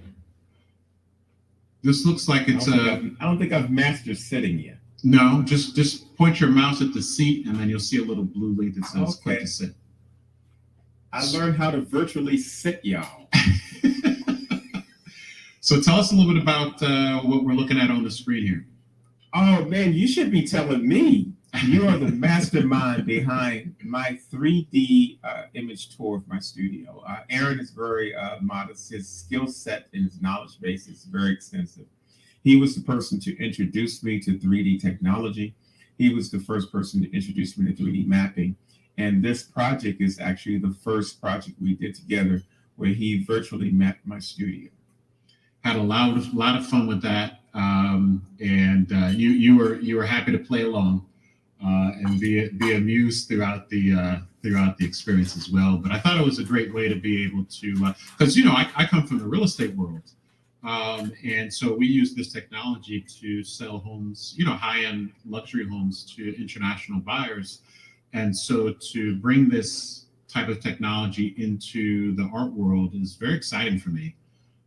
Well, for me, it's been the same. I mean, where you used it in the real estate industry and then the construction industry, by us collaborating together, I've learned that there's a lot of ways that this could work for my industry. The art industry is really suffering with trying to translate their exhibitions into a virtual format. Mm-hmm. And so by doing this project together, I got to see how I could really directly assist my industry with some virtual technology, which is really fantastic. And I think one of the things I like the most about this is that we're able to deliver content same day to the customer as well. So I think that's amazing. I think if people saw what's involved, and I'm really going to be investigating this more as time goes on. But to watch you virtually map the space was pretty incredible. It's just another whole world. And now that we're moving into this virtual world of conferencing and streaming and such, it's very, very timely. So I think the Verbella environment really lends itself to us looking at how we present ourselves in different ways. And so that's why I'm joining you on this tour today, so we can really much introduce people to what a virtual environment is and how it can be utilized. Mm-hmm. And these, for anybody who's curious, these little blue dots are called matter tags. And what it enables somebody to do is just hover over the tag, and in this particular instance, a video interview is coming up. Can you see that interview there, Pancho? Well, no, I can't see from my end. Understood. What Okay. you're seeing on the screen. So looks like it's a video that Manny B and Matthews Paisley Yes. interview. So that's one extra thing that Pancho added to his studio with the 3D mapping was the matter tags, which are little call outs for different types of things. Okay, so that's pretty cool. Why don't we go ahead and you should just see in the bottom left-hand corner a little tab that says stand up. If you click on that, you'll stand right up. And why don't we head this way? Follow me.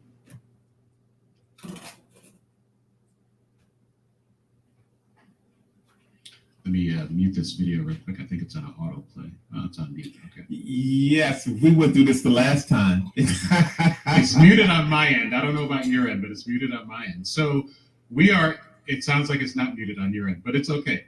I don't even know how to mute it on my end. We are in the Poncho Paint Party section. Talk a little bit about the paint parties, and I think you said you're going virtual. Well, right now I still hear the video, so I can't hear anything. That sound is amazing. If you do you see the screen where the video is, the computer monitor, the virtual computer monitor? How can you stop the presentation? So you just click on the monitor and it'll open up the video, and you can when I put my cursor over it, it stops, but it may start again. Okay, so leave the cursor there, don't move. Okay. I started to do the dance moves, but I can say that for the end. But so I'm muted on my end, so I'm gonna go ahead and play the video on my end. Oh, what?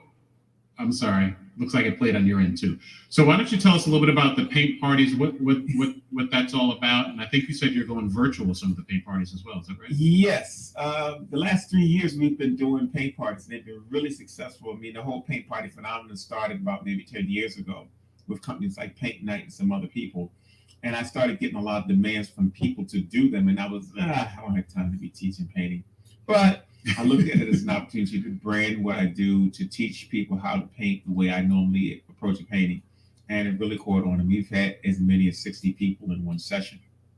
Well, it looks now because of COVID, those things are being locked down. And we're getting ready to now enter a phase where we do these things virtually. And so by the end of the month, I will have my first virtual presentation up where people will basically receive a box in the mail with all the supplies they need to do the assignment. And we will be virtually teaching that class. Awesome. That's amazing. Yeah, I mean, we are in what we're calling a work from home economy nowadays. So, being able to figure out how to, navigate the current environment is important. And it sounds like you've done that. So you can't see it, but I'm on your website that goes directly to the Poncho Paint Parties. And people will be able to, I guess, in the next couple of weeks or so, be able to get more information about your virtual they will paint definitely parties. be able to be updating that with all the virtual information in about another 3 weeks or so. Awesome. So everybody look out for that for sure. Mm-hmm. All right, so that's the paint parties section. I really wanted to really customize this whole space just for you, and we think this is a great way to be able to, give exposure to other small business owners, other artists, to be able to expose their wares as well. Well, the one thing I'm learning from this whole process of collaborating with you is that people need to start thinking of themselves as you made a very important point in another presentation we were doing together, that they have to become their own media company. There you go with that video again. I think you activated the video again. Oh, when I was walking backwards? All right, I've got it muted. I clicked it, and I think I might have, it might be holding still right now. Okay, so my point is, this whole environment is conducive for a lot of different things. I mean, if you've got content, like right now, I have my own YouTube channel. Mm-hmm. And so most people now have their own Facebook pages, they have their website. If you don't have a YouTube channel, you really should be investigating ways to house the content of the things you create. Mm-hmm. And so what you've done is you've taken not only aspects of my website, but you've also taken a lot of the extra content that I have on the internet, and you've linked it to this room, which I think it just lends itself to a lot of different possibilities. Mm-hmm. Mm-hmm. Happy to do it.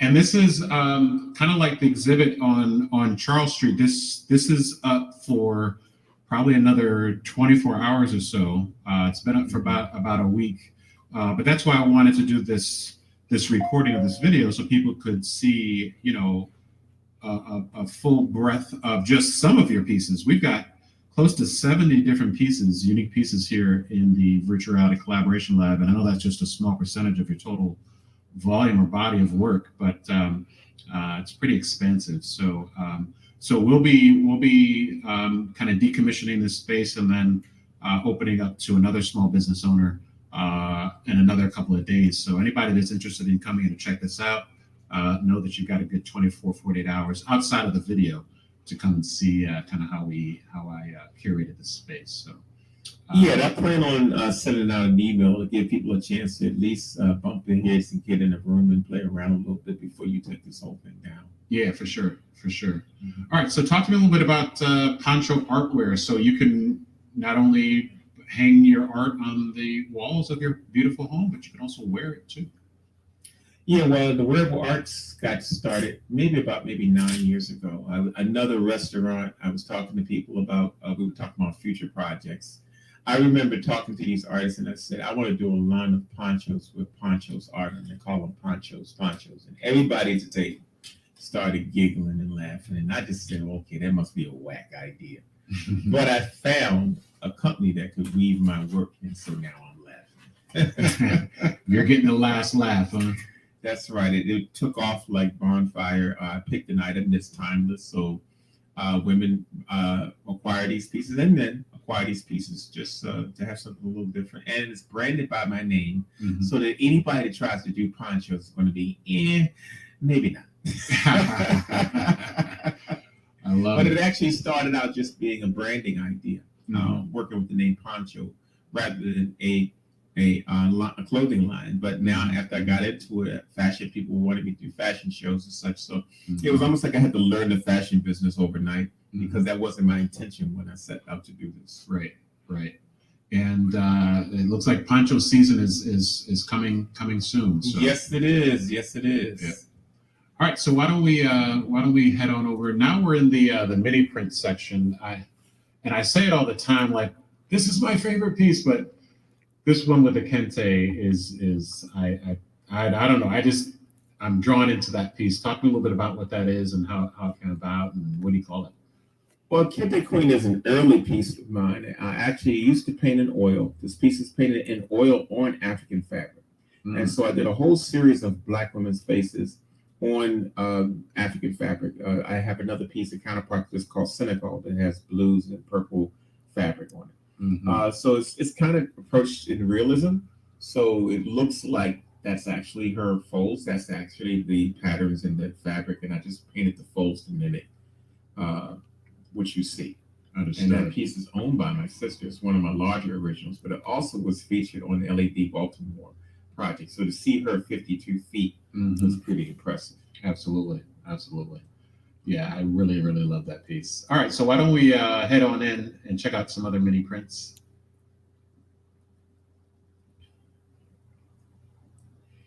So how would you define mini print versus other size prints? Well, mini prints are described as anything that's 11 by 14 or smaller.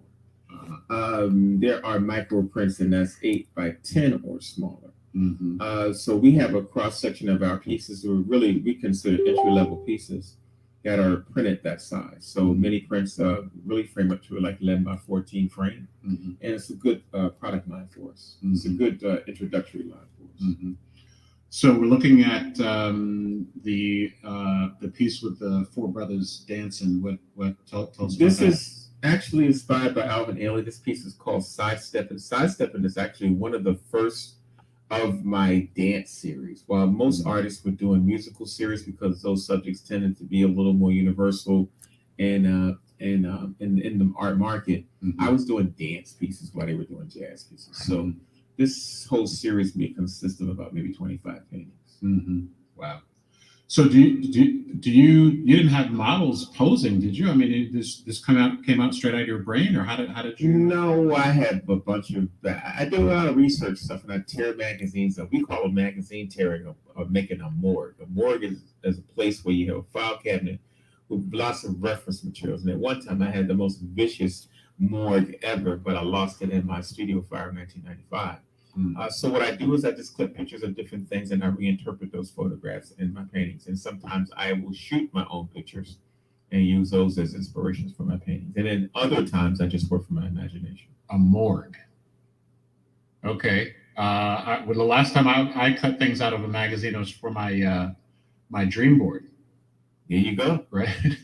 Okay. Same thing. Okay. Same thing. Understood. All right, so let's talk about the piece behind you. This is a stunning piece as well. Talk to me about that one. This piece is entitled "Embrace." It's probably one of my most popular open edition pieces. It shows depicts a woman protecting the child, and a man protecting the woman and child, and the environment protecting all of them. Mm-hmm. This piece was actually done shortly after my son was born. Mm-hmm. So he was about 2 years old when I painted this piece. He's now 30. Shows you how popular this piece is over that amount of time. Yeah, we just mounted a piece that my wife and I just purchased from you, Black is Black, and I think you signed it 1988. Actually, Black is Black was created in 1988. Okay.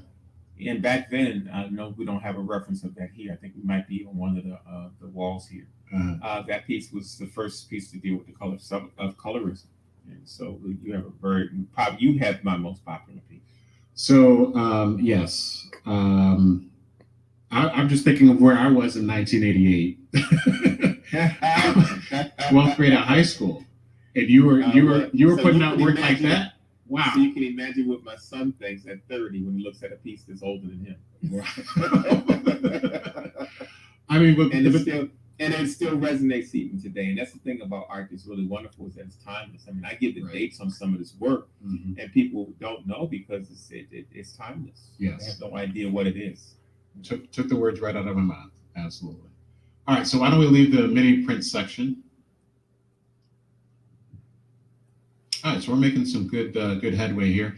So now we're in the Art of Poncho Raising the Arts collection. Talk to us a little bit about these pieces here, or at least the one here at the door. The Raising the Arts section, really, the collection is really a series of commissions that I've gotten over the last 30 years, where we create images for nonprofits to help them assist them with raising funds. It became a great project for me to document the mission and efforts of these organizations, but it was really nice to find a way to bridge the arts to help them raise money. So what we would do is that they would commission me. This piece, for instance, that we're looking at now on the wall is done by a Black travel agency in New Jersey who specializes in cruises. So they commissioned me to do this piece to give to their guests. They usually take 60 to 70 guests on a cruise. That was a short 60 or 70 pieces that were sold. And that's kind of how it works. And so we use that to assist them with raising funds for their endeavor. And I've been fortunate enough where I've done about 70 projects like that over the last 3 decades. Is it still so this collection takes you to all of the pieces that we've done for nonprofit organizations. Is it still a pretty popular thing that people are doing with COVID, or not so much? COVID kind of derailed a lot of things, but art as a entity is still strong because people still use it for every aspect of business. Sure. You know? So I'm seeing an uptick in opportunities during COVID where some people may not. All right, so why don't we step into the Raising the Arts collection? And I was just on your, again, you can't see it, but I'm going back and forth between what we see here in the room and your website, so people can see where they can go and connect with you and place orders and things like that. But talk to me a little bit about this piece here with the looks like they're family gardening or this piece is called Community Heritage Service, and it was actually created for that reason. Delta Sigma Theta wanted to do a community-based project, and they wanted me to do a concept of people taking care of their community. And so this was the piece that we created. If you notice, the girl in the background has the crimson and cream on, so she's a hidden Delta figure in this piece. But that's just an example of how we come up with creating images for particular causes and things that are important to the Black community. And so Raising the Arts really does encapsulate all of that. It's to bring attention to some things that are important to our community. Very nice, very nice. So talk to me about the piece behind us. Well, people, this piece right here is a significant piece for me. A lot of people don't know my background, and every now and then I'll leak some of my past. But I actually lost a set of twins back in 1986, twin girls. And I published a piece called Twins. And it was 2 females. It was one of my earlier releases. It was from my first trade show. I went for a tour to trade show, and I only had 5 prints. Twins was one of them. My first sale was 2 ladies that were kneeling down looking at the piece, and they both turned around at the same time and looked at me and said, "We want this," and they happened to be twins. And they got number 1 and number 2 on my very first release, which is a really spiritual connection when you're doing it in honor of something that you lost. This piece here, a few years later, my very best friend had twin boys. And so this piece was created in honor of that twin concept that's in my life. But it was really dedicated to her 2 boys. And this is called A Common Vision. And it was actually created for a middle school to assist them with raising funds for a project that they were working on. So I had this thing about twins. In the Yoruba tradition, twins are good luck. I took a group of people to Senegal, and we ran into so many twins where that whole phenomenon is really enacted and enriched. And so this is what this whole series is about.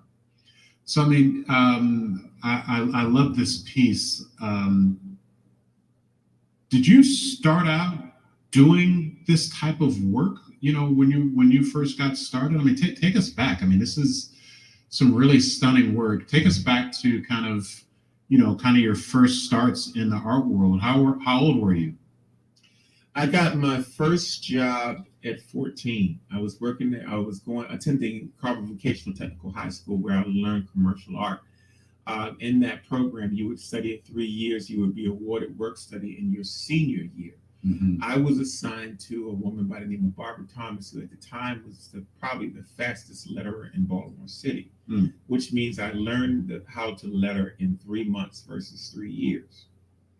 So they had to try to decide whether they were going to put a 10th grader in work study. They took the gamble. It was a blessing for me because I got put into work study in the 10th grade. So I was probably the youngest person at Carver that attended work study. Wow. And from that point, when I turned 17, I started my own sign company. And I've been self-employed in the arts since then. And with that comes a lot of glory, a lot of pain, a lot of ups, a lot of downs, but I wouldn't trade it for anything in the world. So you mentioned earlier that you lost some work in a pretty big fire. Would you say that was probably the biggest challenge that you've run up against along the way, or was there maybe another challenge? Absolutely. It was one of those things that from the time of 17 up to 1995, I had been reinvesting in my business.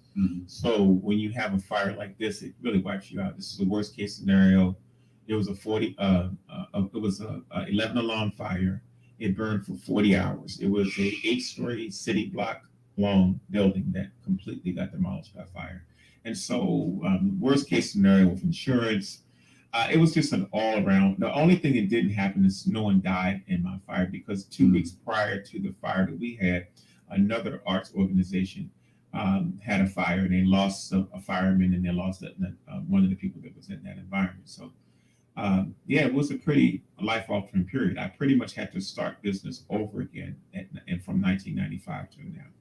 Is it one of those things where, people talk sometimes about, in hindsight, that was the best thing that ever happened to me? Do you put it in those types of terms or not so much? I never put it in those kinds of terms, but I'm glad it happened to me, because at that point I was at the height of what I was getting ready to do. I had already invested my money. It was just starting to come out. My popularity was soaring. It was humbling if it was nothing else. But I wouldn't say it was the best thing in how it changed my trajectory. It didn't. What it did was it made me understand material things and loss and appreciate where you are in your development, because it can be over with overnight. Wow, that's deep. It didn't. I don't think it affected my work drastically like most people predicted that it would. But it did change how I approach doing what I do. Right. All right. Well, wow, there's a lot here. All right. Well, why don't we keep on with the tour here? And glad to see that you've recovered from the fire for sure. Twofold. Absolutely. It's that part's been a blessing. I think when you go through something like that, you learn a lot of things about yourself. I learned about my support system, who was with me, who wasn't. I learned that my following, I had an unbelievable set of circumstances. Artists were sending me money. Wow. Artists were sending me checks. This was all pre dealers were sending me inventory that we had partnered on. it was one of those things that it was a real communal thing. And a lot of people don't know that artists kind of work that way. But they were very supportive of me. I would say my first year, artists probably sent me $60,000. Wow. And then between that and what the dealers were sending me, and I had collectors sending me back their work. They bought something from me and they returned it to me. Really? You know, it was a pretty amazing thing. So those are the things that I got from the fire that were probably more important. I got to understand my standing, my reach, and the effect that I had on other people, because that period of time could have been very quiet if I was an asshole. Well, you got back what you've been given throughout the years, it sounds like. Oh, I did twofold. Did your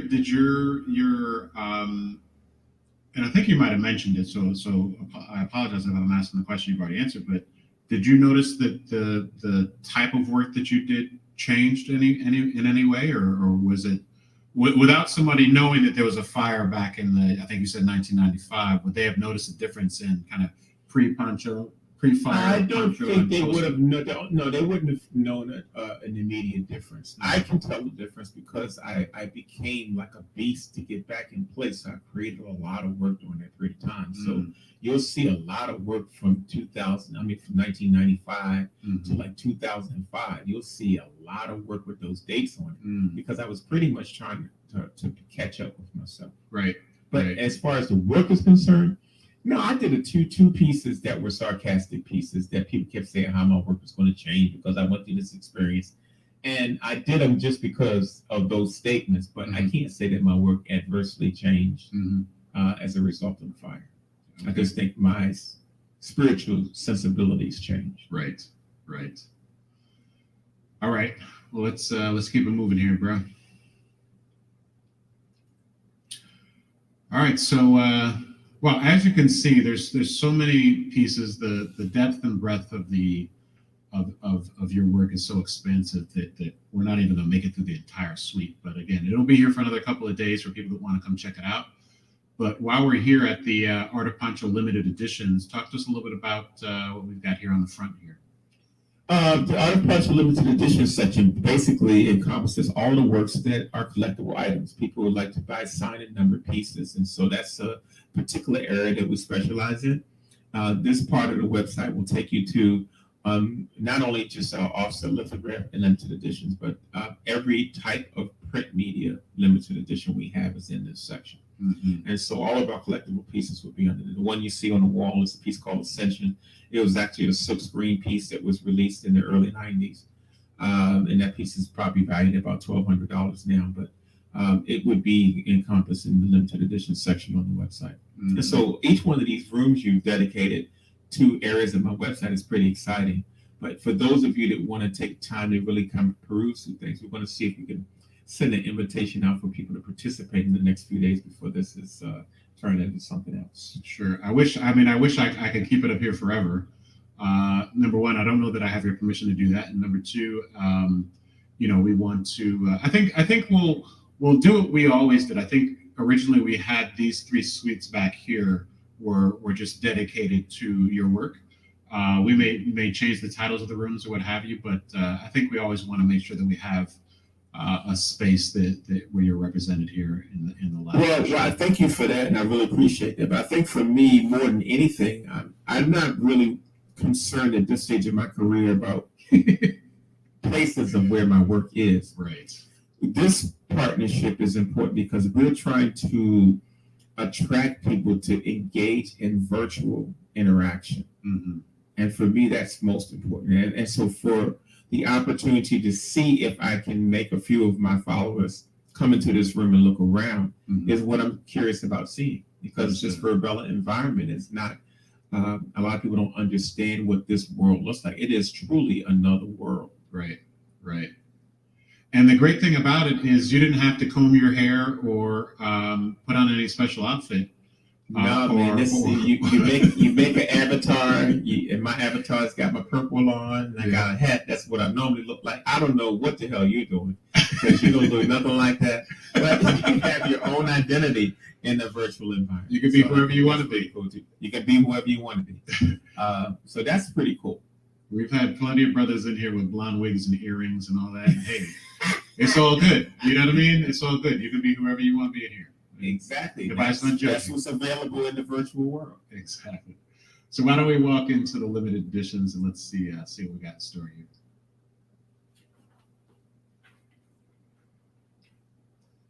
Nice. Well, I think just based on sign of the times, yeah. Well, why don't we talk about the 5 ladies that you have here?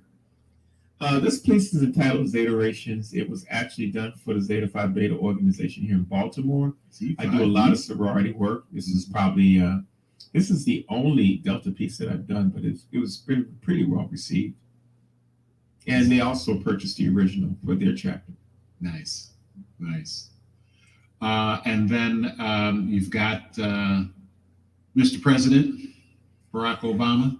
That's right. Well, when the whole presidential race was starting to heat up, I was one of those reluctant artists. I didn't want to do it. I don't like doing dead legends. I don't like to do living legends. I don't like to do celebrities. I don't like to do historians. I never painted that stuff. Mm-hmm. And so when he became popular, I was very resistant to do an Obama piece because everybody and their mother had an Obama piece. It was crazy. Sometimes it almost was becoming insulting with some of the things I saw being put out.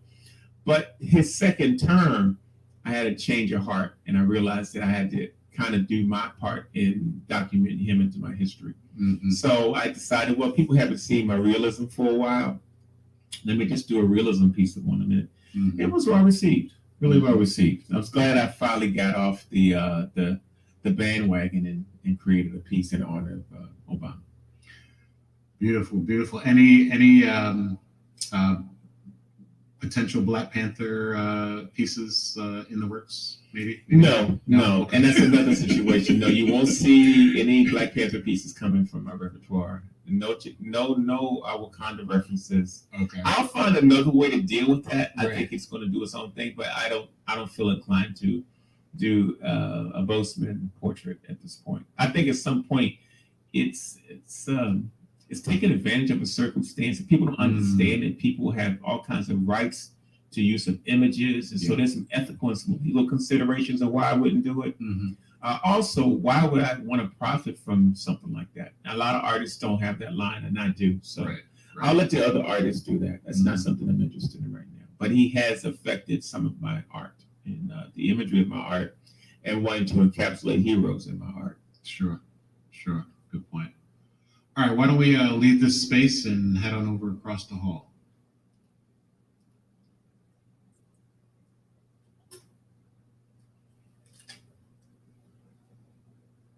Empty walls may indicate an empty spirit.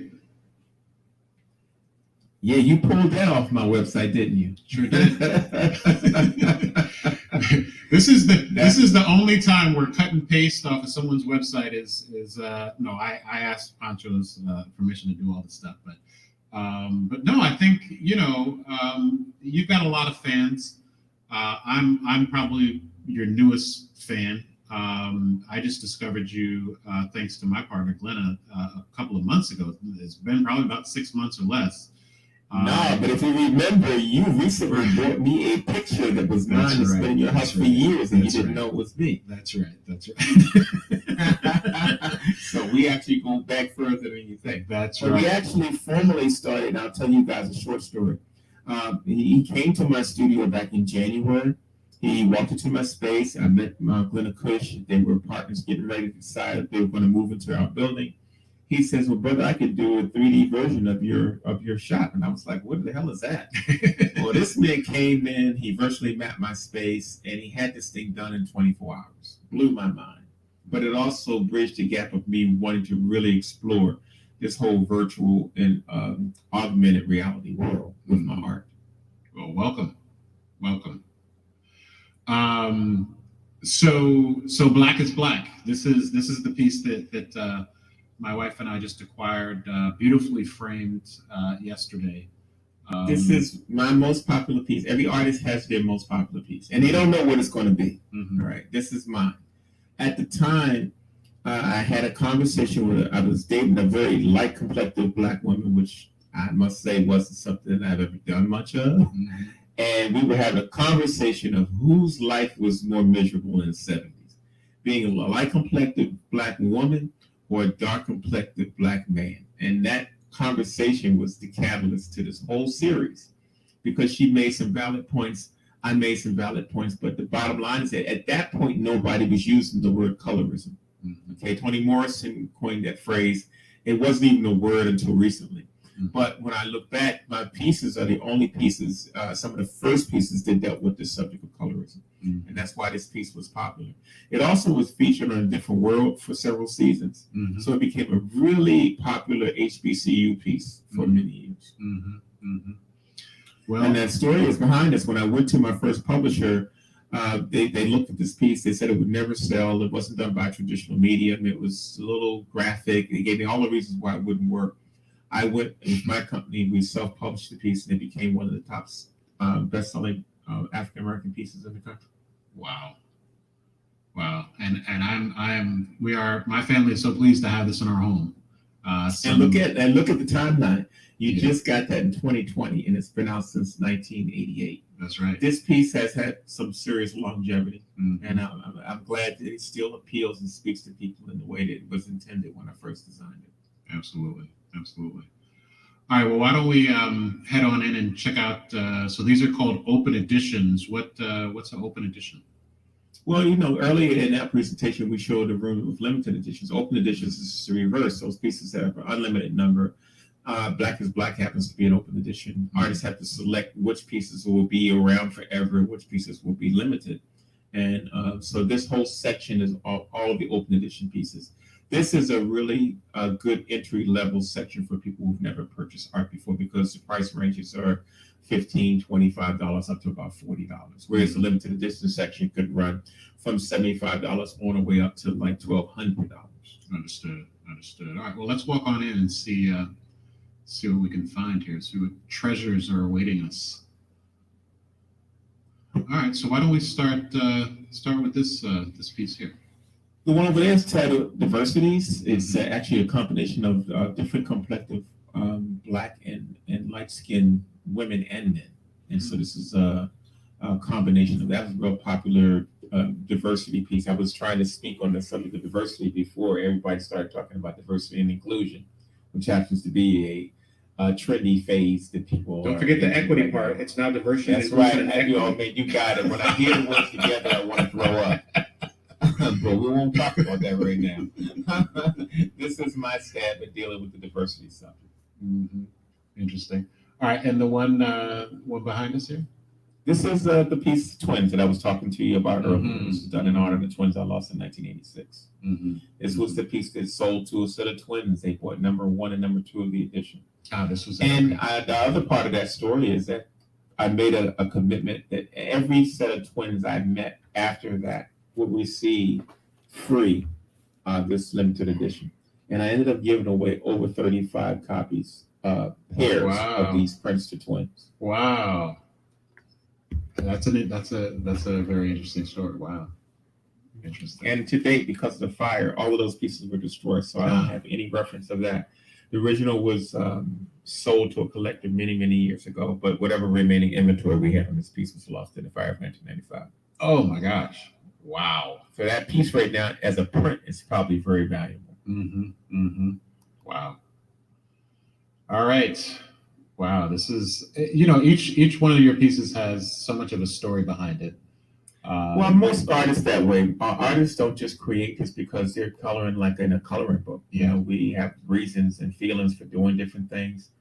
Everything that I do has some historical footprint to it. It has something that's in my mind that I need to get out. And so we just hope that people enjoy the works that we do, because it's not, all pieces are not designed for everybody. It has to move you. And so that's what's wonderful about art, is that I always have a following of people that appeal to certain things that I create. Absolutely. All right. Well, why don't we step on out?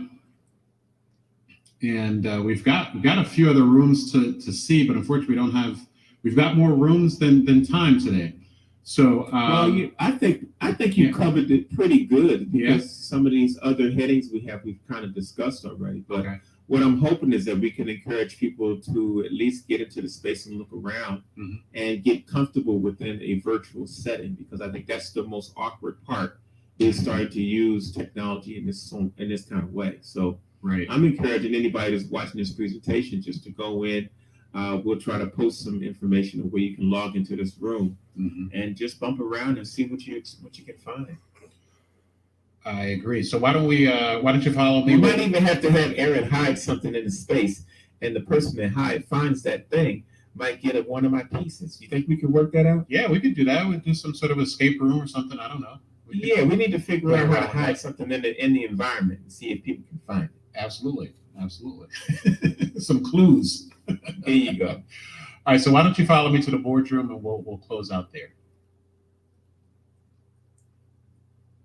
Oh, before we do that, I never wanted. I knew this one happened.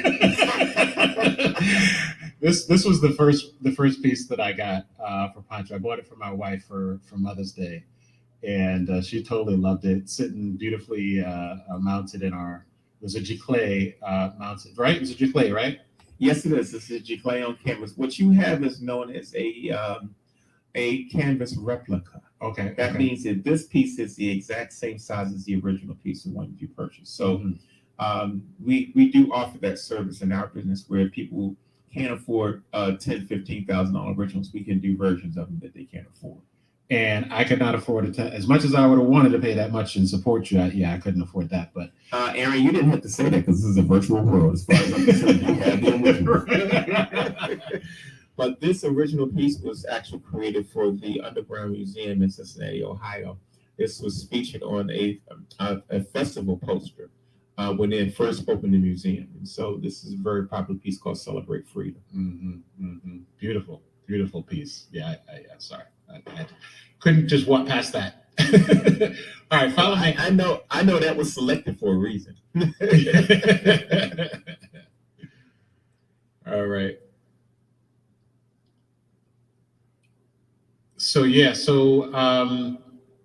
Wow, look at, I wish we had more time to go around and talk about some of the other pieces that you have here. Well, I just want people to really grasp what can happen, because I think when we were in this room last, you had furniture. Can you make furniture pop up in the floor? Oh, I can. Yes. Let me. Yeah. See if you can put the boardroom table in there. Yeah. Let's see. There's the boardroom table. It's amazing. And so, can you imagine you having a virtual meeting? I know we're all using Zoom right now, but in this environment, you can actually have your own avatar and have a meeting in Zoom without staring into people's faces all day. Look like he done changed the tables. So, I mean, I think this is the part that's exciting. I hope that when we do this again, we're able to really show the bells and whistles of trying to use this kind of space. So this is not just about, oh, Pancho's got a room where you can see his art. This is turning a virtual environment into something you could utilize for your business. And I'm really excited about the prospect and the future prospects of using this technology. Absolutely. All right, Pancho, I think we will leave it here, my friends. I definitely appreciate your time. I really enjoyed myself. Is this the part where we do our little thing? Yeah, this is the part where we do a little dance, man. Where the music gonna come from? There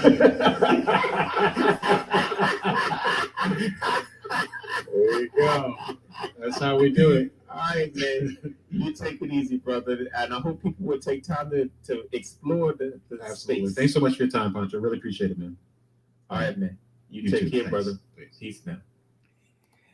So I hope you guys had a chance to really go in and explore this virtual environment. I know it's a little different, but this whole thing that we're doing, this whole festival is different. I'm just trying to show you what a virtual environment looks like. It's the next step to you doing a Zoom. It's like you grab an avatar, you go into a room, and you can do all types of things in a virtual environment you can do in a real environment. So hopefully you had a chance to enjoy some of that. Maybe it sprung some ideas forward for you to do some virtual projects.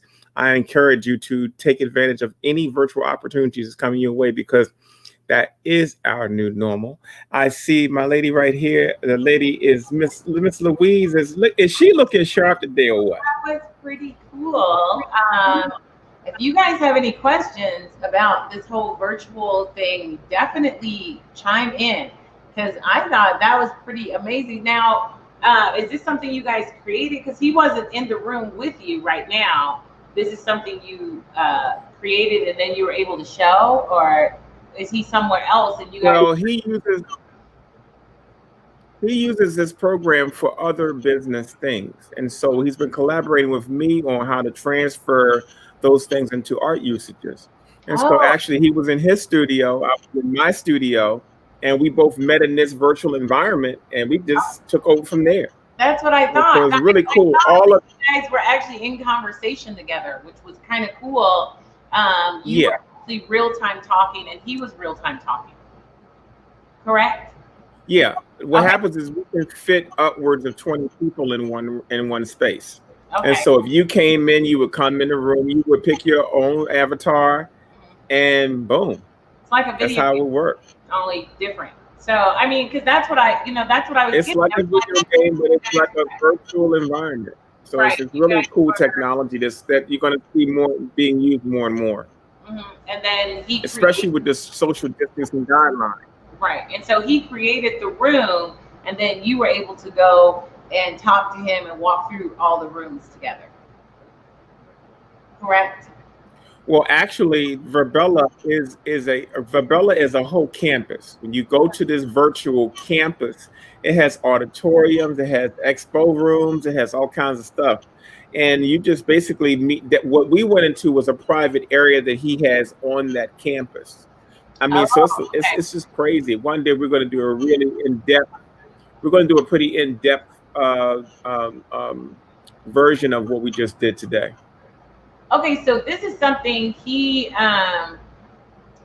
created within a space he already had for you. Yes, there is a platform called Verbella, and Right. Verbella is a whole world. It's a whole campus. Okay, That's and so what Aaron has is he has a section on the campus, like you right. buy an apartment, and he Mhm. decorates it the way he wants, and then he does certain types of meetings in that environment. And Okay. so what we're doing now is saying, hey, reimagine it. What would happen if we put art related things in this same Right. Right. environment? He has an expo room like Art Expo Mhm. that has booths and everything, and you can Oh have wow. people with their own avatars Have looking a at art. serious art So show. Yeah, we're that would trying be to pretty really cool see too. how far we can. To do like an Yeah, I mean, it entire would be art nice to add expo. something like that next year. Oh yeah, that would be so Yeah, and awesome what would your because avatar look like? You I see how don't I know made my avatar look kind of like me? I know your avatar looks like you. I don't Now know. I change up a bit. It's today, this but summer. that's no problem because I know because Aaron you don't can look change like your avatar. Aaron don't look like Right. So you can change your avatar to look like anything. So now. my avatar would probably be funky. He says he's had people with That's blonde okay. hair. Yeah, I'd have a little fun with my You can avatar. come in. You can come in. Yeah, that's but it's a lot of fun. It's something that you can really have multi usage if you put your creativity to it. Yeah, I mean that So I hope everybody enjoyed that little presentation. Yeah, I hope it's that's a whole nother level of this virtual thing is just cracking wide open. So that's pretty amazing to watch. You guys strolled through so many rooms and how many rooms? That was pretty amazing. And then I also like the thing was we probably went through 2/3 of what he set up in there. There was about 75 pieces represented in that space, but each room was linked to 3 different sets of media. So we didn't even scratch the surface of what was available. Yeah, that's what I noticed. You were going into computer, the room. every Yeah, that's a lot. Yeah, that would have been a lot. Yeah. Pretty well, we can do a whole segment on it. And I think it would be nice to do another segment just on that. As far as like when we do another I was doing the interviews, to do a whole entire interviewing segment on that, and then have both of you being able to come in and talk about it and then show it and then actually people love it. Yeah, put it out as that so people can come in. He's very familiar with the virtual. Okay, all right. Yeah, That was pretty that's cool. what it's all about, is getting people to open their minds up and they kind of come in and try something different. I mean, if you've already gotten on Zoom and you're comfortable with it, then it's only 1 or 2 levels you can go to really say, I'm in a virtual environment versus a real one. Yeah. You know? Oh, did you hear Craig? Craig says one stop So above. I know you get ready to do your presentation. I know I ran into your space. So this is that time where I'm getting ready to turn it over to you so you can do your thing. All right, all right, all right. You just want, you're not gonna let me get past it, huh? Okay. All right. Well, I did set up. I'll be lurking in the background. All right. And who comes after me? But you need to know. You need to know that you have a couple of second delay. Oh, that's fine. That's fine. That's because I'm on a mic and I'm gonna walk out. Okay. I didn't want to put my earbuds back on because they disconnected my whole entire thing. So I'm just gonna be on a mic, and I'm okay if I have a delay right now because I won't be watching. All right. So thank you guys. Craig I know. said Craig said one step above 3D. 3D. While you're doing that, I'm gonna turn this on. Wow. Okay. I know Craig is all in there. Okay. I'm gonna pop on with my other one.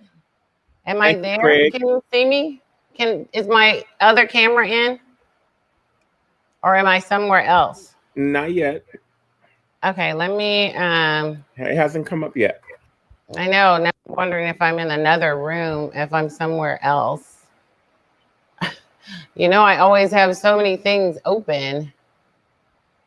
Kevin Johnson. I might be in a different. Well, while you guys are waiting, while she's trying to get ready, I'll try to read who's up on the schedule. You got Louise Cutler coming up at 1:30 Mountain Time. She'll be up from 1:30 to 2 o'clock, which I probably already damaged that. You got Thomas Lockhart coming up a little later. You have Aaron coming up at 3:15 to 4, but the schedule's a little off. You still have a presentation by LaShawn Beal. Next up will be Kevin Johnson. What time is it now? We got Craig. Let me see what you. Okay. Well, what time is it now? Because I don't want to take anybody's time up. So how much time do I have? I only know Eastern time. It's 2:19 where you are. Yeah, and what time does Thomas come up? Thomas comes up at 2:30. Okay, so I got a couple of minutes. So I'm just gonna go over a few things here in my studio. I'm gonna turn this mic off right here, so I'm not getting all of that reverb. It sounds better. All right, so welcome, you guys. I'm not going to take up a lot of time. I'm going to turn my camera around because I'm going to show you something. Because I did say today I was going to talk about.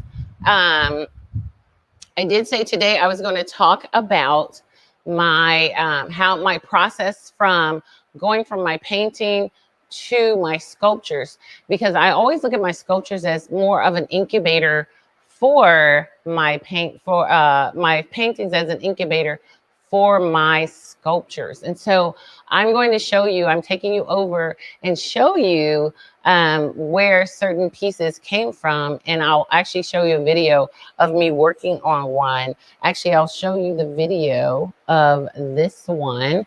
I actually put a video up already. So we'll just go to that video. And then that way, after the video, I'll show you, let's see, we'll do this video here.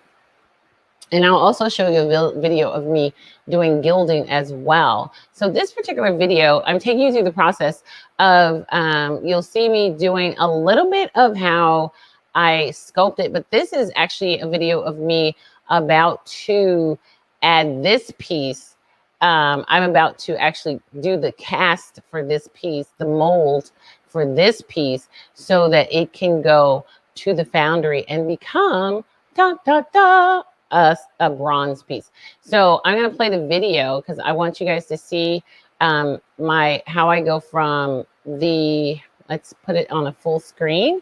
And this is actually, you'll see this piece today. It's called the Waterer. And you'll see me doing a little bit of work on it because I'm prepping. I'm doing a little bit of prep work still on this piece, getting ready to make the molds for it. So you can see the tool I use, and I really like these tools. These particular tools are interchangeable. I like working with them because I can change the heads out. When I first started doing this kind of stuff, I couldn't change the heads out of them. I had to just get a different tool. But these, I can just buy the heads and change them out, and I can get some really, really tiny ones, which I really, really, really like. And so this is the water, and you can see I love doing reliefs. I have done some freestanding, but my favorite thing to do is actually a relief. And this is this right here is the Waterer. And I do have some other ones that you can see me actually working on these pieces on my Facebook page. If you ever want to become a patron of mine, I have them on my Patreon. You just become a patron and you get to see some of the videos that I don't show on the Facebook page because they're exclusive to my patrons. So if you ever want to become a Louise Cutler Studios patron, just let me know and I'll post it, and you are welcome to become a patron of mine. And if you have any questions of how I do things, you're more than welcome to add your comments on here. But as you can see, I'm just kind of putting some finishing touches on this particular piece just to kind of get it all smoothed out and worked on. And that's what this piece is doing. And I do a lot of smoothing. I also use I also use like a pair of pantyhose, and I use it's called Resolve. It's like an oil base, and it helps me to get it as smooth as possible. But I don't try to do a real smooth finish because I don't necessarily want a real smooth finish. So that's this piece, the Waterer. That's me working on the Waterer. And then I have another video that I'm going to show you of how hold on. I have another video that I'm going to show you. That's Mother's Love. I'm trying to see which one did I pull up. I'm trying to see which one I pulled up for you. Because I think at least I thought I pulled up. Oh, I did. Oh, actually I pulled up the Mother's Love video. But we'll go over here because I know I have another artist coming, and I don't want to take up much of Thomas's time because I want Thomas to have as much time as he needs. So let's go over here to my gallery, my studio, and I'm actually going to be showing you a piece that I have not shown. I don't usually show because it's actually my personal piece. This is my personal piece, and I don't show it often because it is actually a part of my personal collection. I'm trying to get rid of this little thing, but it's gonna stay in there, so you guys kind of stuck with it. There we go. I can take it out that way. So I'm gonna show you a piece that I have most people have never seen. And this was one of my original pieces when I first started doing gilding. And I'm sorry, I'm putting my hand over. This is probably the original piece, my first gilded piece. And it's actually a part of my collection because I did not, and I know Poncho was like, you're not supposed to hold on to it, but this one I held on to because it's mine. And it's actually a part of it's my original. It's the first piece I've ever gilded in this particular series, and it's called Mother's Love. So I'm going to take you over to Mother's Love, and I'm going to talk about it a little bit because Mother's Love is the piece that got me started into going into sculpting. Now, as a young kid, I did a lot. I worked a lot with clay because I loved clay, and I loved just modeling clay. And I used to take it from school because we didn't have any money and the school had a ton of it. So I would take some clay from school and bring it home because I loved making people and things like that with clay. And then later when I went to college, I studied ceramics and things like that. So I had a lot of clay experience because I loved working with clay. And so when I created Mother's Love, this piece, I absolutely fell in love with it. When I finished her, I immediately knew that she was a sculpture. I immediately knew that she was a sculpture. When I finished making her, all I could think about is she's a sculpture. She's not just a painting. She's a sculpture. And so, but I didn't sculpt her that first year because I had not known a lot about sculpting and where to, I knew about ceramics and wet clay. But to do a sculpture and more, it's sort of like a modeling clay because you use a oil-based clay when you're sculpting for bronze pieces. And I knew I wanted her to be a bronze piece. And so I held on to her for years. I held on to her because, and you can see, and because in her, she was the first time I used it. This is actually a 24 karat gold. The other ones are 21 and 22. This is a 24 karat gold. And so she was the first piece I ever used the 24 karat gold. And she was also the first piece when I first discovered the variegated metal, the red variegated metal. And so she was actually my first piece where I actually used gilding. And this is basically where my learning to gild started. I went over and over. I'm not even going to tell you how much metal leaf went into doing her, because remember when I told you yesterday, I did not know how to gold leaf. And so I did not know to put the base coat down. So I was just using size on watercolor paper, and that it just kept absorbing. And so she is actually the mother of my sculpting. She's the mother. She's the one that gave birth to Louise Cutler, the sculptor. And this is Mother's Love. And like I said, when I tell you, most people have not seen her, I have never taken her out. She has never been in a show. She has never shown anywhere because she stays here with me. Now we're going to come over here so you could actually see the Mother's Love piece, the sculpture. And doing this piece, it was very interesting because I came out of a clay background, but I did not come out of a sculptor's background. I came out of a hand builder's background, but not a sculptor's background. And I'm going to turn her around. So coming from a 2D to a 3D is not as easy as one would think. I'll put it that way. It's not as easy as one would think. And even though I knew all about clay and I have done clay for a number of years, coming from a 2D to a 3D has been quite the learning experience for me. And I really love it, but there's nothing to work with from the back. All you have is the front. And so that in itself has taken me some time to develop.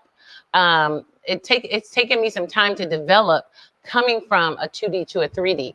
And so creating her in 3D, I had to literally put clothing either on myself or on my son and take photographs and do all kinds of things like that, which was really interesting. But I also came out of a fashion illustration background. So when I was making her garment for this piece, I was laying all the layers on as if they were clothing. I was putting them on like clothing. So that's why, with that, I was always putting things on like they were clothing. And when I went to the foundry, she said, you have to fill the spaces, because I just laid everything like it was a garment. And I created a body, and then I just laid the garments on as if it was a piece of clothing. And so I learned a lot creating her, because the young lady at the foundry, she was amazing. She would tell me, she's like, Louise, you did a great job and this looks beautiful, but you have to put, you know, it's like it's a full piece of clay and you have to sculpt it as if it's not. And so what I ended up having to do is bringing it back and recreating some of the folds, not recreating them, but filling up the spaces, filling up all the empty spaces, because underneath the dresses, there still had to be clay there. There couldn't be gaps and things like that. And at that time I had some gaps in it, because when I wear my clothes, there's nothing there. You see, there was nothing in there. But like when you look in there, there's nothing in there. It just goes straight up. But in sculpting, it can't go straight up. It has to have somewhere where the clay cuts off that air pocket. And so I learned that while I was making her, because she was one of the very first pieces that I did in metal leaf. I mean, in bronze and in clay as a sculpture. And so that took me to my next piece. And my next piece was, hey, Thomas. My next piece was, what was the next? I'm trying to think. I think my next piece was actually a relief after that. But I'm not going to take up too much of your time, because I can talk about this tomorrow as well, because I don't want to go into Thomas's time, because Poncho took up all mine. But I'm sure Poncho didn't pop up for that one.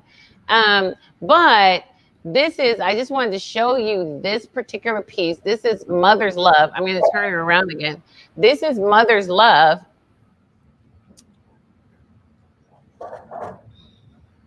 So I just wanted to kind of have you get an idea of how I went from a painting to a sculpture.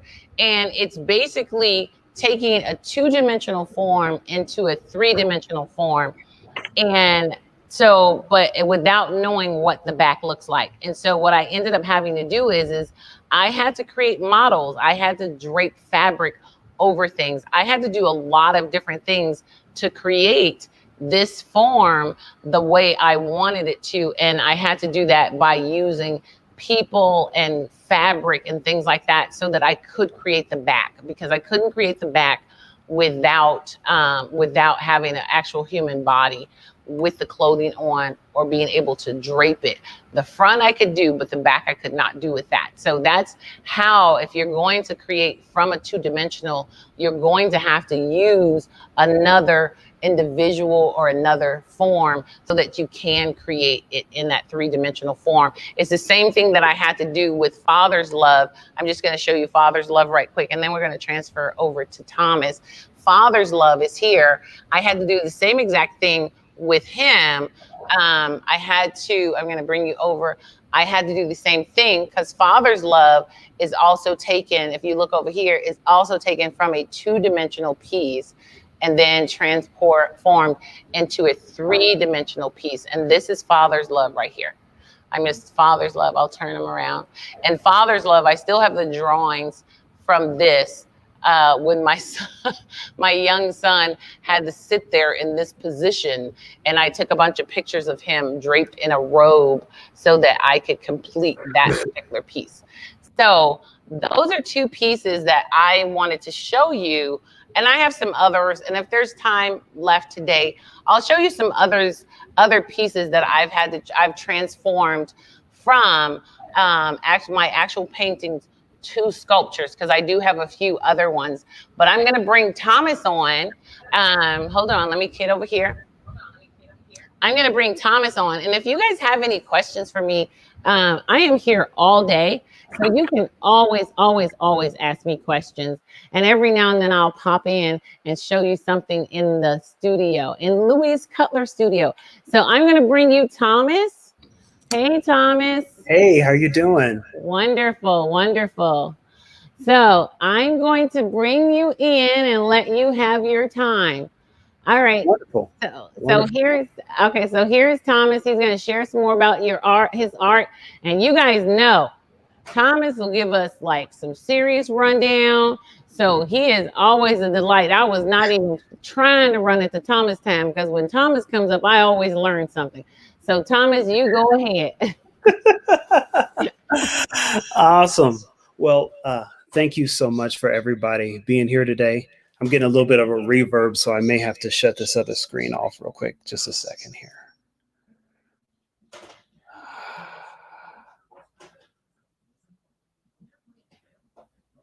All right. All right. Here we go. All right. Can everybody hear me well?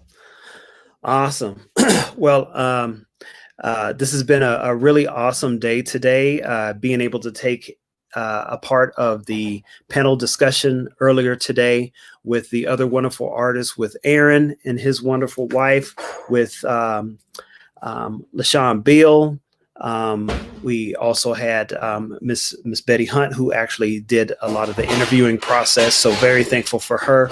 And towards the end, we had Larry Puncho Brown in there. So just to be around those artists, I'm very thankful and humble to be a part of Beverly Hunt. Beverly. I'm sorry, Miss Beverly. Miss Hunt. How about I just say Mrs. Hunt? I was very thankful that she was there to conduct the interview and we got to be a part of that process.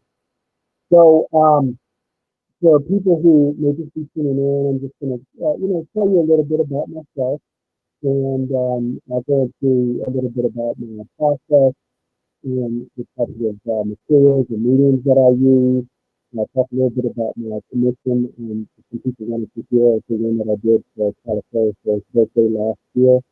And a little bit of history and stuff, things that I've been learning as I've been researching and going over my individual pieces in my art. So to be able to be a part of an art show like this is really interesting because I can't fully see my audience. Oh, Larry, but my audience is there, and I'm happy that you guys are here to join me, and that you may see these videos later on. And turn up my sound a little bit so you could hear me. And just to be able to just talk about the process of art and the mind of an artist, because so many people, I love to hear when people say, I can't draw, and I can't even draw a stick figure with a ruler. That's got to be pretty bad, because I know most people can at least use a ruler a little bit, but art comes in so many different fashions and so many different genres and so many different styles and techniques that you don't have to be able to draw a face like the some of these amazing artists that are out there. You can draw it the way you draw it. You can be your own individual person with your own individual style and your own individual design that you bring with your amazing technique that you have. And so, first of all, I'm a lover of God. I'm a believer. I thank God for my life and the gift that he's given me. When I do my pieces, I pray over every single one of them. So I'm jumping a little bit ahead in the process, but that's what I do while I'm laying down my initial black color on my canvas. I'm a husband. I'm a father of two. I have a son and a daughter that both just had birthdays a couple of days apart. I'm an inventor, and I'm a graphic designer by trade, and I'm an illustrator. So I do a mixture of all those things and many other things that people may ask me to do. So I'm glad that I'm able to cultivate my gift and do my gift full time and learn the process of this changing world that we're in when it comes to dealing with art and design and what's going on with our society too as well. And so many of those things take part, and they are a part of me too as well, because like I said, we talked a little bit about history. Artists, we paint history. I see every time something significant happens in society, I go on IG, I follow other artists. They're on Facebook. They're just across the web and on Twitter and all these other different social media platforms. And this is how they express the way they feel. They'll paint what's happening in that day and time. As we just recently had Chadwick Boseman, just what an amazing guy that he would still do his passion in between dealing with a painful disease that he was going through, that he let nobody know what he was doing, but he still wanted to give his gift. What a selfless way to end your life, but to also to give so much of yourself to people until you can't give it anymore. So I want to be that way as an artist as well, that the things that I give to people in my work, that they will be inspired, that they will have joy, that it will give them thought, and it will give them ability to continue to keep moving forward. Sometimes things may be very provoking in the things that I do. And it may make people think about, why did this artist create this? Or why did this artist decide to design this thing in this particular fashion? And hopefully I'll be there to be able to answer the questions about that piece. And sometimes I may just draw something just because I love it. I get inspired by different things I see. I may see something in another artist's piece that actually wasn't there. When I get up close, I was like, oh, okay, I didn't see what I thought I saw, but I saw something else that I can actually pull out and use for my own aspect, because it wasn't that artist's creation, but it was just something that my eye saw.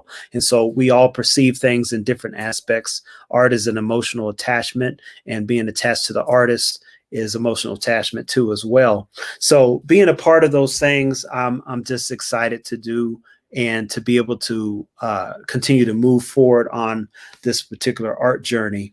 And I pray that as time goes on, that my name gets out there, more people know who I am and about my work, and people who are looking to collect. You become a collector when you buy your first original piece of art. So it's not that you have to buy the biggest piece, the most amazing piece, the piece that costs them the most, but your first piece puts you in the realm of a collector. And so now you are an investor. When people invest in art, they invest in the stock market, they invest in real estate, and they invest in themselves, an entrepreneur. They're using those things to become a legacy for their family. And art is definitely a legacy. As we had talked about it before, Ms. Beverly was talking about that you have corporations, art is traded on the stock market, and art is one of those things that we can't live without. It's just like music.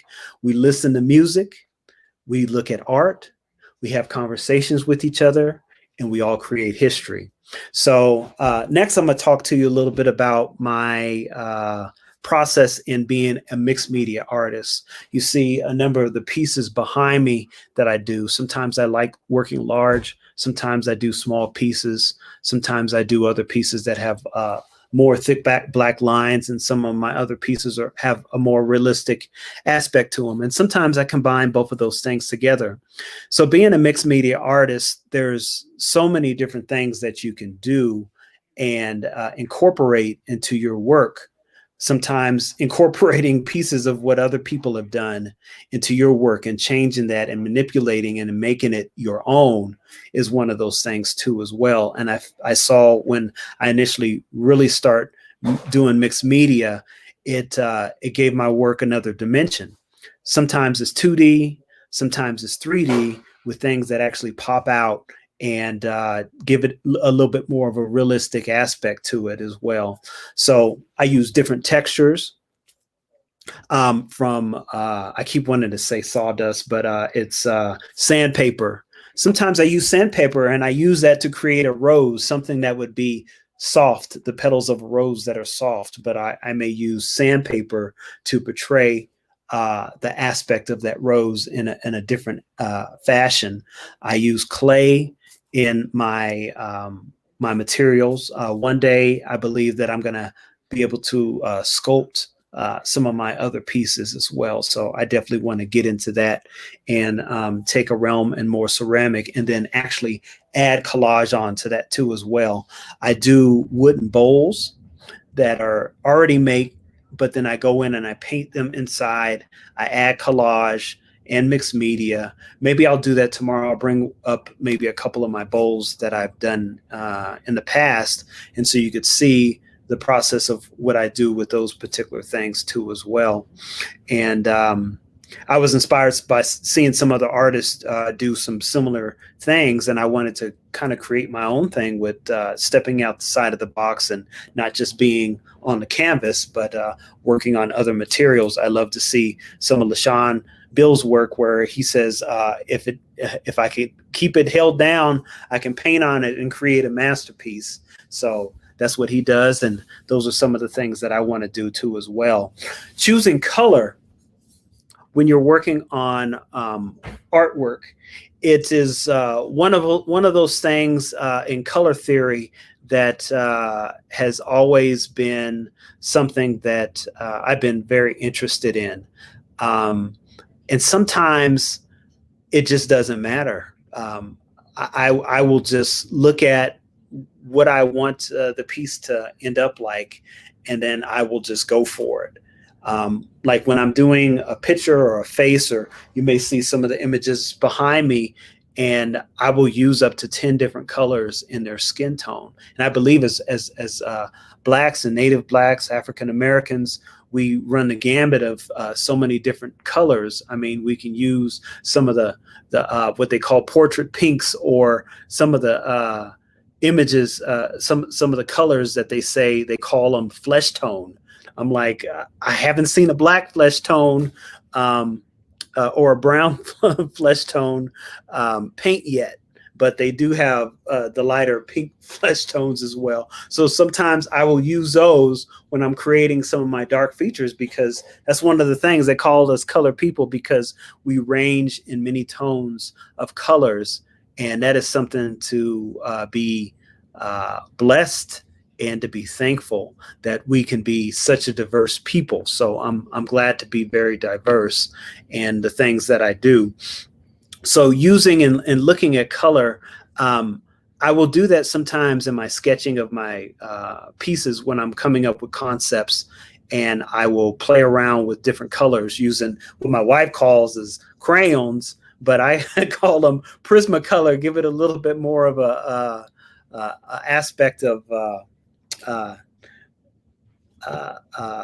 little bit more of an importance than just Crayola crayons. So I'll use color pencils to play around with different colors and see what pops and what brings out in the process. What's the attitude of the color? Is it warm? Are they earth tones? And it depends on the materials that I use, because within my process, I will normally take the white canvas or a material that I use, and I'll start off with a black surface too as well. One of the things that one of the artists had talked about is I love not being able to see through my piece as well. And I love to look at my piece in the process of starting with nothing. And like I said, I'm a believer, and I know that in the beginning, God created the earth, and he started with absolutely nothing. There was void. And so he knew what he was going to create. He saw it at the very beginning. He saw it at the very end, what it was going to look like. So he knew it was already going to be good. And then he went back and started the process. So those are things that he did with our life too as well. So he knew who you were going to be. He knew how you were going to be. And he knew the process that you were going to go through. So he knew, and then he knew he was going to be there with you every step of the way. So I look at that with the art that I do too as well, that starting off with a void, but knowing what I wanted the outlook to be, and then going through that process and going through the obstacles. Sometimes I run into obstacles when I'm doing my pieces that I'm like, this is what I want it to happen to look like, but I'm having issues with it. So there was an image piece that I did not too long ago that was a commission piece, and it was for a predominant group. And I said, this little tiny symbol that I created has to go on there, and it has to have that style. And I'm not going to be happy if I don't have it. And I'm having issues getting it because it's not working well. So I had to, sometimes you got to improvise, you got to think, sometimes you got to ask other people, how can I go about this process? So don't ever feel as being an artist that you have to be stuck and you have to make all your decisions by yourself. Don't be afraid to include other people and see what they have in the process of what you're creating. Not to say that you got to take everything of what they're saying, but maybe it can help open up your train of thought to better create what you are trying to portray in your piece. So I was able to get it done. It wasn't easy, I was able to get a couple of these different emblems that I made. I did it a little bit in the computer, redesigned it, and then I had to get it printed out on this particular material, and it wasn't taking it. So I was frustrated. So I had to go run out. I said, I have to get this to work well. So I got it. A couple of them, one of them worked really well, and I put it on the piece, and it just added so much more character to that individual piece. So if you get frustrated with your art, take a second, maybe start on something else. And while you're working in the process of something else, it can jar an idea of what you can do to make the piece that you were frustrated on come out and look even better than what you initially thought. So putting that particular process with the black and adding the other colors and everything on it, I just believe helps to make the piece more bold and more energetic and more lifeful. And color is just one of those things that is, we just have to have it because color brightens our day up. We have it outside. We don't walk outside and see a black and white day. We see a blue sky, we see green grass, we see all the colors of the clothes and the people that we come in contact with, and we see our own self in the different lights that we have. Sometimes we look light, sometimes we look dark, sometimes we can show ourselves in many luminous aspects too as well. So the color process, paths to take in creating the process, as I was talking about, I'll go through some sketching. Sometimes I'll do some research, and it's really good because I think it really makes your piece that you do become more of a talking piece and more of a historical piece and more of something that people can appreciate. It was something that Aaron had talked about early in our conversation, where he has a vast education and ability in the background of a museum background to really be able to convey how he goes about his particular process. And as people collect art, they may want to collect it because of the piece and what it stands for. And when you're able to do that and talk about the piece, it gives people a more of a prospect, and they seem to like it more. They seem to see, wow, this is absolutely a beautiful piece. I didn't look at it like this, but now I see it and I want it. I got to have it, you know? So those are some of the things. So I love learning from other artists. It's such a magical way to just be a better artist, you know, a blessed way to be a better artist. And the gifts that you have, do not let them fall behind. You have to be able to cultivate those things. Read books, get around people that are smarter than you, and glean from them and take from them. And there's people within just today, just in my understanding of doing different group talks, I learned a lot today too as well. So the path may be long. Some pieces may take a very short time. Some other pieces may take a little bit longer to do and to create because the process is different from each piece. Each piece is like your baby. And I know some artists, it's hard for them to let go of their artwork because it's like we pour ourselves into it. We pour our hours and our time, our sweat and our tears. We pour our critics. We pour what we want to see and what we don't see and how long it's going to take for us to actually see that. And so in that particular process, in the path of the piece from beginning to end, some people say, well, how long did it take to create that piece? Is for some people to say, yo, man, I was able to knock that piece out in 5 hours. But when you look at the whole totality of the process, it could have been weeks. It could have been months. It could have been years. But that was just the last part, is like, it took all that time to look at the process of that piece, getting to that point. Now I saw everything and I got it all together. I got my colors, my design, and I was able to put it together in 5 hours. But the process may have taken years to get to that particular process. So I just tell people that, one of the things is a lot of artists will work on several pieces at once. And that's what I do. And I think it really helps to keep your creativity going, because there's times when I'm working on a piece and I walk away from it, and I might be away from it for a while, but all I do is think about that piece. And it helps me sometimes to, when I think I'm going one particular way, I may have to add something else. And I say, ooh, well, what if I put this on here? Or what if I added this to the piece? So I'm making up what the piece is going to look like in my mind. And then people ask, so when did you know that you were finished with the piece that you were working on, like this particular piece? When did I know I was finished?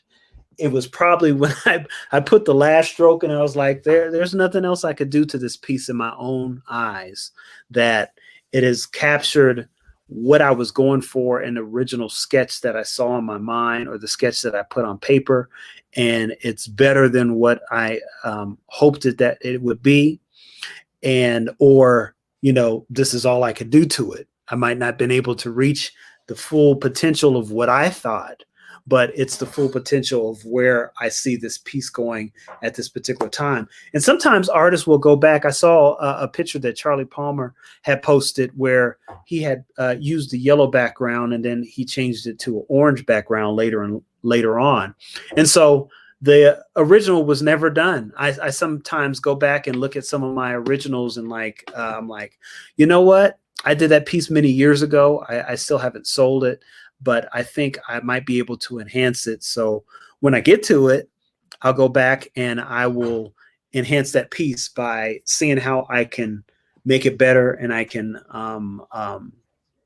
give it a little bit more life. So those are different types of things. And some of the things I wanted to talk about is what I hope to accomplish in life. I definitely want to be a well-known artist.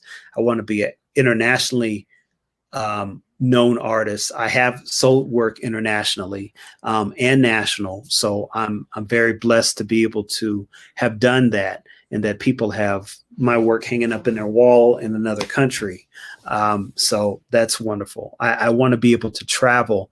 I believe traveling for artists really opens your mind up and gives you different directions. Speaking of traveling, Picasso, one of the world's most famous artists, Picasso style really took a turn when he decided to go to Africa and study with other African artists, and seeing the different cultures and the different styles. And so many people really love his work, and it's more in the mainstream, but so many people don't know that he really changed and was influenced by African artists and African style and African culture. And he took those things back, and it just catapulted his work even more. So that's one of the things. We've done so much stuff in history. We help so many different people and styles. And so I was just very thankful to learn about that story, to see that, a favorite artist that I have would have got a lot of his influence from African people. So we've done and created so many things around the world, and it's something to be celebrated by everybody, because we are in part of everybody, and we are humans, and we are supposed to use our gifts and our talents to be able to influence and to give joy and to give love and to give grace and mercy to so many people around the world. So what I wanted to do is show you a quick video. If the sound doesn't come up, I will just talk through the video. So this was a video I showed a couple days ago with PBS, did a short little special on me within another show that I did. So I'm going to click on this and share my screen so I could show you a little bit of this other video here. So I will bring this up here and we will grow it and then play it. What an artist does is they take the imagination and it goes through your eyes to your hands onto a canvas. So we think it and then we make it. I just think sometimes being able to take these different colors, you mix them all together and you come up with something, you know, and it makes sense to our eyes. It just makes us feel something. You know? I started many years ago just having a love for art. You know, from there, I just decided to start drawing myself, you know, and as most kids, we start off with cartoons. It was that Street Fighter came out, so that had to have been in the early 90s. A lot of my teachers began to find a liking in me and would really push me and encourage me. It wasn't until about 2000 where I really kind of got that bug to really draw. It was a stress reliever. And I just started doing all types of things. I work in acrylic, I work in oil, I work in pen and ink, I work in watercolor, and I also work on paper and canvas and wood. I'm a mixed media artist, so I collage a lot of imagery into my work. And I'm kind of in the middle of like two different styles, like a cubism and a realistic type of style that I work in. And then I kind of morph both of those things together. Here is a biblical story of David and Goliath. Well, the subject matter can come through many different ways. Through a conversation like you and I have. Sometimes there'll be something I'm watching on TV. Sometimes there'll be music that I'm listening to. The things that are happening in the news right now. Because we're writing history. We're painting history. With this being called the Great Backfire, this hand represents upper elite America. The people who control the strings and everything and set everything ablaze. It also represents police gun violence. I look at a canvas as I believe that God looks at creation, you know, that you already know what you're going to do, and then you see the end of it, and then you back everything back up. So when I take a canvas, which most canvases are white, I'll take a canvas and I'll paint the whole thing black.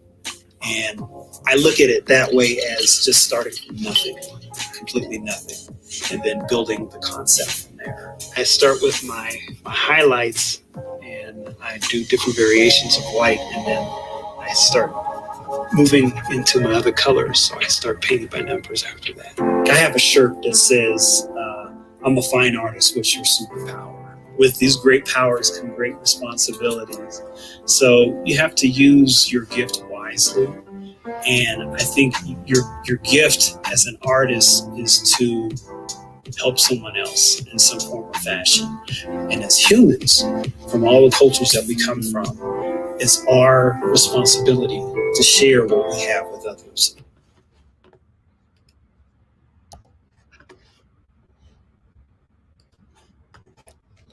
All right, awesome.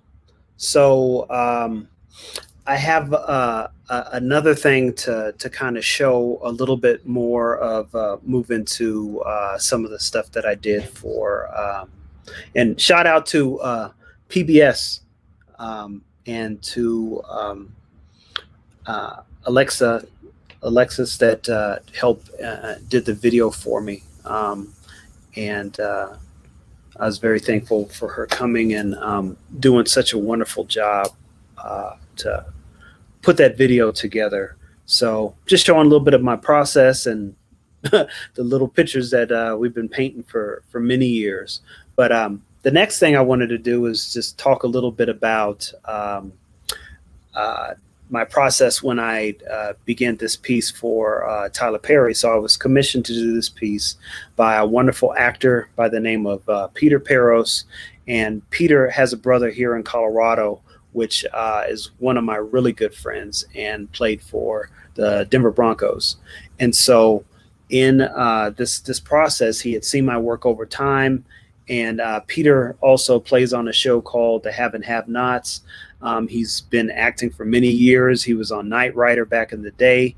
He did many movies. He's also done soap operas in the past too as well, and is still heavily involved in many different things. He's got a magazine that he does for young children and for other people, and just happy to be involved in the things that he's doing. So he commissioned me to do this piece for Tyler Perry for his birthday, and I was able to design it, create it, put it together in about 2.5 months, and then drive it to Atlanta to his studios and to show it to him in person, take some pictures, and he tell me, what he thought about the piece. And so he has it now, whether it be at his home or at his studios. I'm just very, very happy and thankful that a billionaire and just a wonderful man of the caliber that he is, and from where he came from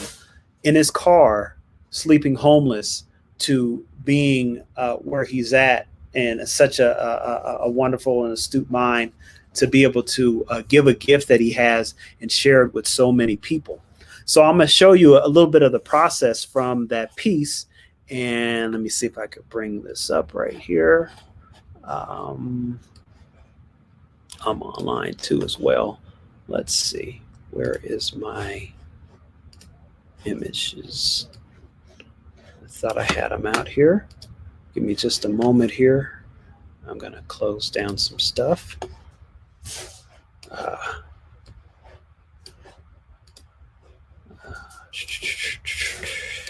I know I got it here.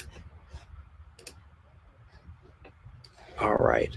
Give me just a second. Let me go in here real quick.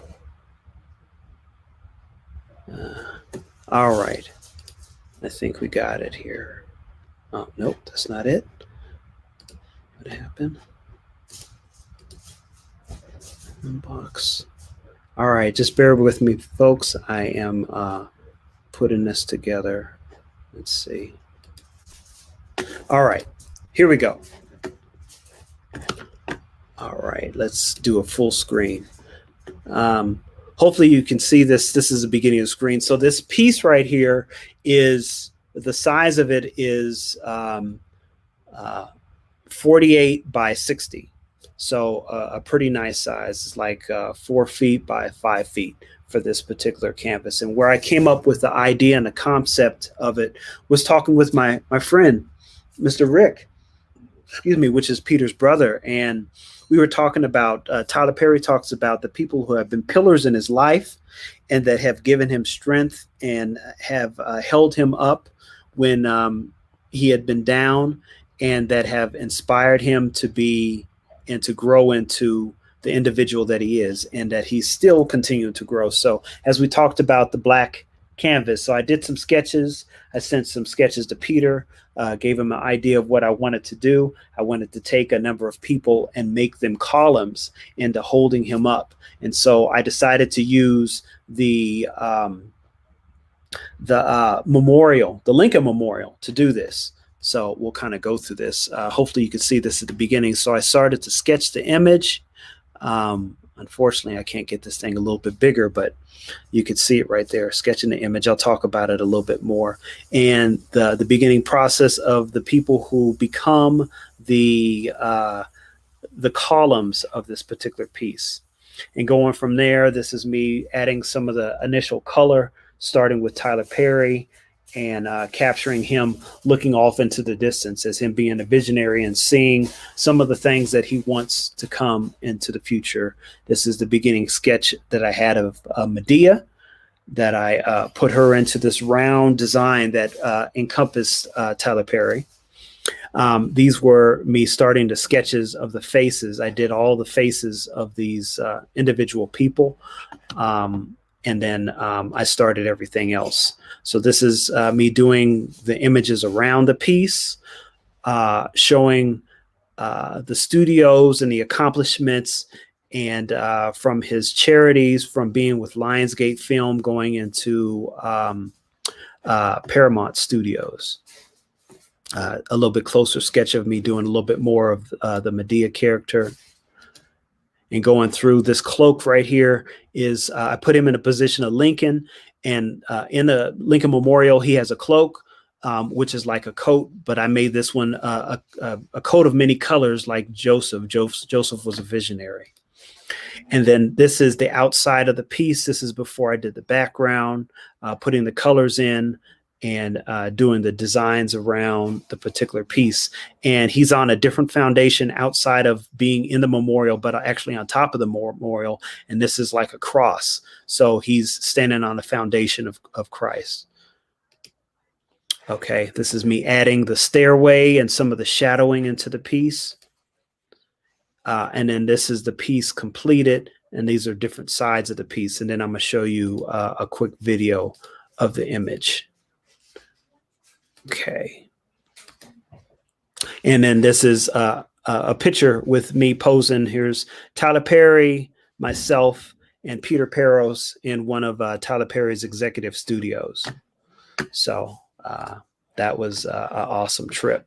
So now I'm going to show you the video of that particular piece. So I'll bring that up here. Let's see. Can I make this larger? All right. So here's the video of the image showing the whole piece. Is about 4 minutes. So I'll kind of walk you through it. So, all right, we started. So the beginning of this piece, you see this is Nelson Mandela. So he's one of the columns of the piece. And it says visionary. The next one is Cicely Tyson. And she creates a column, so it's like the column of the piece is made of stone, but the real image is the person. And so I just had to go back and show those. Perseverance. This is one of his aunts, where he got initial part of Medea from laughter. Prayer is his mother. His mother always prayed for him. In this piece, there's a piece that's still drawing. I put a butterfly on her. This right here is his Aunt Sadie. Imagination from the wonderful poetry of Still I Rise from Miss Maya Angelou. And then the last person in these columns is Sidney Poitier.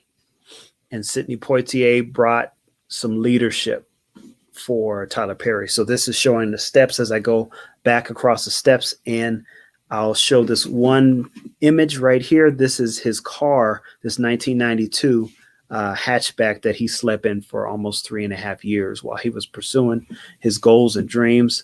So these are stairs. This is showing the outside of the images, and then going back up and showing what I did is I took all of his plays and I put those in. I tried my best to put them in order. I put the movies from his movies to the latest movies that he did in the tops of the columns. And then from there, I put the different TV shows that he had and that hadn't come out just yet. So coming up, showing a little bit of the Stonewall. This is a speech that he gave at BET. This is the Cloak of Many Colors, Genesis. So that talks about Joseph when he became the king. This is some of the lands in the previous studio area that he had. Some of Tyler Perry's studio places. This coming into him, showing Medea. So wrap around, showing the accomplishments in his hand right here. This is a mustard seed, showing the faith of a mustard seed. Inside, this is a actual mustard seed plant. And so this talks about a mustard seed and how a small mustard seed can grow into a large plant that a bird can actually perch on. This is I do a lot of doves in my pieces, and doves represent peace and also the Holy Spirit. Sorry, this is kind of sideways, showing the front of the image. And then I show the flags of the piece. That first was Tyler Perry Studio flag. That was the African flag. The purple flag is for royalty. And then the American flag. And I told Tyler that he made the 5th flag. So 5 is the number of grace. The people in the columns are 8 people. 8 is the number of new beginnings. Down here represents some things that he talked about when he first saw the signage in his when he was going to his studios. He had no idea that they were putting those up, or at the time where when you exit, and that was awesome to exit off of that into the Tyler Perry studios. something that he talked about, where he talks about work, repeat, some of the things that he uses as a daily basis in his particular work ethic. So, this piece took a good number of. I had one of my sisters told me that it looked really 3D.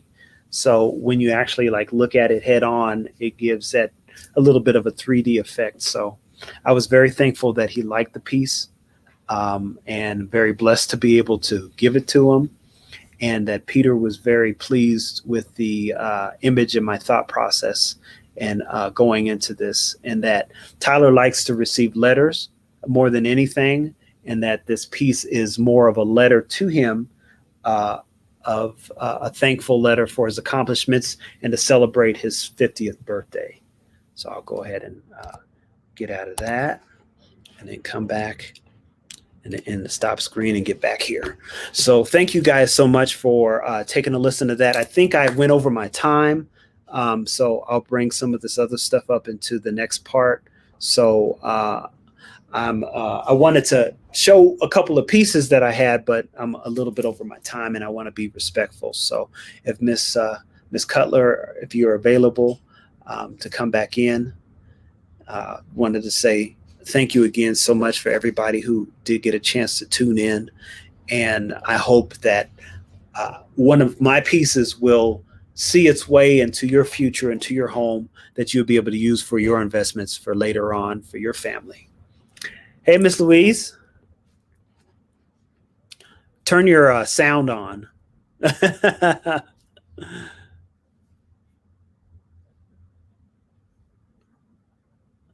All right. I think she's getting her sound on. I don't know if as you guys are seeing this particular, the vision that she has of creating this particular visual experience. Sorry. It's funny because anytime I put these on, they get attached to the system and then they don't turn off. And so then I'm like, oh, I wasn't planning on walking around with this thing all day just for my show part. Well, I don't see Aaron yet. So keep talking and I'm going to check something out. Yeah, absolutely. Okay. So, I think I got a little bit of an echo. Okay. So, I guess what I could do is show you guys one of these pieces that I created. Did they pop in? Is Aaron coming in? That's LaShawn. That's LaShawn. Mm-hmm. Okay. Well, until they pop in, I'll show one of these pieces that I have here. All right. This piece right here is called The Last Words. Now let's begin. So it's the last words, comma, now let's begin. So it's saying that we've come to a point where we're done talking and it's time to move and progress and have a better future for us as Black people in this nation, because we've helped to create the nation and it's time for us to get our just due, which is way overdue and more than fair for what we've done. We've helped out every other nation and culture in the world, and we've been more grateful to help them. And it's time for us to have our repayment and to be able to be blessed too in this world. So anyway, this piece is called Last Words, and it's a large sign. It's a 2-part sign. And in this last words, these are the last words of Floyd, of George Floyd, as you can see. And so I'll just kind of go down the column of it so you can read it. There's a little bit of red and blue that has been thrown on it, almost like if you've seen a tomato or something that splashes on something as people throw on stuff to damage it. And the background is white. You have a white sign, you have blue, you have red, blood of folks that have shed their blood in the times past. And I'll continue to go down. So it's a long sign.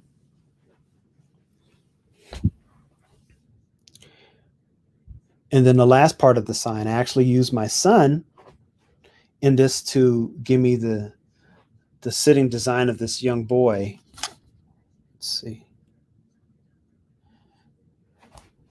And so it's a 2-part sign. And so he's holding the bottom sign. So I collaged his shirt and his pants together. And then I go back and I make the shadowing and the different textures of the folding of the cloth too as well. And also his feet, his socks that he's wearing. The holes in his jeans, those are painted in acrylic. And the sign of the wood that he's holding up is a piece of collage paper. In the background, you'll see a house burning. And then on the other side, you see people holding signs. So this one is called The Last Words. Now let's begin. And I'll kind of go back out so you can see it a little bit better. The whole image. All right. And then the other piece I'll show tomorrow. So when you guys come tomorrow to get to see some of my other pieces, I'll kind of go around for a last hurrah to just kind of go through some of these pieces, and maybe people will have questions and I can tell them a little bit about the images and what they are. Thank you so much, Mr. Omar. I'm very glad and thankful that you're able to be on this cast with us in the Beauty of Blackness. Thank you for your kind words. I really appreciate it. Thank you so much. So one of the things that I hope is to be able to continue to gain history and gain knowledge as I continue to do my work and to be an inspiration for so many people. So she's back. Well, thanks, Thomas. You've been amazing as usual. Always, always, always. Gina will be in, her and Aaron will be in a few minutes. Okay. And so I guess I could show a little bit of stuff that I didn't show. Oh, I was going to show a video. Here, I'll show a video of one of my processes. And thank you, Thomas. Thomas is always amazing to watch, to listen to, and to get information. Well, actually, what I'm going to do is I'm going to show you guys a video. I mean, not a video. I wanted to kind of walk you through our process again, because I haven't done that anymore today. But I did something a little different. And we still have our Zoom links, but I changed it up a little bit because I want you guys to be able to have a little easier access into the store, because that's what it's about too. So what I did was, and I know this might be a little confusing for some, but when you go to the 2020 artist, I made it a little easier for you to make purchases. So instead of you going directly into their Zoom link, so we're going to click on Charlie Palmer. We'll click on Charlie Palmer. And once you look in Charlie Palmer's store, you will be able to, if my computer wants to act right and like say yes, you'll be able to check out Charlie Palmer's work. And so we're going to look at some of Charlie Palmer's work. And then after that, we will be able to leave from Charlie Palmer. And normally what I have up here is the Zoom link, but Charlie doesn't have a Zoom link. You can click on that and go right into Charlie Palmer's store. So you can go right into Charlie Palmer's store and make a purchase. The Zoom links are going to be above that column so that you guys can see it. But I changed it up a little bit because I want you to be able to, I want to eliminate that extra step of going and looking and going to the store. Now you could just literally go from the artist's room into their store. That's what I want you to be able to do. So when you click on, I think he still has a Zoom link. So I thought I put all of those up there. So yeah, so when you click on LaShawn Bill, and after you've looked in his room, you can click this link right here and just be directed right into LaShawn's store. So you can go in there and look for other art pieces that you're looking for. I wanted to kind of eliminate that extra step to make it a little more convenient for you. That way you could just go right in. All the Zoom links I'll post right underneath the artist. So you'll be able to click right into their Zoom link but I wanted to make it a little less difficult for you to just go right into their stores. So when you click on the artist, you could literally just go from their room to their store. Okay, I have to change. I haven't changed Thomas. So Thomas, if you click on his link, you'll still go into his Zoom link. But I wanted to make that a little easier. So when you click on the artist and you go and visit with them, you can go straight from there into their store. You don't have to make that extra come out of their rooms and then go to the store. You can click the link and go directly into their store. So I'm going to bring our story studios on. They just popped up and it's their time to hang out with you. It's their time to shine. Miss Gina was in the back there. And I said, Gina, where are you? Gina in there making money. That's right. Gina in there making sales. All right, we're going to bring Gina up because you can't take Gina away from sales. It's like, excuse me, Miss Louise, not happening right now. So here's Miss Gina. She over there talking. Let me bring her up. I know. Please, I apologize to all the Beauty of Blackness Fine Art Show fans across the world. I'm telling you, it was not intentional. Technically, it was something that was outside of our store. So no one came into the store to purchase anything from us. They probably was browsing, but it wasn't nothing like that. So I had to handle some business from the perspective of our coming in. And like I said, I continuously work 24 hours a day, 7 days a week. It is not a joke. You doing your thing, Gina. That's what you're doing. You doing your thing. That's what you're doing. I think that's what it takes when you become a part of a business and you're cohesive with that partner. Mm-hmm. It's some slack that I have to take up when you guys, such as yourself, Miss Louise and Aaron and all the rest of the artists are doing what they do. Mm-hmm. I have to take that other end of the slack, and I cannot miss the opportunities to present and present who we are so that we can make that flow go easily and smoothly. So right. I'm all about that right now. Well, I'm going to turn it over to you, Gina. And I just want everybody to know after Gina and Aaron, we're going to switch over to our next second half of our broadcast. And that's already up and ready to go. So if you're over here, switch over to the second half because Facebook only allows us 8 hours and we like to go a lot longer with our show. So I'm going to have you guys switch over to the next broadcast. It's already up and running. Nobody's in there. So you stay over here with Aaron and Gina because they have a wealth of knowledge. I see they got some beautiful new, they just swap out artwork every time. So they got some new pieces to talk about and some new pieces to show you. If you have questions, just let them know. All right, Aaron and Gina, I'm going to turn it over to you right now. Thank you so much, Aaron. All right. Welcome, everybody, to the Beauty of Blackness Art Show. It's a wonderful show, wonderful artists, everyone around the world. We're Aaron and Gina, my wife. And what we are doing, we produce one-of-a-kind works. We produce sculptures. We primarily deal with sculptures. And we create indigenous sculptures. We create all kinds of sculptures, primarily from Africa is what I try to use a thing. We're figurative artists. We also work on special commissions, special projects, monuments, memorials, all kinds of custom things. Now, what we do, that's primarily what we do. How we do it is another whole game. How the process starts, it usually starts again from concept all the way to the finished product, which usually takes about a year. That works from drawings, series and series of drawings, because it's a sculpture.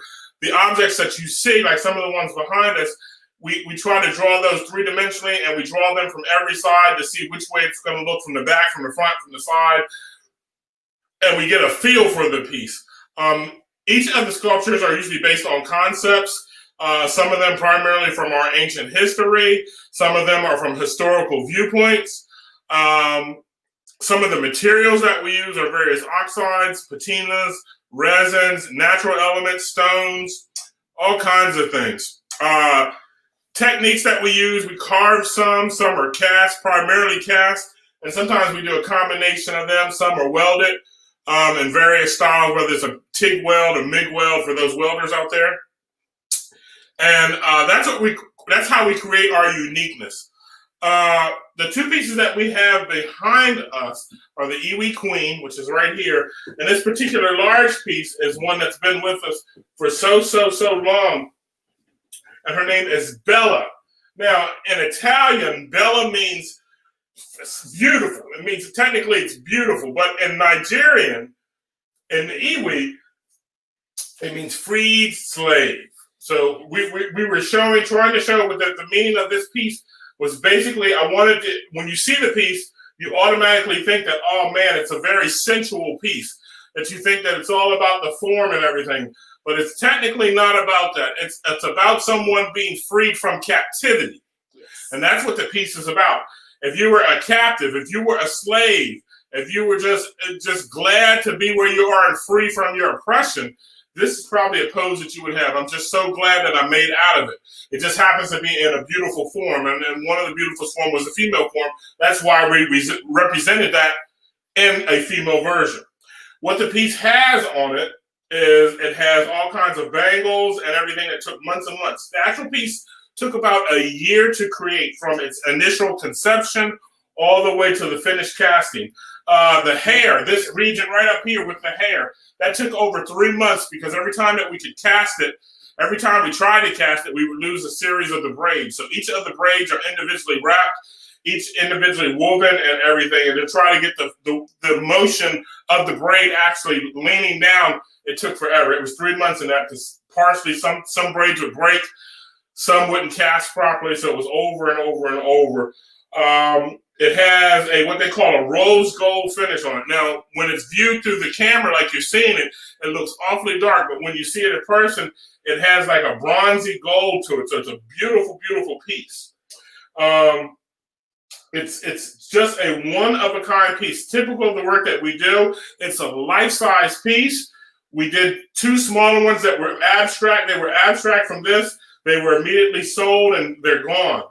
So this is one of the larger ones. This is a typical, like when we were talking about investing, this is your typical investment piece. This is a piece that if you were an investor that you would probably do, or if you just love a collection and you have a home large enough for it, you're welcome to it. The piece on the side of it behind Gina is called the Iwi Queen. It's been in previous collections. It's been in museum shows. It's been all over the place. We're going to give you a real close-up view of that. It has adornment. It has seashell adornments with coral, with walnuts, shaved walnut in it. It has what we call an iron oxide patina. This is not iron. This is not orange paint. It's actually rust how we painted it, and that's how it's heated. Over top of it, the linear kind of lines that you see in there, that's just plain acrylic paint over top of the patina. And what we did is we added some little adornments to the braiding that she has, and we added a little bit of adornments to the hair so you can see the texture. It's a wonderful piece. It's one of the oldest ones that we have. This one goes back way, way early ago. And it's a typical piece. It's ultra light. It's been in a lot of shows, and a lot of people love it. And we just wanted you to see it and let the audience view the Iwi Queen. And she's in our store today, so if you're interested, she's there to be discussed further. If you're interested, just go to the store, email us your information, let us know how you're liking the show. We appreciate every comment, every critique. We love what we do. We've been doing it for so long now, until it's customary for us to just envision helping others. So we don't look at it as just a certain goal that we try to achieve. It's just like we're sharing our wealth with others of our color. I think it's important that everyone knows all the hard work that goes into it. There is a team behind all the pieces that we showcase. Everything that we showcase, it wasn't simply, there is a thought process. There is ideas. It's come into vision. It's laid out. We have books and books of sketches of these things that's laid out before it comes to realization and the ending process. So the ending process is just a small part of it, but there's layers on top of layers that goes into it. And we just take it, we take our time with it, because with Aaron being the sculptor or artist, as you call him, and the only one that does the work, he does all that hard logistic work. And he may input me, he may say, Gina, I need you to come in, I need you to give me some advice as to how this should play out.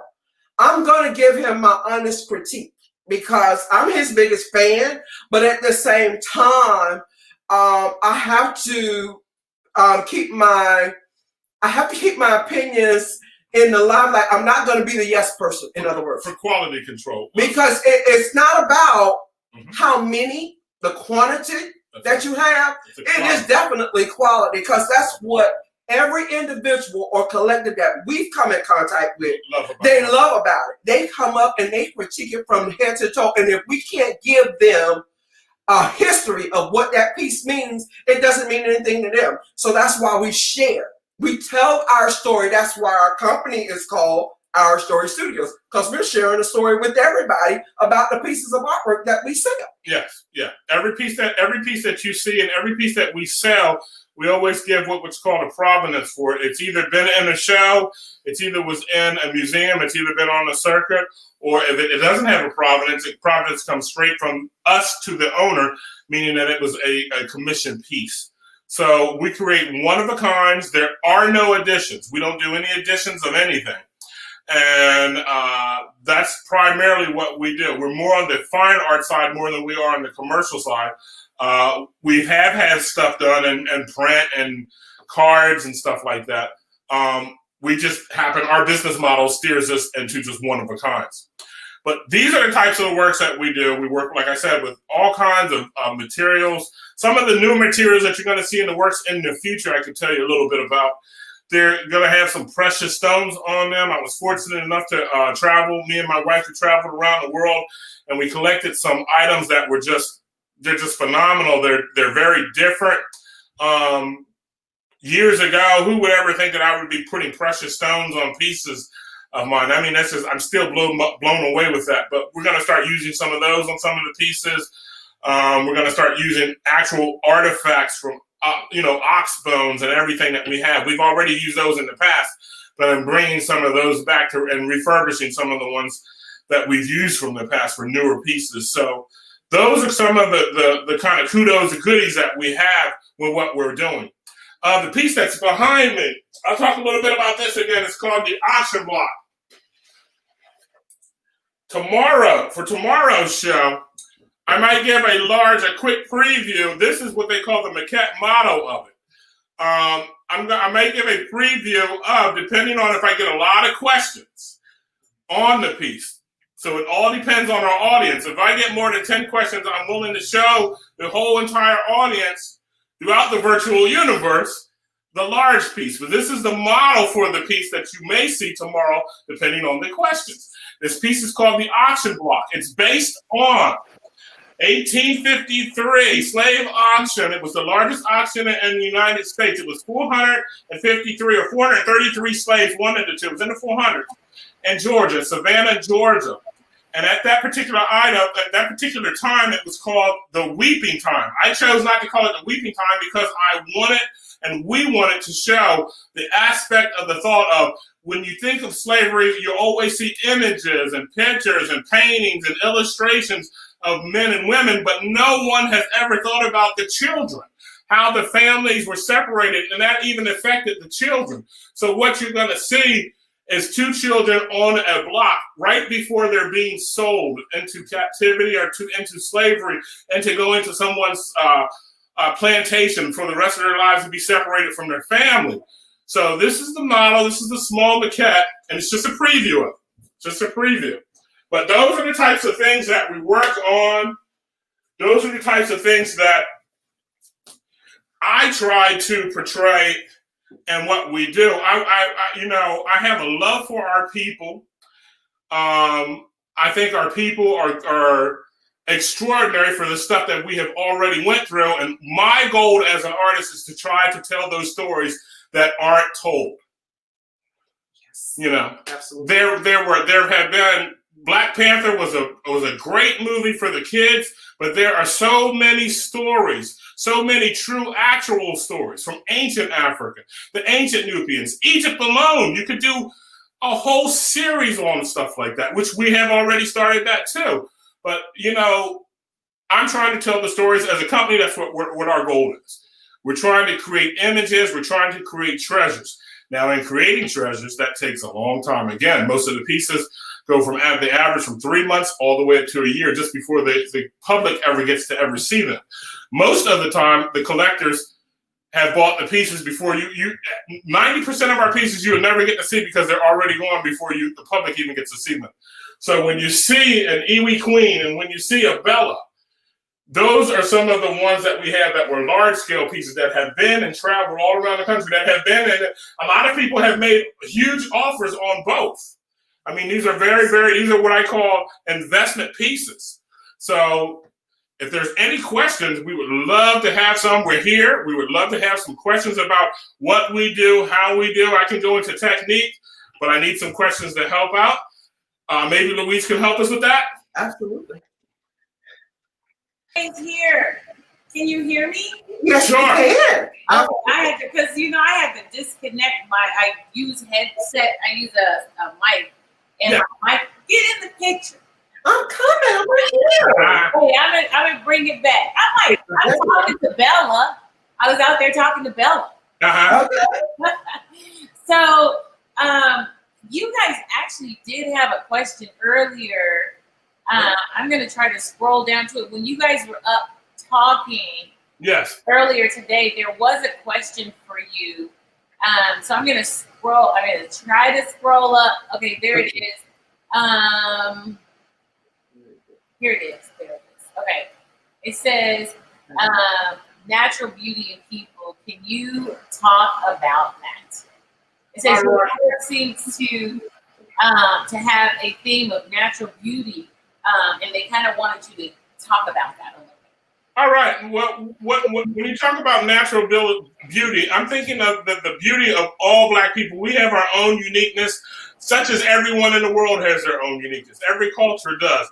Black people have their own, and first of all, it's the way that we look, our appearance, it runs the gamut of the universe. So many people are inspired by us, and I don't think that we're fully aware of that. I really don't think. I think we're just now starting to get a hint that, hey, maybe we influence everyone in the world. Because to be honest with you, the Black Panther wasn't really one of the first heroes. If we do a lot of reading, you would find, what about Shaka Zulu? Was he not as great as the Black Panther? He was the real life Black Panther to unify. And those are the stories that I want to create. Those are the things that I want to inspire. What I would love to see in one of my pieces, one of my aspirations is maybe one of these large movie companies, which we've done business with before too, will eventually be inspired to take one of the sculptures or get an idea from one of the sculptures or one of the works from any of the artists and create a theme or movie on something like that. That would be wonderful. Mm-hmm. I think that's just something that we need to think. We need to think on not that we haven't been thinking on a higher scale, but let's inspire the world even greater than what we already have. It's called upliftment. That's what it's called. It's uplifting our own people. Because if we don't have people that's already in that hierarchy of going in there and supporting the smaller, like us, the smaller businesses or Black businesses, how can we get to that level? When they pull us up, we're going to pull everybody else up that's coming on behind us. It's like a generational. So you have people that's out there that's going to just give us this opportunity. We're going to take it and build on that. So the other young artists or the ones who want to become artists will follow along, and we're going to help them reach the level that we're at this moment in time. It makes sense that we all involve each other and help each other. So, in short, to answer the question in the shortest possible way, I think I would say. Our natural beauty comes from our history. I think that for me, my artistic point on this would be, if you had a great grounding in your history, just think of all the great art you could create. Even if you don't have it now, you can learn about it, and it will inspire you to do even greater things artistically. That's what I'm trying to say. So that is the angle that we come from in our business model. We try to tell a story with everything that we create. Or we take an example or something from the past or something future and some of the newer works which we haven't shown to try to create a more exciting imagination for people. That's what we're trying. So share a little bit about Our Story Studios for those who may not have been here during the time that you did share about Our Story Studios. Okay. Our Story. I've been in the business for 30 years. Now, a lot of people say, well, man, where have you been? Most of the time, when we've had clients, I've had a lot of higher-end clients, and you have seen my work, but you never attached my work to who it was because I'm not, like I said, we're not in the commercial part. We're more in the fine art. The fine art world is a total different entity than the commercial world. The museums, galleries, and private collectors like to keep it just like that, private. They like to bundle you up and all. This is a person that I have. So when you have your beautiful work of art at their house, where'd you get it? Oh, maybe I can cut deals. That's how that world really is. It's finally opening up to the public because of technology, of course, and us exposing and explaining how this works with everything. But that's where we have been. We have been in the business for a long time, and we just kind of evolved and developed and evolved and developed.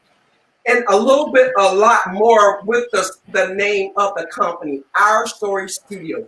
When you kind of grasp the idea, the way it came together for Aaron and I is because he is the 4th generation artist in his entire family. He's the actual last of his Paskins family. So when he took on that replica of being, he said, I want to be inclusive. I want to give a meaning, a history. We searched all over. We were trying to come up with all kinds of names to name the company. But it seemed like every time we went to different shows, showcases, everywhere where we traveled, it had all of our pieces and the way we were communicating with audiences from all walks of life that we never really met. Yeah. And doing customer service skills, so to speak, on the spot. People was engaged. It was like, oh my God, you got such history in these pieces. Can you explain them? While Aaron is talking to a client or a person that's just asking a question about one of the pieces, I'm on the other side talking to another person. So we collaboratively have knowledge. I had the basic, he was teaching me, Aaron is the master, he was teaching me how to actually explain what he has done. Like I tell everybody all the time, I said, my husband does 99%, the 1% that make that 100% is me with the jewelry. I customize that. I add the earrings. I make it punch, whether it be male, female, whatever. And that's where I come in that process. But other than that, everything else is all Aaron. And I love it because it humbles me. It makes me so proud to see because a lot of people don't understand Black males in America right now are being targeted. And we got to take the target off of them. We really do. I mean, you can see it all over the news. And I am every time he walks out of the home or the studio that we're in, my mind goes into a wrestling mode because I'm not sure the next call I get on the phone will say my yes. That is very part. I love what you just said. I'm gonna bank that in my little thingy. To target all of them as the female. I saw a piece of art because I'm working on a new series.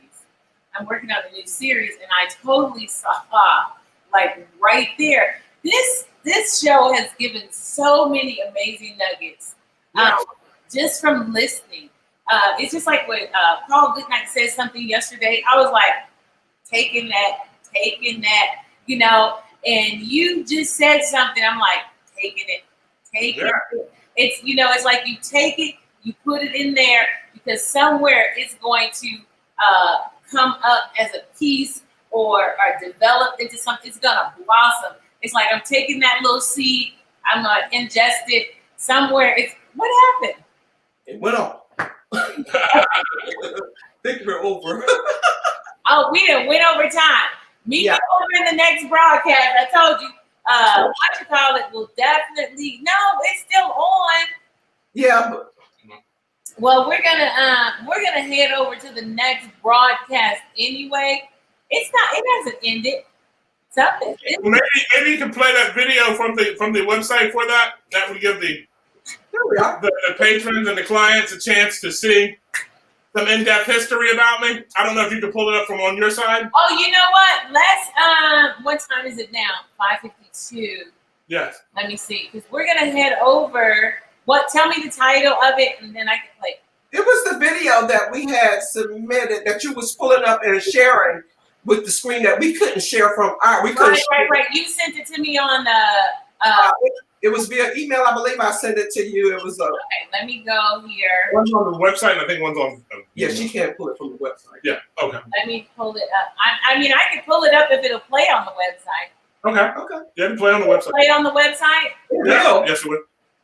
Hold on. Because I'm, let me see. And you sent it to the Beauty of Blackness, right? Yes. Okay. It's turning and turning. My system is turning. I done wore this system out today. I'm just it's gonna crash on you after a while. Don't say that, Gina. We got a whole nother day. That's right. I know you're right. Don't speak. Don't speak that. We got a whole nother day. Yeah. Absolutely. That's right. Don't you speak anything. I'm not speaking negative. Don't speak it into existence either. I'm one of those people, you speak things into existence. Oh, that's right. We all speak it into existence. That's right. Sure. We've been doing very well. Yes. Wonderful. You probably see me looking like this because I'm staring at my screen. Yes. Okay, let me see. Link. This will play all day. Do you like? No, that's not the link. I'm trying to see what link. If you go to OurStoryStudiosArt.com, you should be able to play it from the gallery itself. You should be able to. Yeah. Let me do that because Okay, so it's all one word. OurStoryStudiosArt.com. ART. Mm-hmm. Our Story Studios Art. Our Story Studio. Okay, hold on. OurStoryStudio.com, right? Art.com. ART. All right. I knew I was missing something. Yes. Okay, I did something wrong. Our OurStory. Oh, it's stories, right? Yes. Yeah. That's what I missed. Gotcha. It's IES. No, not IES. Just IS. I mean YS. Y and then S to you. It goes straight into Our Story Studios. Okay. OurStoys.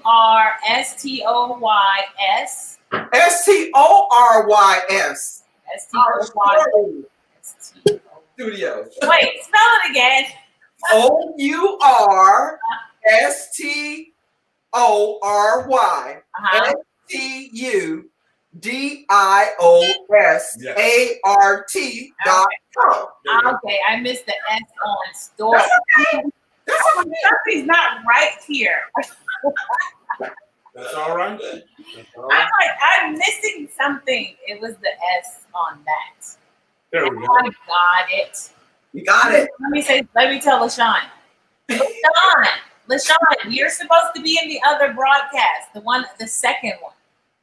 What do you mean the second one? I sent 2 broadcasts out today. Yes. Oh no! I didn't get yours. I got one from Poncho's. Yours, I didn't get anything from you today. What? Yeah. I called Poncho, had him to send me the link. Did everybody else get it? Wait, Poncho, did you get 2 links or 1? I had 2. He's muted. Poncho? Poncho, did you get 2 links today? You know, LaShawn only reads one line at a time. I got nothing from you. I got nothing from you today, Louise. I'm serious. Why did you call me? Brother LaShawn, look at that email I sent you. There's a second link. There's 2 links. There's a second link. Yes, sir. Oh, okay. All right. Let me go to that. Let me go to that and pull up the second link that Poncho says in that one. So and then you heard that link. So go get on that link so I can pull you up. All right. Okay. Gina, where is it at on your website?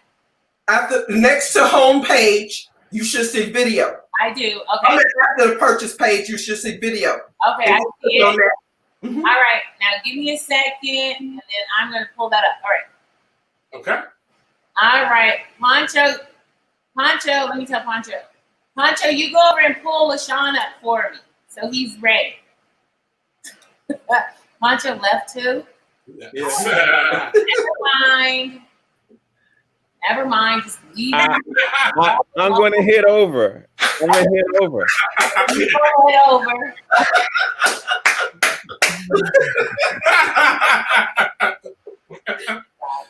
I tell you, this is it. That's what makes it such a. You're doing a wonderful job, Louise. All right, I'm gonna bring up our stories. Yeah, this is a really nice video. So here it is.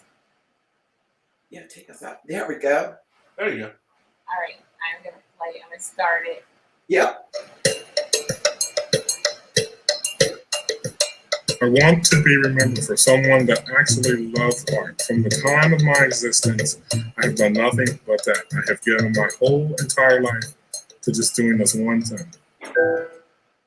I come from a family of artists. They were from Pennsylvania. My father was more of a portrait painter. He started me out with learning how to mix oils, bindings, the different pigmentations and stuff like that, of how this all works and how to make it look fresh.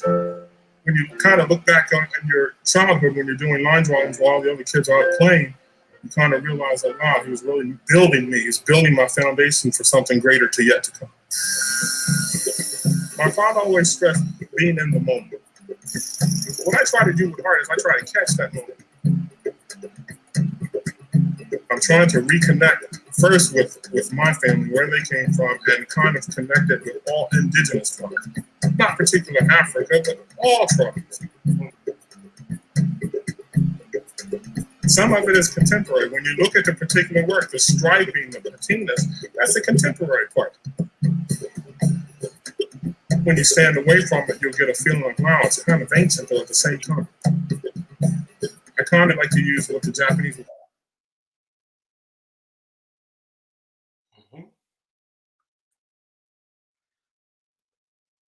What happened? It's okay.